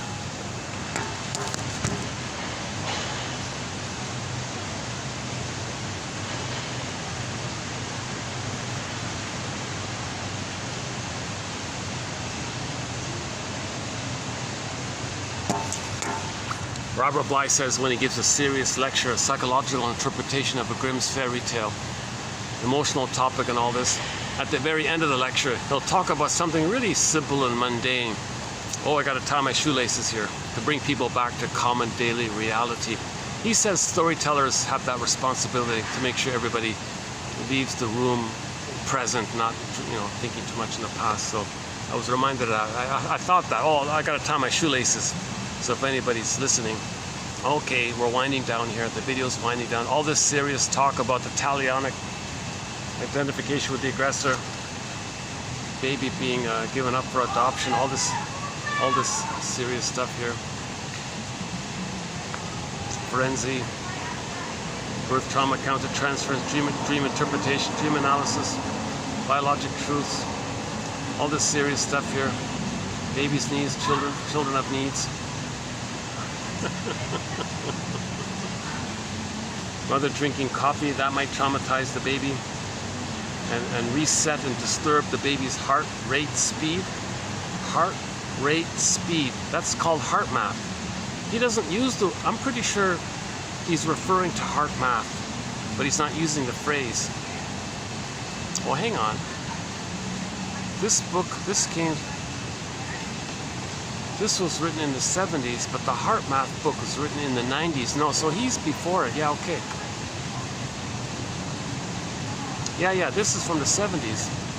And the Heart Math stuff came out in the 90s, right? Okay. Yeah, so let me tie my shoelaces once again. Well, it's funny, now I can hear them. Or maybe they were just quiet, having a rest, eating.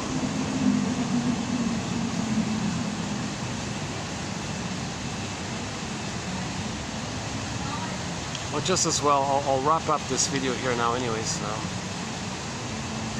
Let me return the cup here just to make sure they get their cup back. Hold on a second.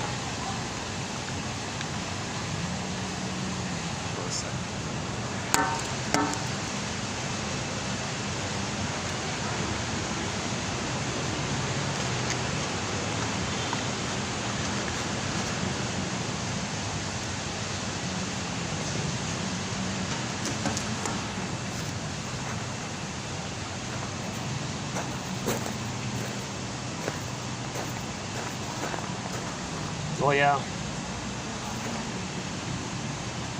Well, I'm gonna keep this file. I'm gonna keep it this. I'm still gonna look it up, find out the name of it.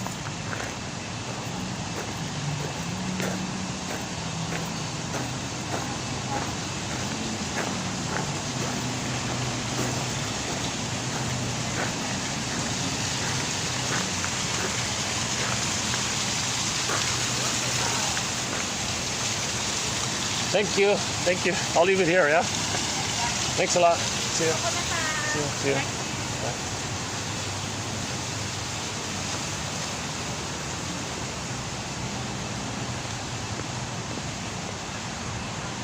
Let me return this the pillow there. Hold on a sec. Sorry.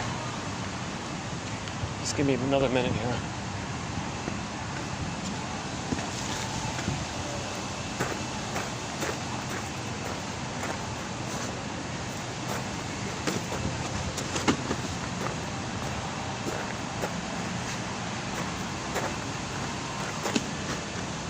All right.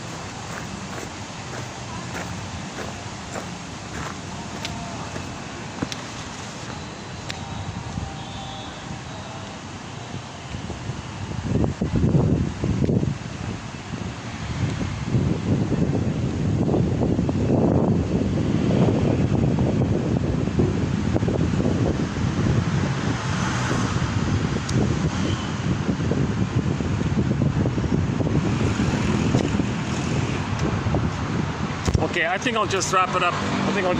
For today this time here. Sometimes I'll go to one of the hotel lobbies, but there's this sort of obligation to buy something there.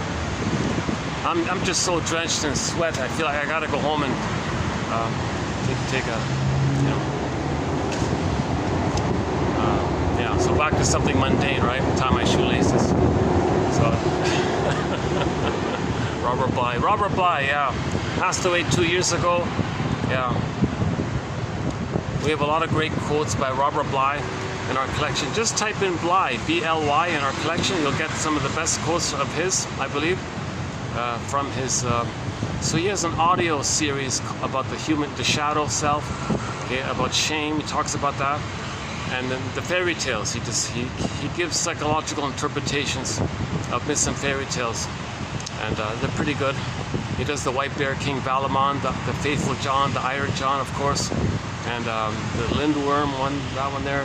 He has a thing called The Stories We Need. The Stories We Need, that one there.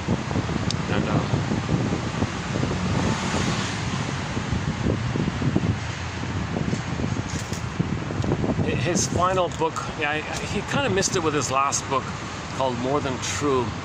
It was okay, kind of a little disappointing. He wrote it in his 90s or something before he passed away. Just like a little snippet sample of 6 fairy tales and a few comments on it. I was really looking forward to his most recent insights, but it was just sort of like a little teaser kind of book to his previous material. It's okay. It's okay. There's some interesting stuff in his book called The Sibling Society. He kind of went on a bit of a rant there a bit. That's okay, but there's some interesting stuff in there. He really was. There's no one even comes nearly close to what he offered, teaching men psychology, using myths and fairy tales as sort of as the bridge to it kind of thing.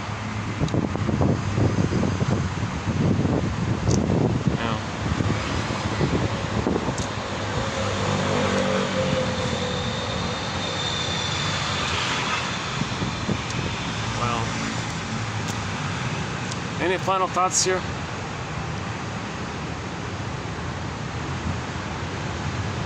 I think in the next video we'll have a few more notes. They're called id bits from the comic Psychoanalysis. There's a comic called Psychoanalysis. The best introduction to psychoanalysis was this comic from 1955. They had a section in there called id bits, like little tidbits of information about psychology, id bits.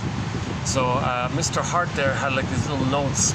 So I've been calling them Hart's id bits, and we did 3 videos. I think we'll do maybe one more, maybe in the next video. So they're in the pipeline. They're coming up. Some good ones also. Oh, here's light. Look at that, eh? I finally found light at night. Oh my God. I finally found a spot at night where I can get some light. All I gotta do is bring a lawn chair here or something. Could I do a video here?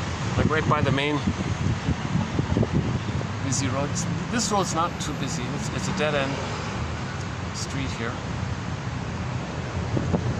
That's a thought, eh? The lighting's actually not too bad here, eh? Just right here, underneath this post here, underneath this.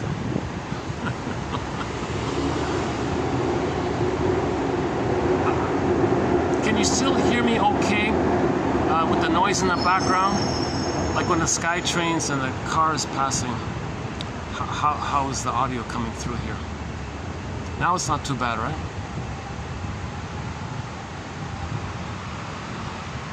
I'll keep it in mind if I want to do a night video, maybe bring a chair here. A little awkward. It's a good location because that there's no apartments like right near me. That's like six stories of parking over there. And yeah, that's all like this massive lobby complex for this private building there. That's fine. And then the road is there. I wouldn't be bothering anybody here.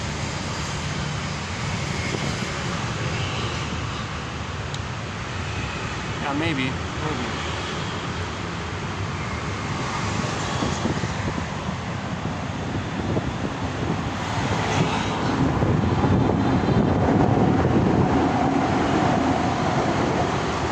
I have a fantasy on the SkyTrain that passes by that there's an ad on there. It says, be your own psychological know thyself detective. www.buymeacoffee.com/psychoanalysis. Just for a minor small admin fee, one can get this incredible collection of insights. So Thomas Ogden, James Grotstein, Melanie Klein, Margaret Mahler, William Fairbairn, James F. Masterson, Edmund Burglar, Karen Horney, oh my God, Althea Horner, Janoff, oh my God.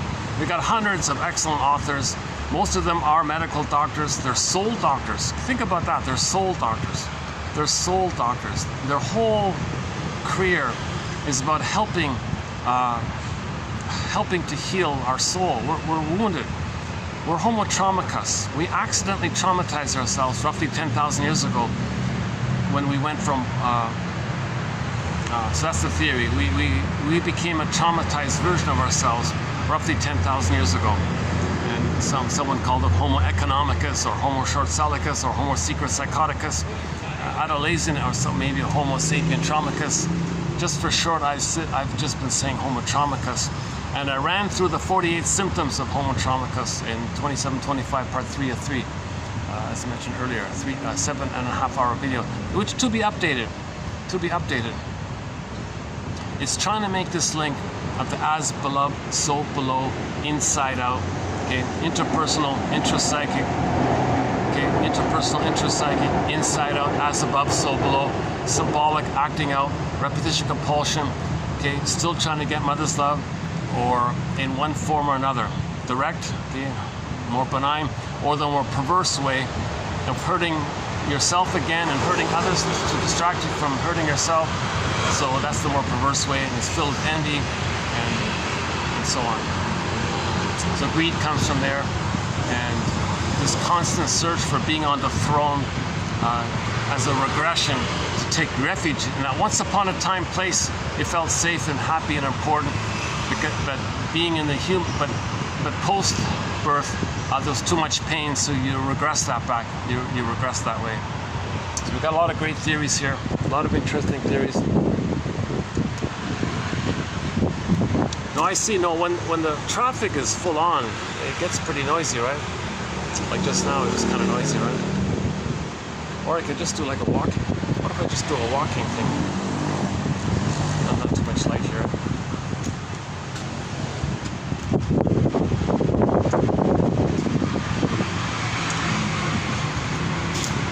What about I bring a chair right here, like it's just like this, a chair here.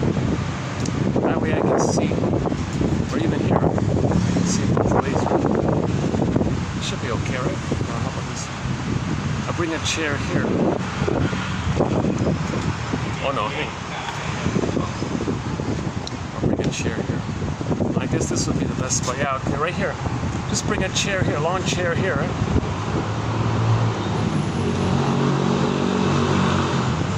Okay, when I get back, I'm gonna listen to this part, see how noisy that part is with the motorcycles passing by.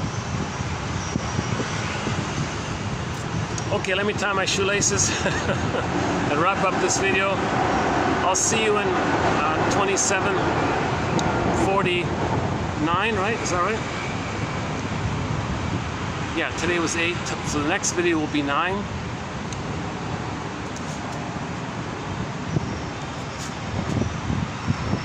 I'm gonna manage myself personally better. So yeah, this is the last time I'm gonna do this, all this sweating in the video here. I gotta kind of like give up this narcissistic trait in me. Oh yeah, whatever, you know. Like no, come on. I gotta present this as nicely as I can, as best as I can. This childlike thing of, oh, it doesn't matter. So what if you're sweating? It's all about you. Okay, you know. There's a little bit of that, maybe, right? So this is the last sweat video of the series.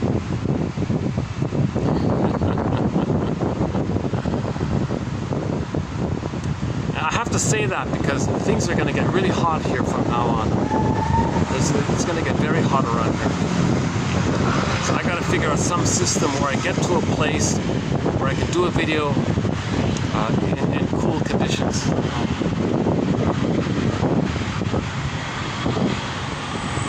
What about if I just do this now? Oh, if I put the chair here, no, I can't see what's going on. But this gives me the most light, right? Check the battery. Battery's holding up. Yeah, not this time the battery's working. 7:30.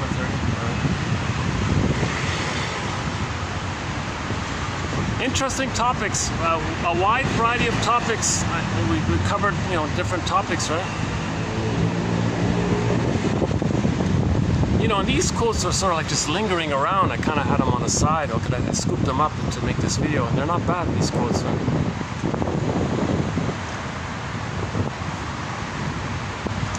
Like for me personally, there's going to be at least one quote that I like. Like personally, I'm not going to post a video if there isn't like one pretty good quote that I like. That Masterson one about the apex of personality development, I think that for me is there. And the 2 by Janoff was good. How the neurotic, like for the neurotic, the present is a trigger for the past. You don't even know it. That topic there. A lot of great quotes by Arthur Janoff, underappreciated. Yes, he had like a real roller coaster career. He was a rock star in the early 70s and then totally diminished, like totally devalued or ignored, or no one paid attention to him. I also never thought about him or heard of him as well until I heard that interview on a program called Radio Curious. So check out this program called, this audio podcast called Radio Curious. It's been around a long time. It's hosted by a lawyer guy. And before Janoff passed away, he did an interview with the host of this show. It's only 20 minutes long, but jam-packed with insights. Highly recommend that program. 20 minutes long, Radio Curious, Janoff. If you want a quick snapshot of Janoff's life, go to the New York Times, search New York Times, Janoff dies 93. The journalist was Margalit Fox. She did a good job giving a nice little summary of his life. I thought it was pretty fair and balanced and all this kind of thing.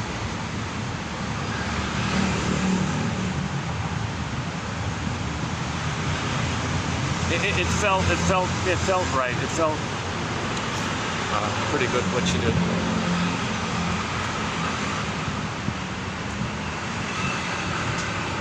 Yeah, Janoff said in that New York Times article, she quoted Janoff when he was speaking, when he gave an interview to another journalist, and he told that other journalist in response to why he decided to become a psychologist. Oh yes, I decided to become a psychologist, you see, to save my mother, so I could have a mother. Something like that. It's in the article. Okay, so I'll see you in the next video. Thanks very much.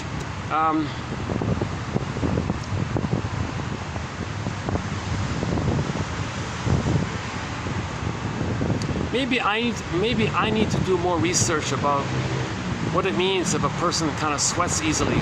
Like I sweat more easily than the average person, I think. Because I'll walk for a while.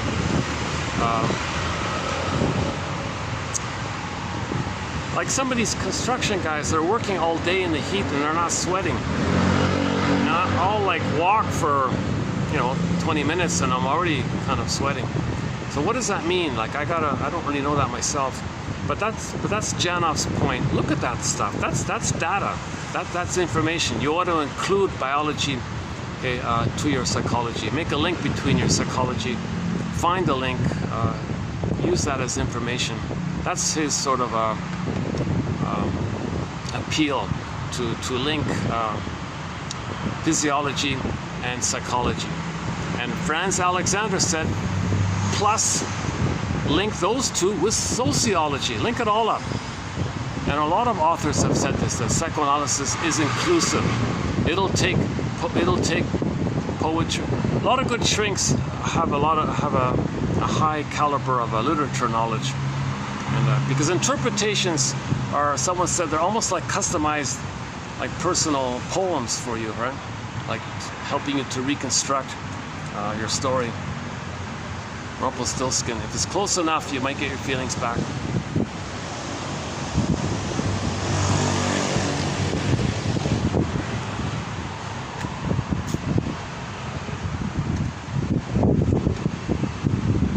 Final thoughts? Let's walk to the next lamppost. Let's walk to the next lamppost.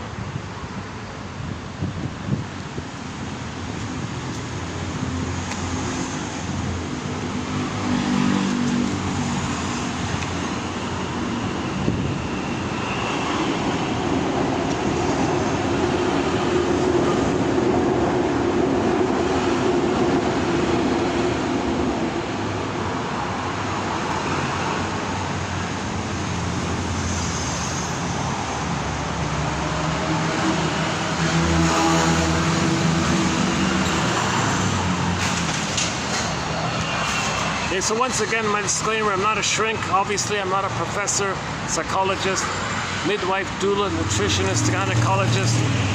Okay, I only have a BA. I'm only the oh, here's very noisy, eh? Well, there's no way I can do the video here, eh? Wow. Yeah, that's no way, eh?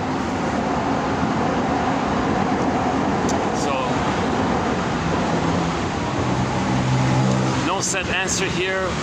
Just brainstorming, brainstorming kind of thing.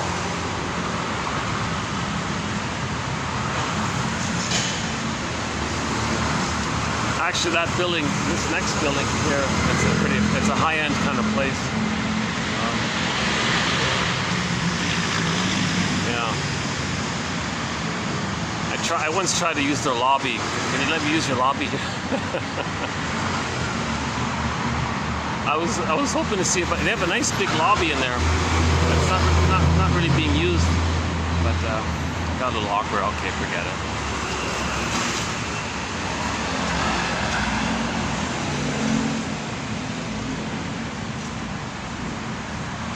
I don't know if you can see it, but there's across the street there's this massive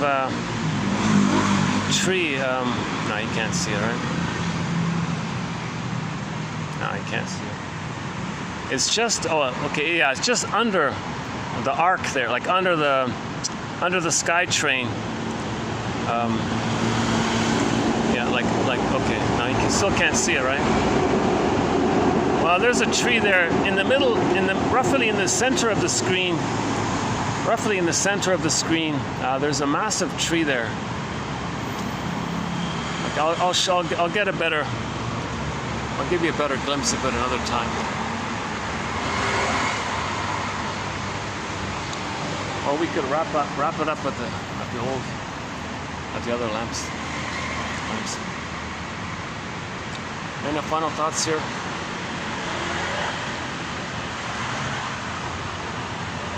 Yeah, so I ask for understanding too. All right, I have anxiety, so today is not one of my most good-looking videos for sure.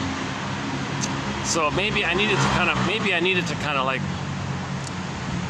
have an embarrassing video to really make it clear to me. Okay, this is nonsense. I can easily plan myself better in the day to make sure I don't do a sweat-drenched video. That's ridiculous. How many people do you see on YouTube talking, drenching in sweat? That's ridiculous, right? I keep telling myself, forget about that. Just get the quotes out. That's the main thing. That's the important thing. That's what's going to last. That's the enduring thing. This is timeless material. This is important material. We got quotes from a lot of great shrinks, books, from rare books, from printed books which haven't been digitized. These are rare quotes. A lot of these quotes you won't find. They're very hard to find. Little gems of quotes. Jesus Christ. I've done a lot of skimming and scamming to find these quotes, and now they're here in one source point. Nothing like it out there at all. You know, Hart's notes, they're kind of vague, and plus it's all about material before 1970. And plus I'm trying to pluck out the best of his notes to include into our collection. So you'll get the best of Hart's notes as well. James Grotstein, excellent author. He gave us a very important quote regarding our thread on humor. So one of our threads is on the psychoanalysis of humor. So we have one of the booklets in our collection is on humor, and he gave us a really good quote. What happened to the light? Here, right? Is that the best? Oh, there we go. Okay. Yeah. So we have a very good thread, a very good booklet, a very good chapter called "The Psychoanalysis of Humor," and James Grotstein gives us some good theories about it. So, yeah.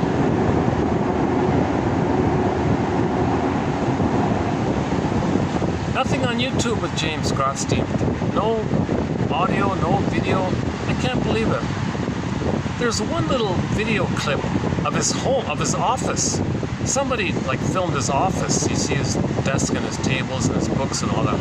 But no interview of him, no audio of him.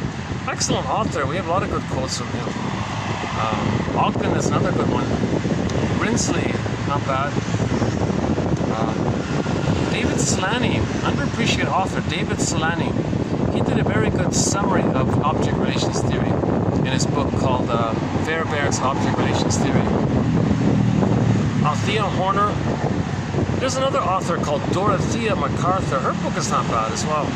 She writes it sort of in a self-help tone, right?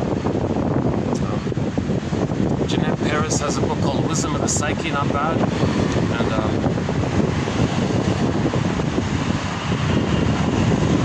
And included some books, some quotes from books that were written 100 years ago, like Wilfrid Lay, 1917.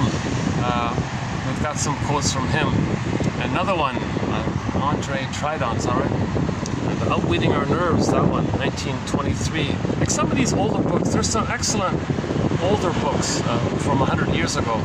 I've skimmed through them and tried to pluck out some of the best quotes from those older books.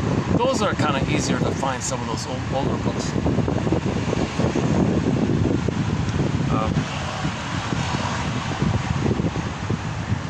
So stay tuned. We'll be adding some more excellent quotes to this exciting collection. Once again, please try to judge your mission. Your mission, should you choose to accept it, is to judge these quotes directly yourself between you and the quotes. Your mission. Until then, see you next time.